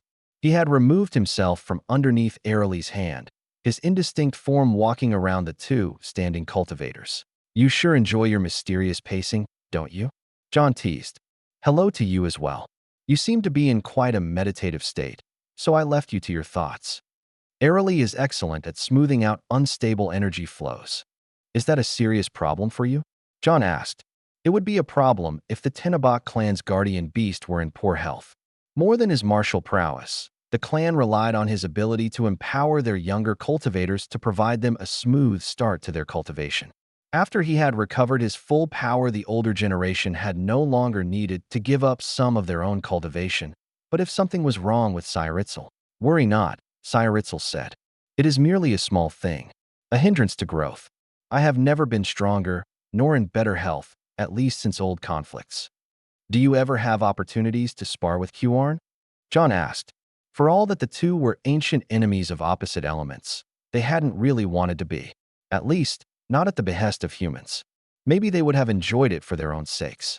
I am sure you know Huarn likes to fly all over the place, Xianxia commented. Every time she lands near the sect, she disrupts the whole balance of the clan. It sounded like a complaint to John, but he also felt like it was the sort of complaining people did about their friends. I wouldn't have expected much different.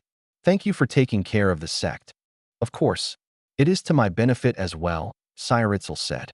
John believed that was true, to some extent, though currently he might be able to grow more quickly on his own. Growth wasn't the only thing valuable to a cultivator, and that included spirit beasts. Stability and safety to ensure the long term were also important. Airlie had picked herself up off the floor. Grandfather, I have heard you were on a training journey. Could you demonstrate what you have learned? Certainly, John said. But not here, especially if you want to see my efforts with light and darkness. Though, perhaps you won't be impressed by my capabilities in that field. Everyone is different, Airlie said. And you are the strongest person I know. You are always unique. John noticed she didn't say the best, though. And what about you, Kristen? Anything you'd like to see? We could also spar. There is too much of a gap between us. I'll suppress my rank, of course, John said. It would likely still be too much. John thought she could still learn something, but he supposed she already knew that. Perhaps you should visit the Silver Haze sect. Arkitz has quite some talent, but I still believe you could outmatch him. Is he in the ascending soul phase? Not yet, John admitted. But he will be soon, I think. Perhaps you could be helpful there as a pure element cultivator. And a difference of a couple years is so minimal that he would be a fair match for you to test yourself. Kristen nodded. Thank you. I will look into this opportunity. If you're worried about causing harm to the sect grounds, John returned to another topic for a moment. You're always welcome at the Six Elements Crossroads. Our arena is becoming ever more suited for ascending soul phase combatants. Impressive, Kristen said. Maybe I will take you up on that eventually. Chapter 420. The final stretch of the journey would bring the Six Elements Crossroads through 3 fire element regions, though only the Green Sands was pure fire element.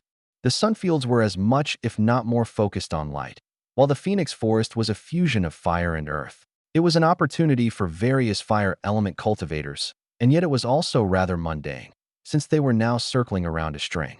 These were some of the regions that were easiest to take a training expedition to. However, that didn't mean disciples could just go whenever they wanted, at least not paid for by the sect.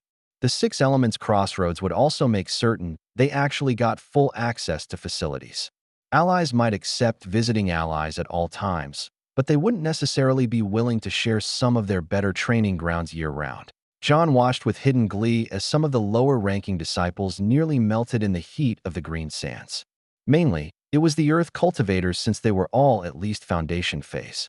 Without an elemental weakness, cultivators should be able to resist the general heat of the area, even if it was somewhat supernatural. She would have been one of those melting, if not for Fedel.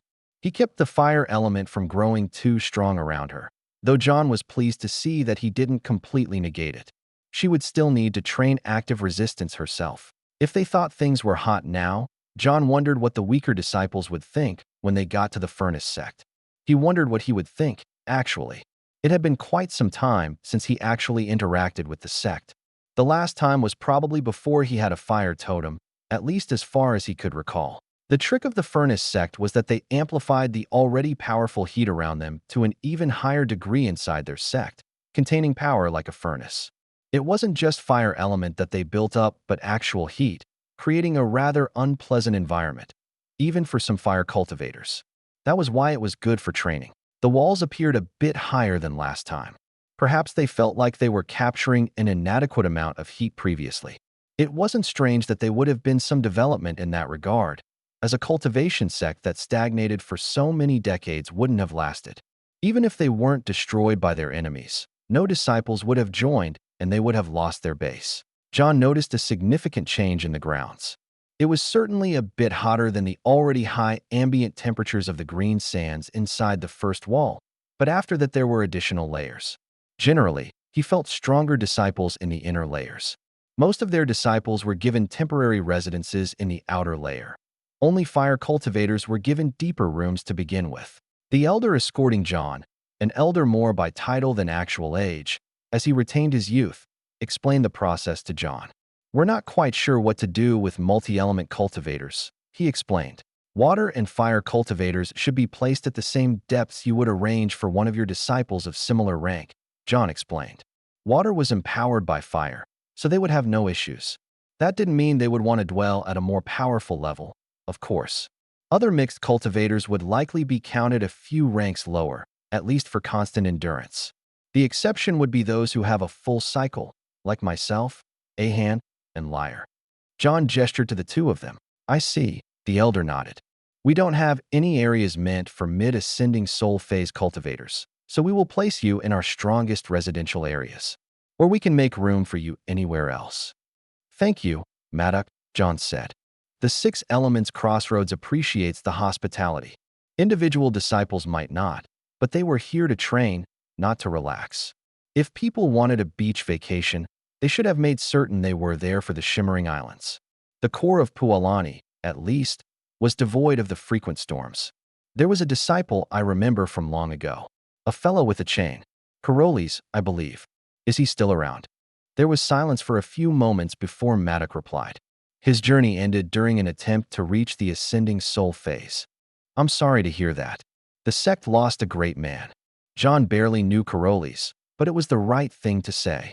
He wondered how much Karolis had remembered him. Most likely he would have heard about John's various activities. He had become quite famous under the name Fortkran, and that continued after he changed his name. But when they met, John was barely into the foundation phase, and not all that impressive. He'd barely managed to pull off a win because of his opponent's unfamiliarity. John realized why Maddock had offered him another location when they reached the innermost layer of residences. There were a few carefully constructed stone buildings, all devoid of residents. It seemed that Karolis would have been the first ascending soul phase cultivator from their sect, if he had been successful. A reminder that not all were as fortunate as those John knew. The fact that many were reincarnators and transmigrators was a significant factor, no doubt. It was swelteringly hot in John's room. That was by design, but he thought maybe they had gone a little bit overboard. Or maybe the furnace sect was secretly trying to kill him. Not likely, though, since he knew they had hotter areas. They just didn't have any dwellings. Just to see how hot things got, John wandered another couple layers further into the sect, the heat intensifying to the point of a constant haze filling the area as air distorted. It was excellent for training. John had more than a few days to disperse or control heat now, the simplest of which was to absorb it as fire element. That would only work up to a point, though. Once he absorbed all that he could bear, he needed other techniques. The same would be true even if he was a pure fire cultivator. Alternatively, he would need to release some of his stored energy. John opted for a mix of both. He was cautious about transmitting heat into the ground, as at some point it would actually start to melt. With the kind of temperatures he was working with, that wasn't actually impossible. With nowhere else for it to go, it would probably just build up if he did it for too long. That was why John used some of the fire element he absorbed to actually reverse the changes in temperature. It took a lot of active control and seemed contradictory, but spiritual energy wasn't limited to just one thing. Fire element made things hot, of course, but John had already used it to help freeze water many times before. A change in temperature rather than temperature itself. Spiritual energy could usually be divorced from the things that birthed it, though not with only basic experience. Along with some amount of dispersal into the ground, John also reached up into the skies, using air element to blow heat away. Then he transformed some of the excess fire inside of him into the spiritual energy he used by converting his cycle of elements. John stood at the very center of the sect, where they had a dueling arena. Temperature was the highest there, but as John stood at the center of the area with his blood threatening to boil, he gathered the energy around him. Then he shot a burst of fire element straight up. The heat rose, and much of the surrounding air followed it, providing a cooling breeze. For a few glorious moments, the central courtyard was a pleasing temperature before the sweltering heat began to build once more. Back in his room, John had to figure out how to sleep. He doubted that members of the furnace sect were meant to stay up all night meditating. At least, not usually. That meant there were supposed to be passive ways to deal with the heat. As far as John was aware, they didn't perform any sort of advanced body tempering. Subconscious control, perhaps. It wasn't a bad thing to have your spiritual energy ready to respond to specific circumstances. John doubted they were supposed to disperse the heat. So he focused on using his cycle of elements to use up some small but constant amount of spiritual energy while drawing in the fire element around him. Soon enough, he had a cool breeze, but it required a bit too much active control to remain while he was unconscious. He focused on his breathing. Normally, blowing through narrow lips resulted in cooler air, but that was only because it pulled along ambient air with it. With the surrounding temperatures being so high, the way he breathed in and out didn't change. John had considered altering his body for the sake of temperature regulation in the past. He wasn't going to suddenly try to push that technique here, but it certainly made him consider it. Rather than any of that, he took stock of the room around him. It was made to focus heat inward, but there must be some sort of release. Otherwise, it might actually build up indefinitely depending on the mechanisms. In the case of formations, they could absolutely push fire element and heat into the room until something caught on fire, probably his clothes, then himself, then the specially formed mattress and bed sheets. Considering the design of the sect as a whole, John focused on the ceiling. It seemed as if it was solid brick, but rather than reflecting heat onto him like the rest of the room, he actually found it to be relatively cool. John focused his spiritual energy around him, turning himself into something like a bonfire with the flame around him rising. Somehow, he felt slightly cooler afterwards with the heat focused upwards. John flew up to make certain his spiritual energy senses were picking up the correct temperatures, but it was still relatively cool up above. Barely hotter, if at all. So it wasn't an entirely incorrect method. That said, it still required active thought. John focused once more on drawing in heat, though it formed around him naturally enough, then letting it flow upward. With purely fire, he couldn't find quite the right flow unless he wanted to nearly set himself on fire, which might have been correct from what he had seen. Personally, he was more comfortable with something related to the cycle of elements. When he let it, his own spiritual energy actually solved most of the problem naturally. The elements in his dantian were constantly exchanging with each other like the natural cycles of a planet. None of it was real, of course, but the exchange of elements could withstand a certain level of instability and balance itself out. All it needed was a nudge in the right direction, a recognition that there was going to be a constant input of heat, and as long as he let his spiritual energy react naturally, he was actually quite pleasant. After stripping down to his underwear, at least. He was still sweaty from previous exertions, and it wasn't cool, but it was manageable. He found that the sheets actually drew away excess heat rather than trapping it, so that took him most of the rest of the way to a comfortable, or at least tolerable, time of rest. He was going to appreciate normal sleep after this, though. Chapter 421. Moving on from the furnace sect, the Six Elements Crossroads disciples were far from done with the green sands. Technically, they could have cut straight north to the sunfields, but they would have given up the opportunity to learn from the variety of styles that could exist in a single region. Since they were trying to cover as much ground as possible, they would be making their way to Zolvolj to learn from the various clans and sects there, the Milanovich clan chief among them. Nobody was foolish enough to bother their group along the way, nor did they happen to run across any ongoing conflicts. John hoped that was because the continent was becoming more peaceful in general, but of course their particular group wouldn't be the target of most trouble. Anyone with actual grievances against them would have to find their way through a significant distance of Allied territory, which made it quite unlikely. John didn't entirely relax, though he did find the green sands quite pleasant to traverse overall. The dangers were quite limited along the established roads, and the heat was extremely consistent. No dangers of ice falling on people's heads. Then the sandstorm came. It was rather interesting to see his vision filled with a green veil. John had only encountered sandstorms a few times in his travels through the green sands, and they were usually a lesser threat than the heat. Sadly, they didn't reduce the temperature even by blocking out the sun. Much of the heat was stored in the sands themselves and the ancient fire element throughout the region. John wasted no time giving orders. They had already established squads in case of emergencies, so people merely had to gather together 2 groups wide, spilling slightly over the edge of the road.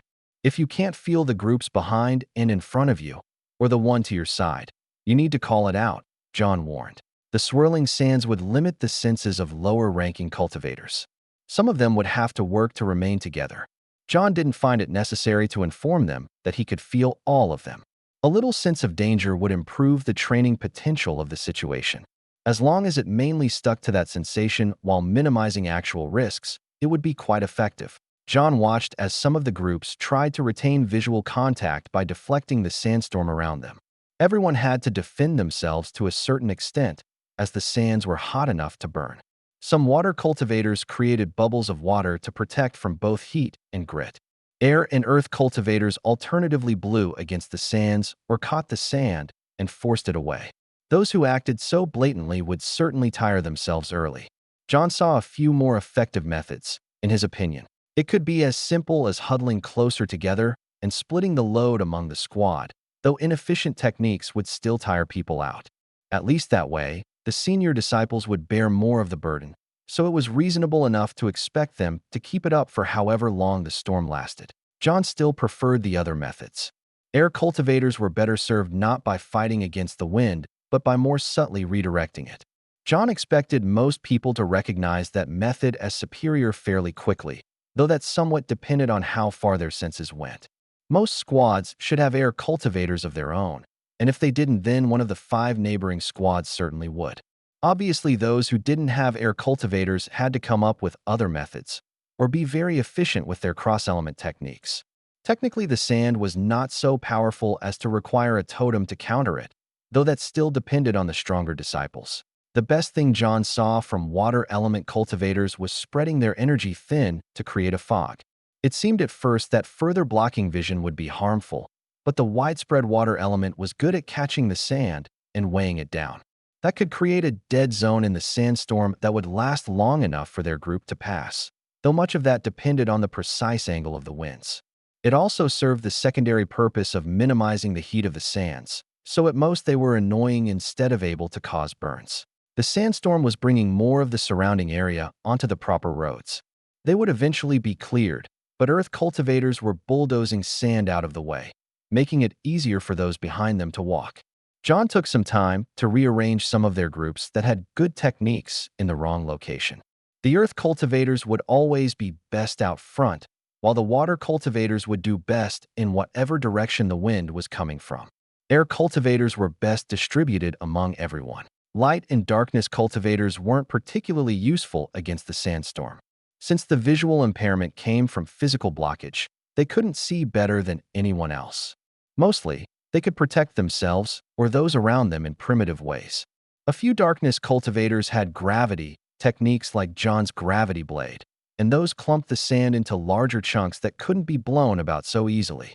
The light element cultivators at least made it so that their group could be spotted by others even if precise forms wouldn't be clear. They also helped negate some of the darkness that came from the sunlight being blocked. That left fire cultivators.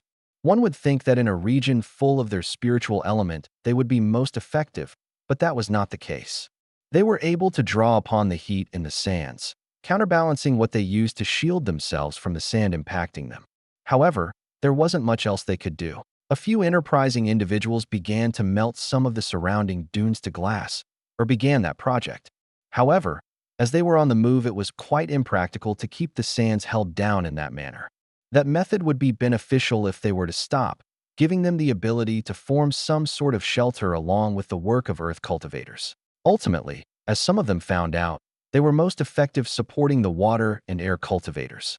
Simply amplifying their allied spiritual energy was enough to help people shelter, and fire could also boost water as it was a supportive element in the cycle. The fire cultivators would have been helpless alone.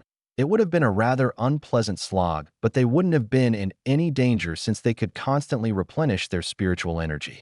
They just weren't anywhere close to the most effective individually. Fidel and Chi didn't do anything stupid during the march, nor when they camped out in a temporary cave for the night instead of pressing on to reach the next city. John doubted they were far, but people were draining quickly. John saw Chi messing around with the sands. The two lovers absolutely considered burrowing deeper in the sands to get some privacy. However, it seemed they decided against it. Probably best to wait another day or two, and John would have had to stop them if they went through with it. They'd either be too close, or too far. In the morning, they woke up in a shell of hardened sand and glass. The dune they'd burrowed into had grown several meters taller above them, but it didn't take the earth element disciples long to open a tunnel. John collapsed the little cavern behind them to minimize the long-term impact on the topology. The little bits of fused sand would break apart well enough, but the larger shell would have taken months or years to break down.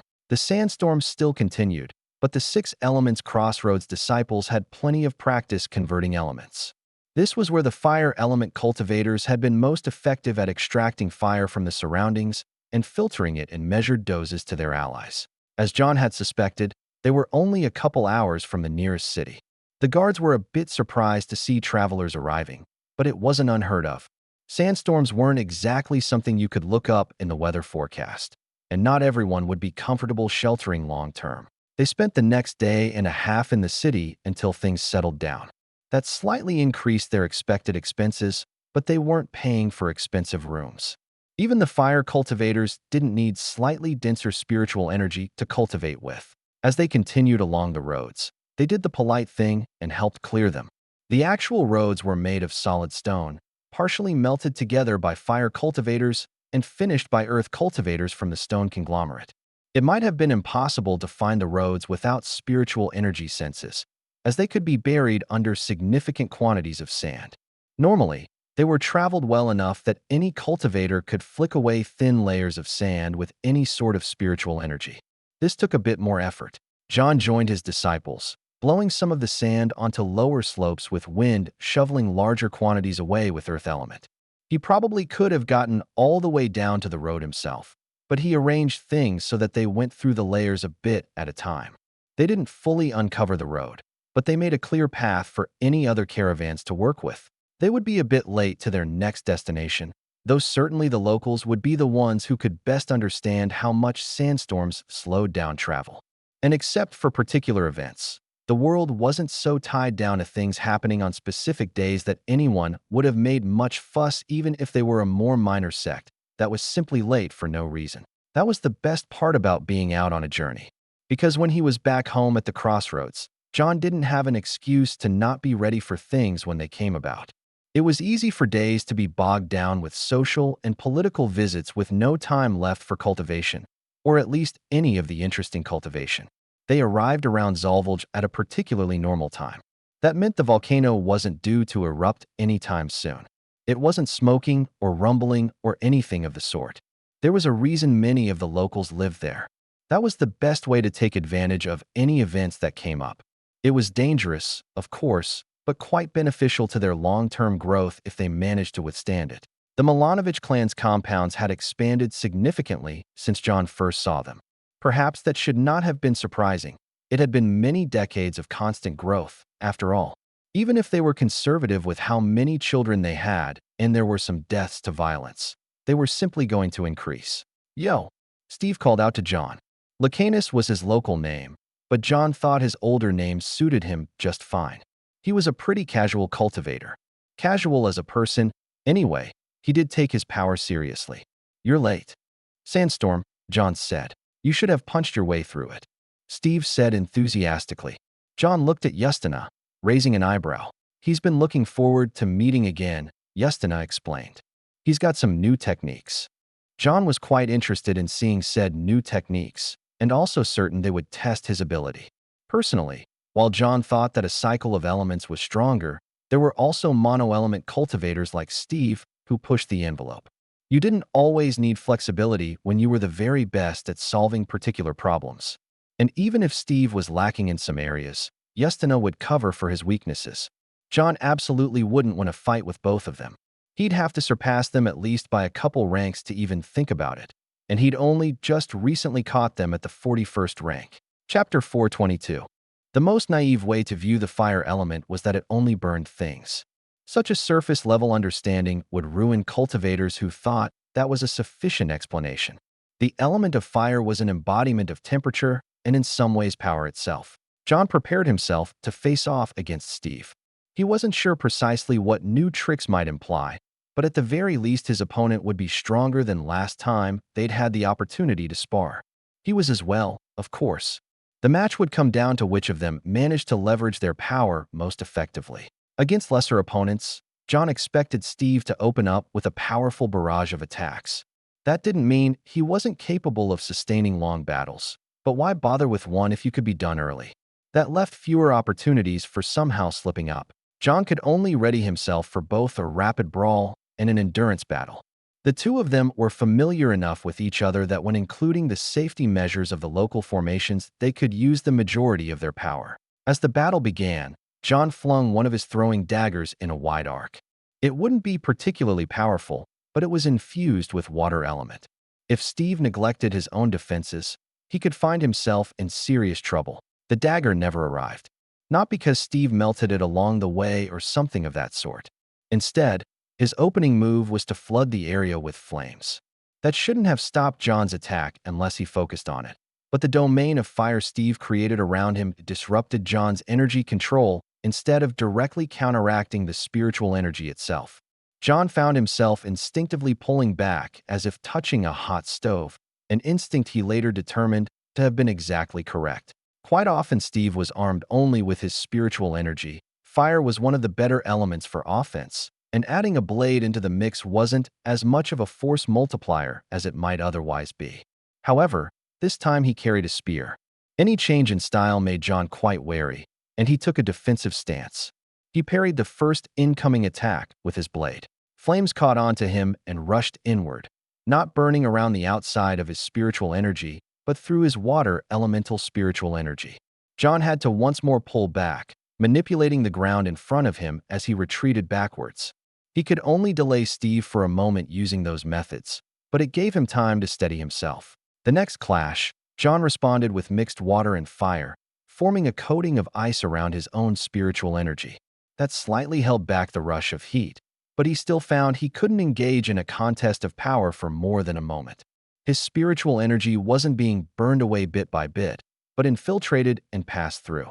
A single careless move, and he could find his body under direct assault, which would pretty much be a death sentence even with his body tempering. Steve wouldn't kill him, of course, but it would be John's loss without even having much to show for it. Freezing his spiritual energy didn't work. John still had to discover how the new technique worked, so he threw various different elements at it. Even earth, though he wasn't confident on overcoming a dominating element. John was continuously pressed back, but he slowly learned that layering his spiritual energy with different elements was providing a better defense against the intrusion of energy. He determined the spear wasn't there for any reason except to extend Steve's reach, which was reason enough to have it. If just touching Steve's energy caused him to be at risk, an extra meter could make all the difference. And the initial opening had shown he didn't lose out, where both cultivators were extending their energy further beyond the physical. Soon enough, John determined that he was better off creating effects that didn't require his spiritual energy to maintain, so he wouldn't come into conflict. Tilting a tile or roughing up some of the arena floor was good. He condensed a small amount of water out of the air. It was instantly vaporized into steam, so it wasn't much good for slipping. It didn't create a visible fog, but it was worth considering. John tried to get a good cycle of elements going even as he was on the back foot, and he found he actually was countering Steve's new technique better.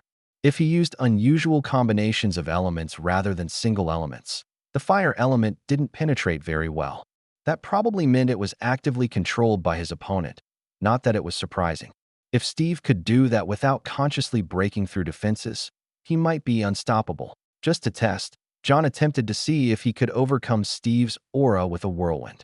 He found that his energy was almost instantly traced back towards him, the flames riding through the winds without issue. John cut off his connection, well aware of Steve's primary concern. His next attempt was to use fire to counter fire. Not usually optimal against a pure element cultivator when he was mixed, but he wasn't actually going to use pure fire. His sword clashed with the incoming spear, energies mixing. Flames pushed towards him, but he left something behind on Steve's weapon as well. His ethereal flames were nearly invisible, but John still wasn't surprised when they were quashed in just a few moments. His friend already knew that trick. John was beginning to wear himself out, but the same was true of Steve. There weren't any techniques so miraculous that they could overpower other techniques without some trade-off. It was good at piercing defenses just like Ursul's roots cracking boulders. Her technique didn't take much energy all at once, but it took multiple applications. Steve's took a significant amount of force and concentration. It still seemed more efficient than simply battering his way through John's defenses, though. And even if Steve was close to his limits, John knew better than to assume he'd get weaker. That was the best part of his friend. Steve held back for just a moment, taking a deep breath before spitting out blue flames. His entire body was bursting with fire element now. If John could last for a couple more minutes, he'd come out on top, but the match devolved into a more direct match of power. Rather than trying to win, John tried to familiarize himself with the technique. He doubted he'd ever have to seriously fight Steve, but he might have to face a similar technique or support him in battle. If he knew how to disrupt it even a little, he could avoid doing so when they attacked a mutual foe. Mixed elements were good. Constantly shifting was even better, but not in a pattern. John learned that the hard way as Steve nearly broke through his defenses. He stopped before the formations took over out of caution, since it was an unusual form of attack. John knew he had been defeated, however. I accept defeat, Lacanus. Steve didn't mind his other name being used, but in a formal location like the clan, it was best to stick with his name from this world. Steve grinned, then flopped onto his back, panting and spewing flames everywhere. Most people fall far earlier. I should have known you would be the one to push me this far. John nodded. Of course. It seemed like Steve also understood his weaknesses, but he'd rarely ever have to fight someone using 5 1/4 elements. Steve could reasonably anticipate about a dozen different combinations of 1 or 2 elements, and that would cover the vast majority of cultivators. John could manage several times as many combinations, and even if they weren't all extremely effective, if they could throw off Steve's technique, they were good enough. In the coming days, they would spar a few more times, but John already thought that Steve was ready to go up against someone like Abrit. With just a couple ranks between them, she might be seriously surprised. John suspected she would focus her efforts on countering people like Ursel, which might be only Ursel, but she might not be ready for how many people that could counter her. Hopefully they wouldn't need it, but Steve would do well against most other cultivators too. And if they happened to be especially resistant to his new technique, he could still just burn them to ash from outside in, as normal. It wasn't like he was locked into only using his new method, after all. John had no new and startling revelations about fire, but he wasn't surprised. He'd already spent the most time with Steve of any fire cultivators, and he'd long since solidified his 5th element. Otherwise, he wouldn't have truly stepped into the ascending soul phase. The next stop on the journey should hopefully be enlightening. John still had quite a distance to go before he could even think about reaching the exalted soul phase, but much of his focus needed to be on light and how it interfaced with his other elements.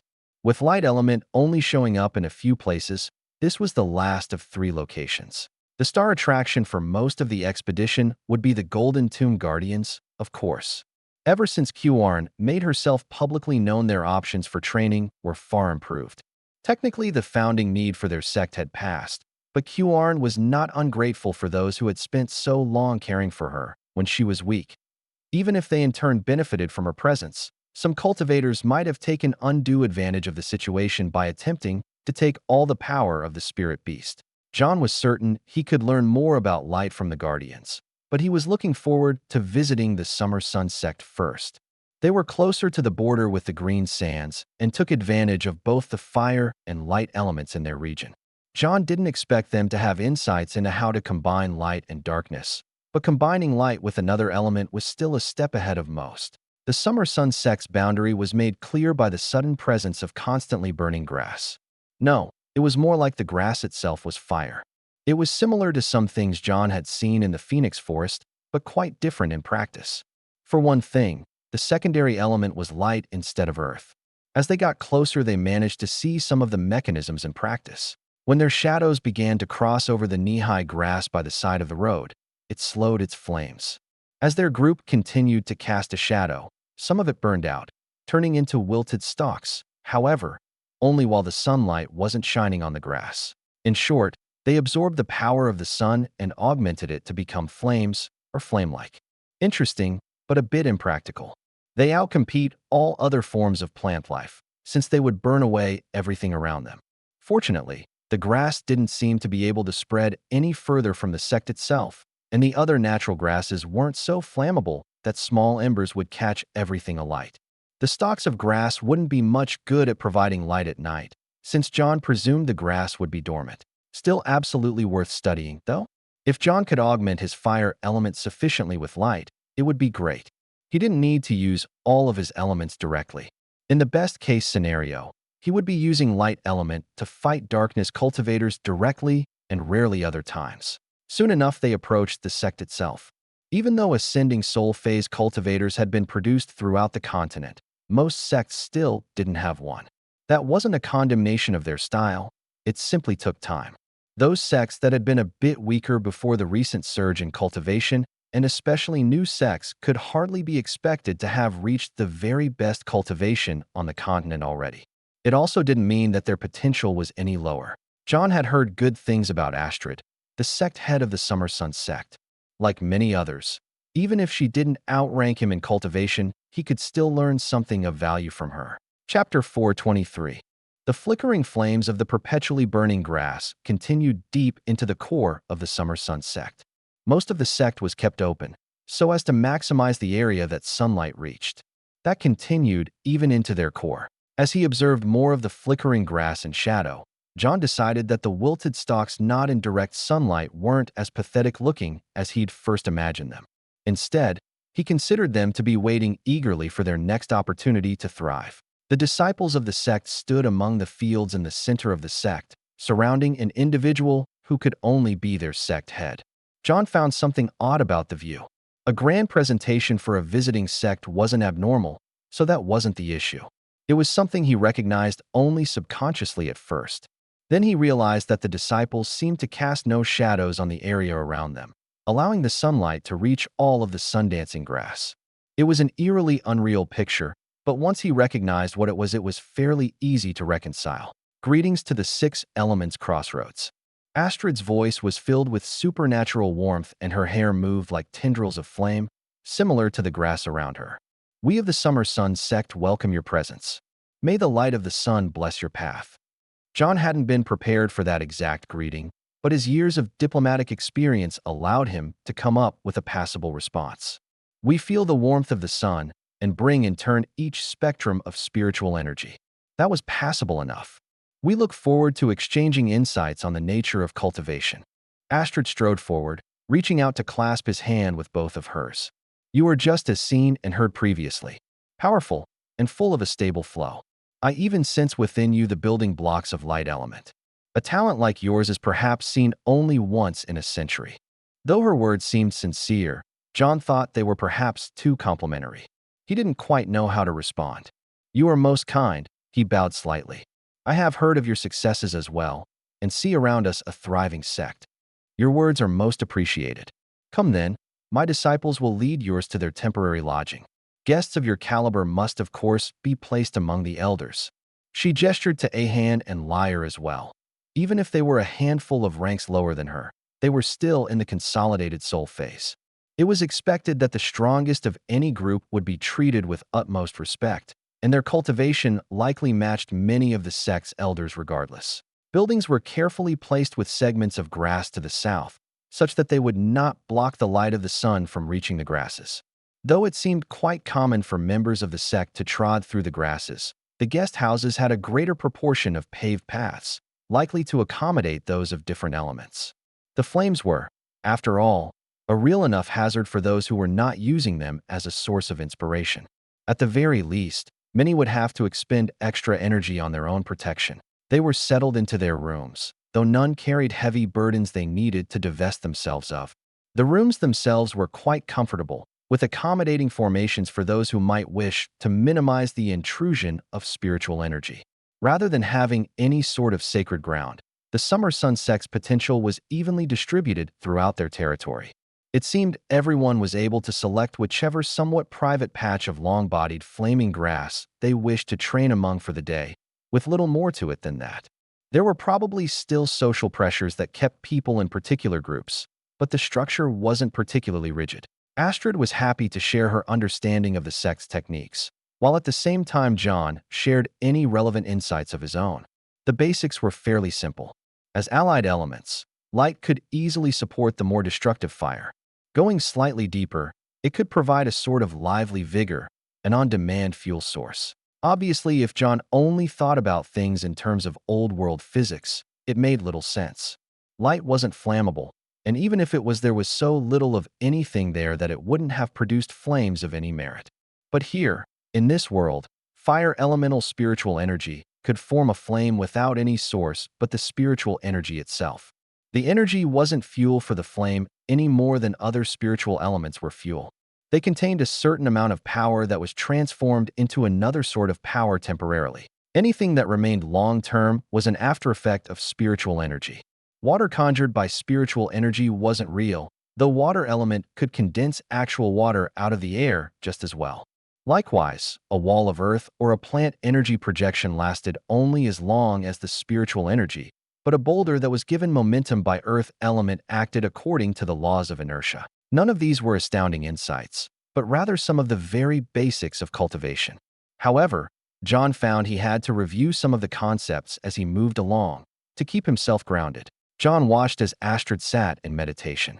Sunlight was both absorbed by her and passed through her to the grasses beyond, flickering them into living flame.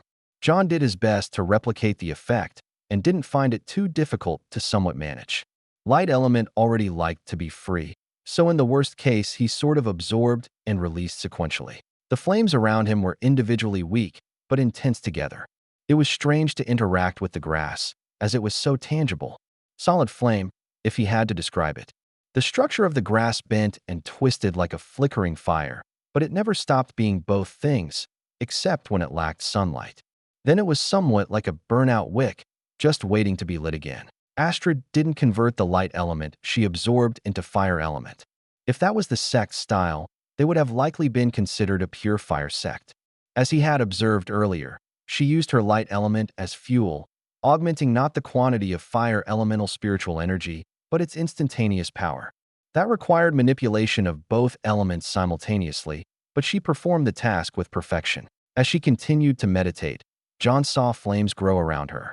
They were brightly colored as they continued to grow taller until she resembled one of the stalks of grass around her. From what John could tell, she didn't seem to be uncomfortable. He could feel the heat from where he was positioned, but the flow was constantly away from her, out and up. John was quite pleased to see such technique in action, even in the more passive form of meditation compared to combat. He had practiced with allied elements supporting each other, but very few sects focused on that as a primary function. With light and darkness being the rarest elements, it wasn't that surprising, but John wanted to promote such techniques. He frequently used darkness to hide his intent, and while that was a good use of the spiritual energy, it wasn't directly supporting another element. John figured he could do more of that himself, potentially. He liked to explore every possibility, even if it wasn't something he would ultimately use long-term. And while he might be cautioned that he couldn't do everything, he had kind of committed to that to a certain extent. At least, some portion of every element.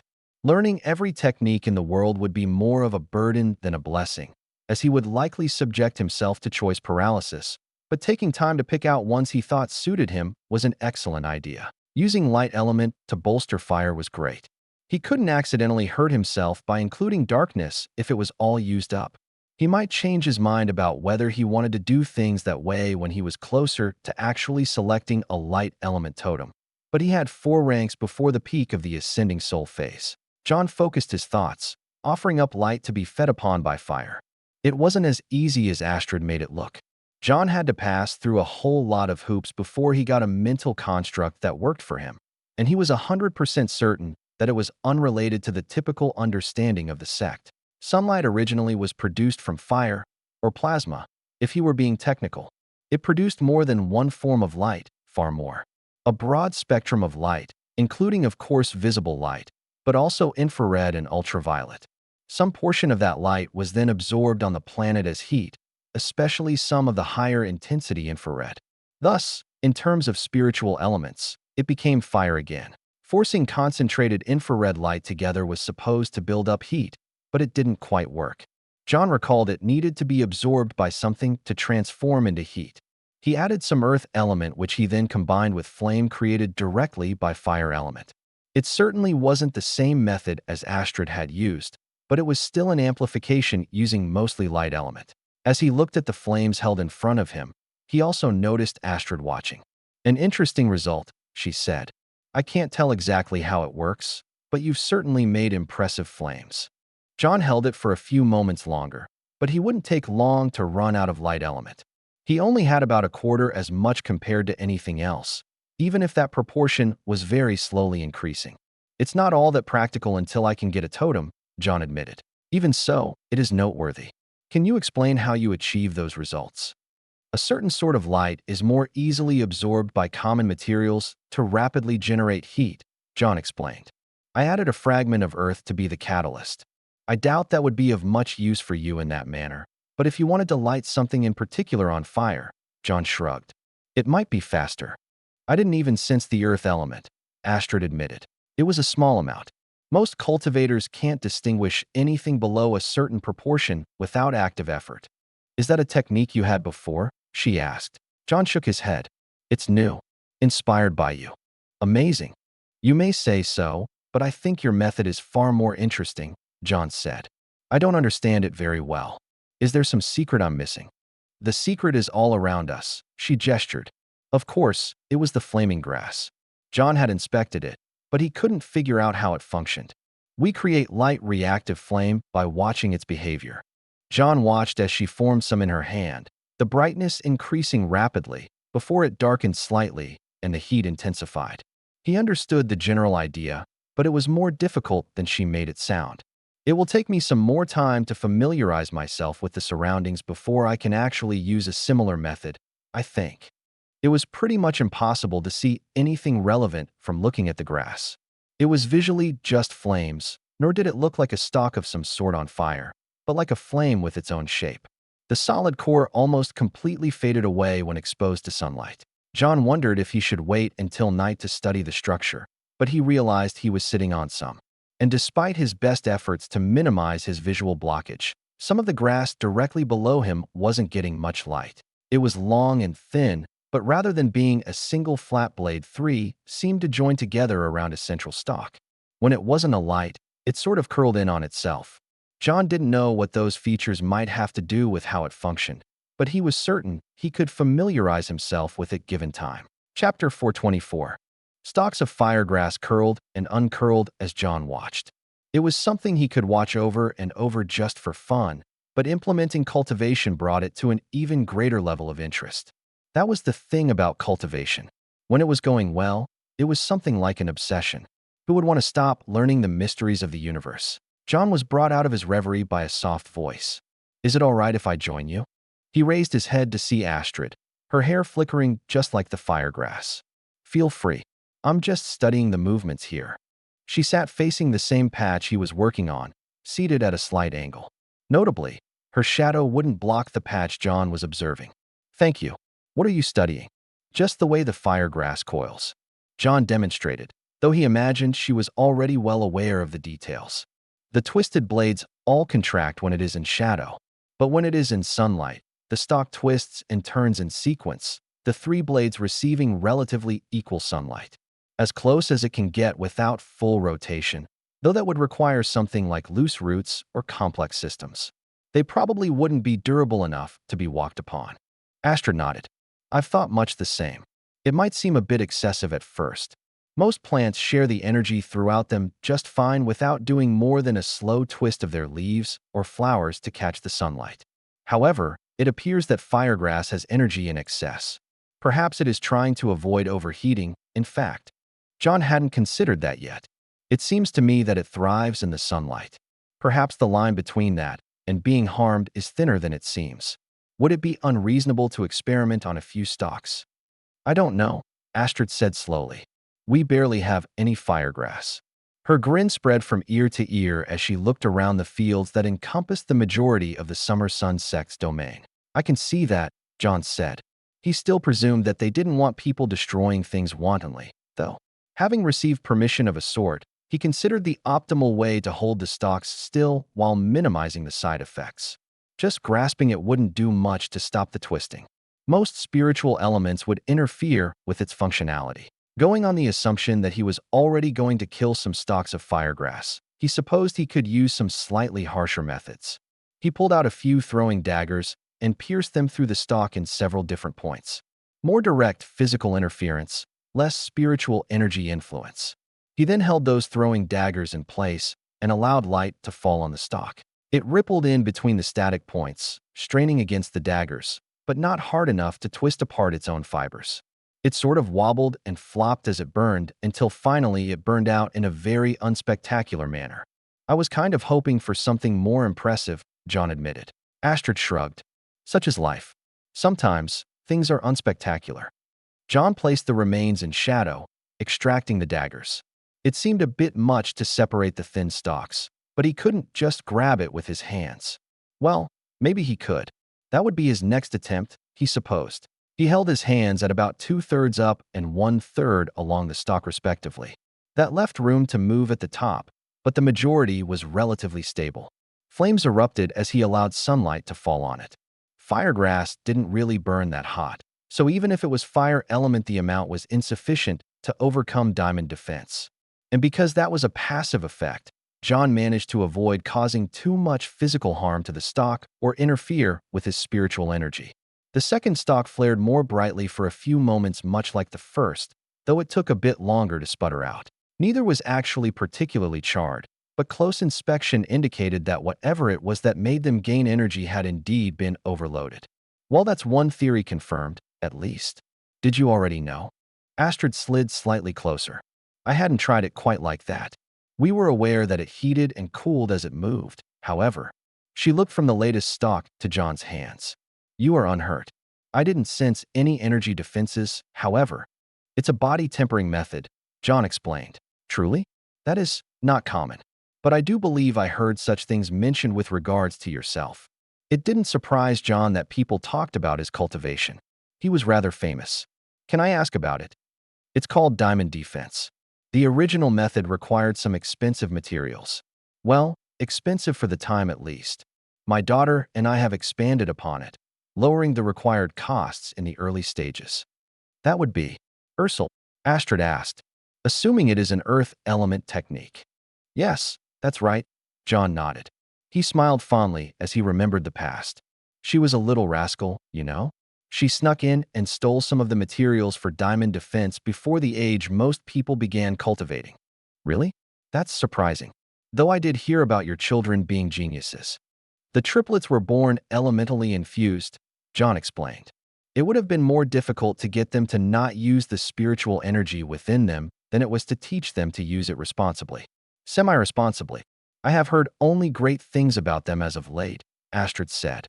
Leaders of 2 clans, and a valiant warrior that defeated Abrit while only in the early ascending soul phase. It seems they turned out quite well. John didn't correct her about Ursel. Technically, she'd been at the peak of the consolidated soul phase. That was what made her victory so particularly astounding. Of course, every factor that led to her victory had been necessary. Her tenacity, her particular totems, the extremely durable armor she had, and even her body tempering. And probably a healthy dose of Abrit underestimating her, or she would never have gotten a grip on the woman. The triplets were a serious surprise, John commented, both in how they turned out and just them. Mateo and I were trying for a child, of course, but we were planning to stop at 2.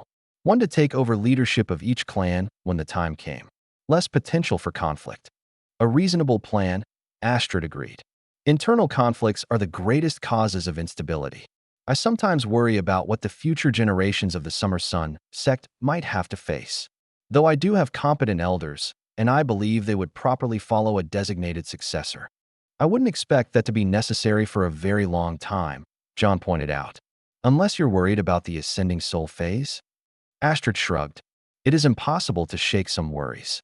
I have just myself to rely on, with no predecessors or contemporaries I expect to go ahead of me. But there are also other factors to consider. If I'm married, I might end up leaving the sect behind. Surely a husband could join you, could he not? John suggested. Possibly.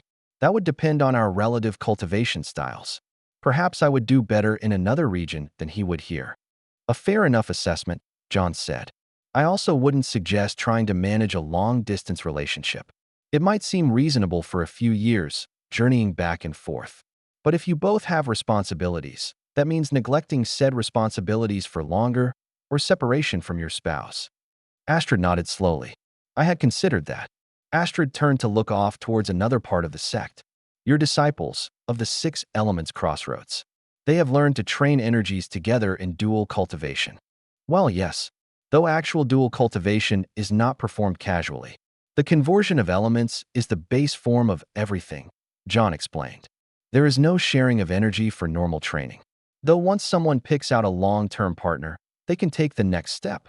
It is very important to be aware of elemental compatibilities. Not all of them work out. Really? Astrid asked.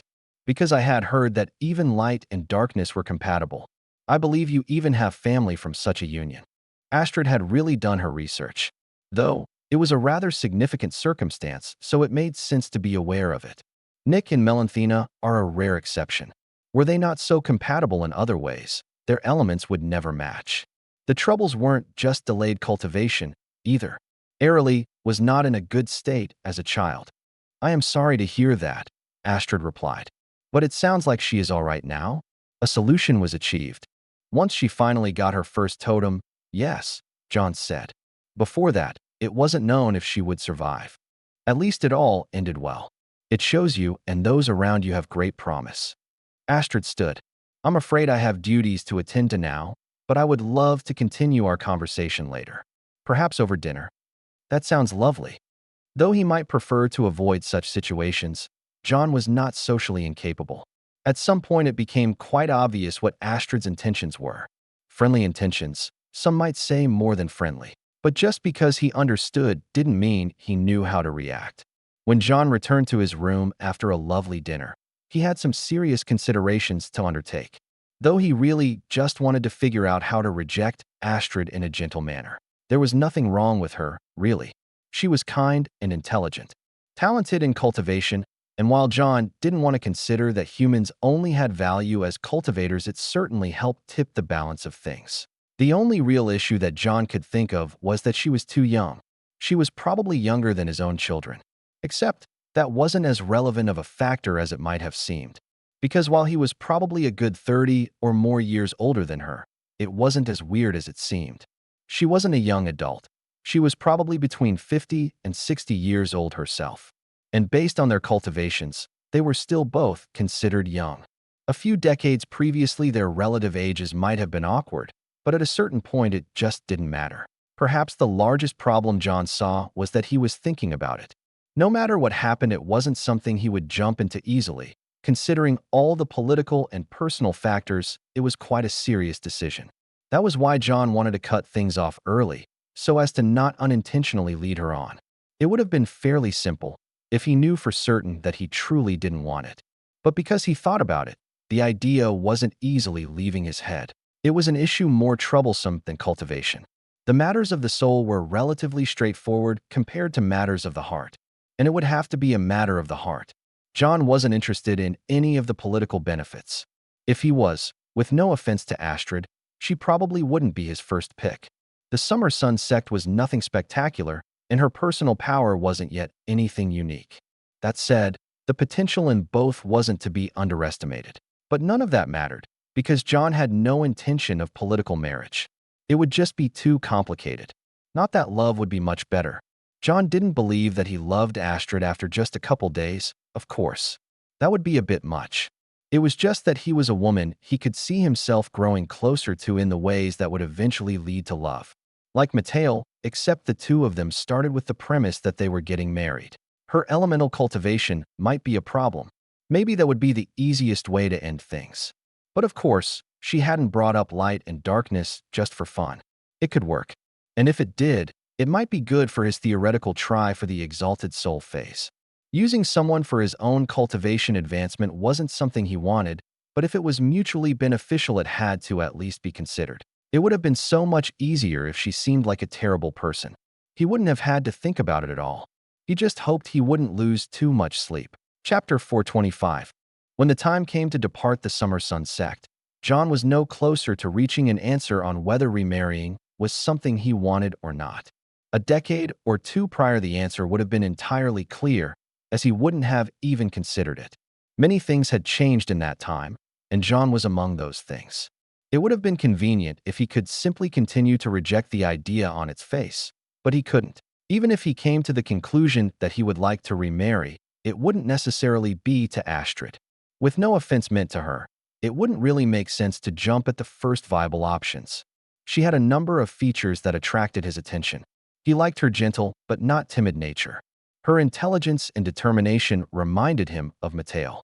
The cultivation talent of any future partner was important to consider, as it would impact his ambitions if things were unbalanced, but Astrid in particular met that threshold. She was also physically attractive, but that was hardly worth considering. Pretty much every cultivator was, depending on the particular tastes of those judging, since they would be at the peak of health. John kept his departure polite but pleasant. He couldn't and wouldn't promise anything to Astrid at the current point except future consideration. Since the subject had been broached, she'd been quite patient, and as a cultivator she could afford to wait a few years if it took that long. Not that all cultivators were actually patient in proportion to their lifespans. I look forward to future encounters, John said truthfully. If nothing else, they could discuss cultivation and mutually benefit.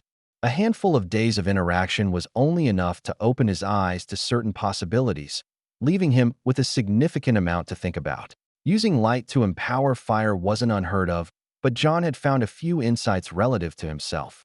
Having good relations with neighbors regardless of other details was part of the reason for the current journey, and John thought things had been going well. The traveling group departed for the Golden Tomb Guardians, where they would be met by additional disciples now that they were closer to the Six Elements crossroads. Not all disciples were willing or able to take a months-long journey based on their current flow of cultivation or duties to the sect, but if they could join for at least part of it, the benefits would be significant. John's approach to the Golden Tomb Guardians was far less formal than the Summer Sun sect. Both he and the sects had a longer relationship, so it didn't seem strange to walk up and hug Deirdre. But after he did so, John had to take a look inside himself. Silently, Deirdre was rejected inside John's heart.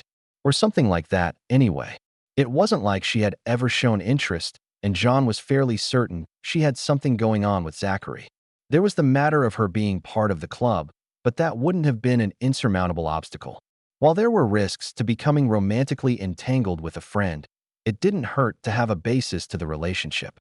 The main reason, however, was simple. That long relationship was certainly one of friends, but Deirdre also reminded John of a sister. He cared about her, but not in that way. John shook his head to clear it, moving to give a respectful bow to Xianxia. She inclined her head in return. He would have gladly hugged the bird if she wasn't so powerfully light-infused. A light cultivator could control that, but Xianxia was more like a source than a vessel. "It is good to return once more unto your watchful gaze," John said. "The whole of the Sunfields has become more prosperous with the guidance of you and the sect. And the continent has prospered with the heart of unity your Six Elements crossroads had provided," Xianxia replied. "Welcome once again." John was glad for the interaction, as the subject of marriage had somehow reduced his thoughts to that of a teenager. Perhaps a bit more constrained than that, though he hadn't actually been a teenager in over 70 years. Though he had double the memories, so maybe that counted for more. Even if John wasn't sure if he actually wanted a romantic partner, his mind was still looking and assessing, something it hadn't done in forever. Practically since coming to this world, since he'd been tied to Mateo already. That said, the growth of their relationship into something more than a political marriage was something akin to a late courtship. The sect grounds of the Golden Tomb Guardians were far more strongly light element than the Summer Sun sect. It was still a bit oppressive, but it gave John an excellent opportunity to focus on his various adaptation methods. The stronger the light was, the more difficult it was to let it evenly flow around him without forcing it. It was like training just for walking around, which wasn't always what John wanted, but now it was quite nice. Sitting down for a discussion somewhere private was nice, but John could have done without the light streaming in from above, seemingly amplified by the glass windows. The difficulty was worthwhile, however, as the discussions involved the light element, and being bombarded by it while discussing techniques was technically good for John, even if it hurt. Like exercise, as long as it wasn't taken too far. "What do you think about my spiritual totem options?" John asked Xianxia.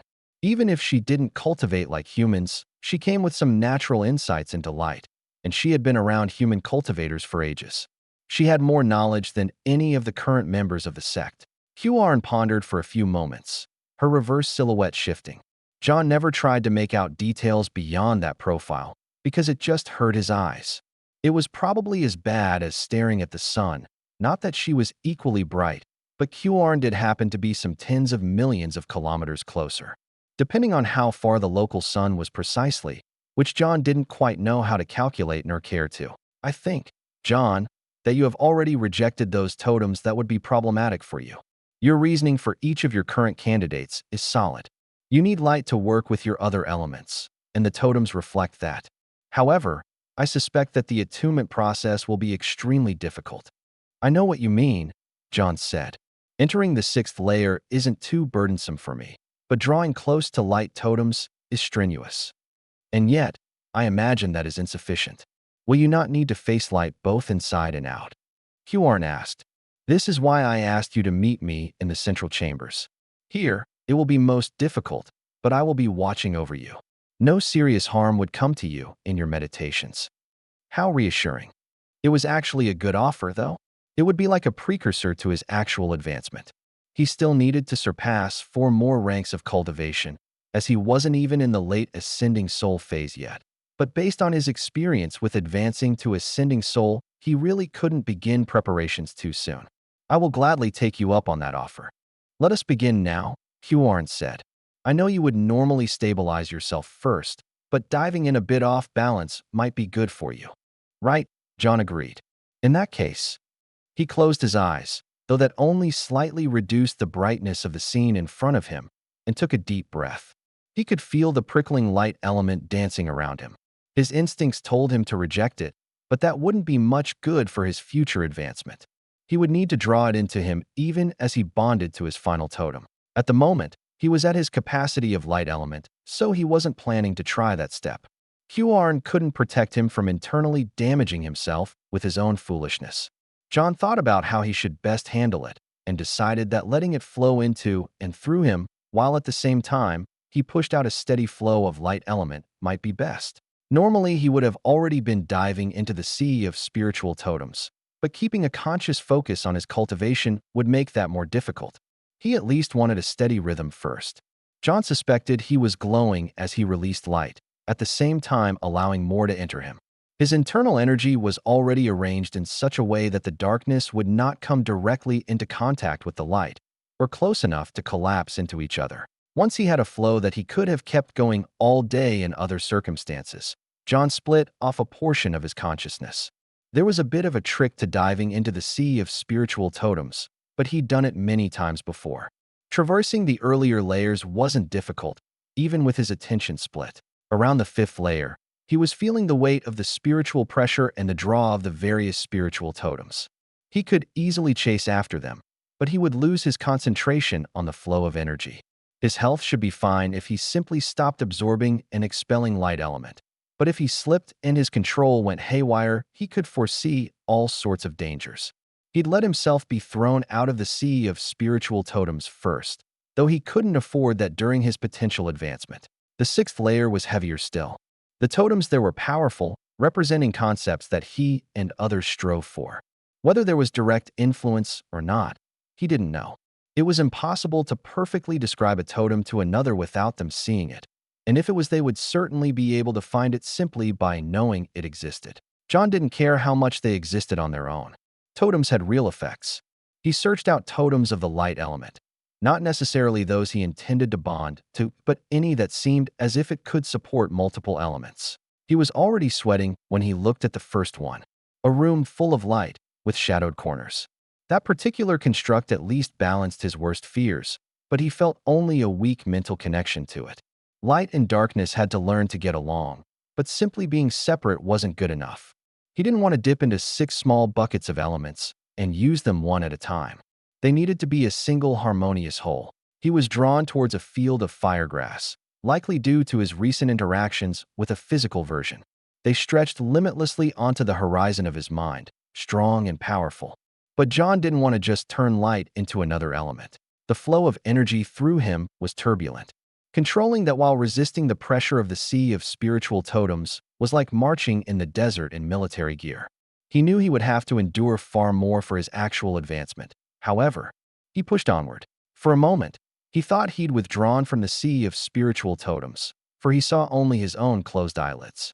But he could still feel the pressure around him, and when he turned his perception, he could still observe the rest of the element-infused void. Certainly, closed eyes surrounded by light represented light and darkness. It being his own eyes said something of his self-confidence, perhaps. He was not disappointed, but it wasn't a particularly inspiring totem. He began to reach for another, feeling around for the right mixes of spiritual elements, but he felt a discomfort coming from inside his body. He withdrew from the sea immediately, the release of pressure a great relief even as he found he'd absorbed more light element than intended. He instinctually released it in a widespread beam. Even diffuse, it was sufficient power that it might have harmed another structure. Then again, he wouldn't have overindulged if he was anywhere else. Gathering too much light element wouldn't actually be a huge issue during his actual advancement, as that was the time to let loose, but he needed to maintain some balance. He was briefly dripping with sweat, but it evaporated rapidly in the concentrated light. That's quite difficult, he commented to Qiuarn. I think I am finished for the day, but if you are available tomorrow, I would appreciate you watching over me once more. Of course, you have been a steadfast ally, and I am interested in your potential.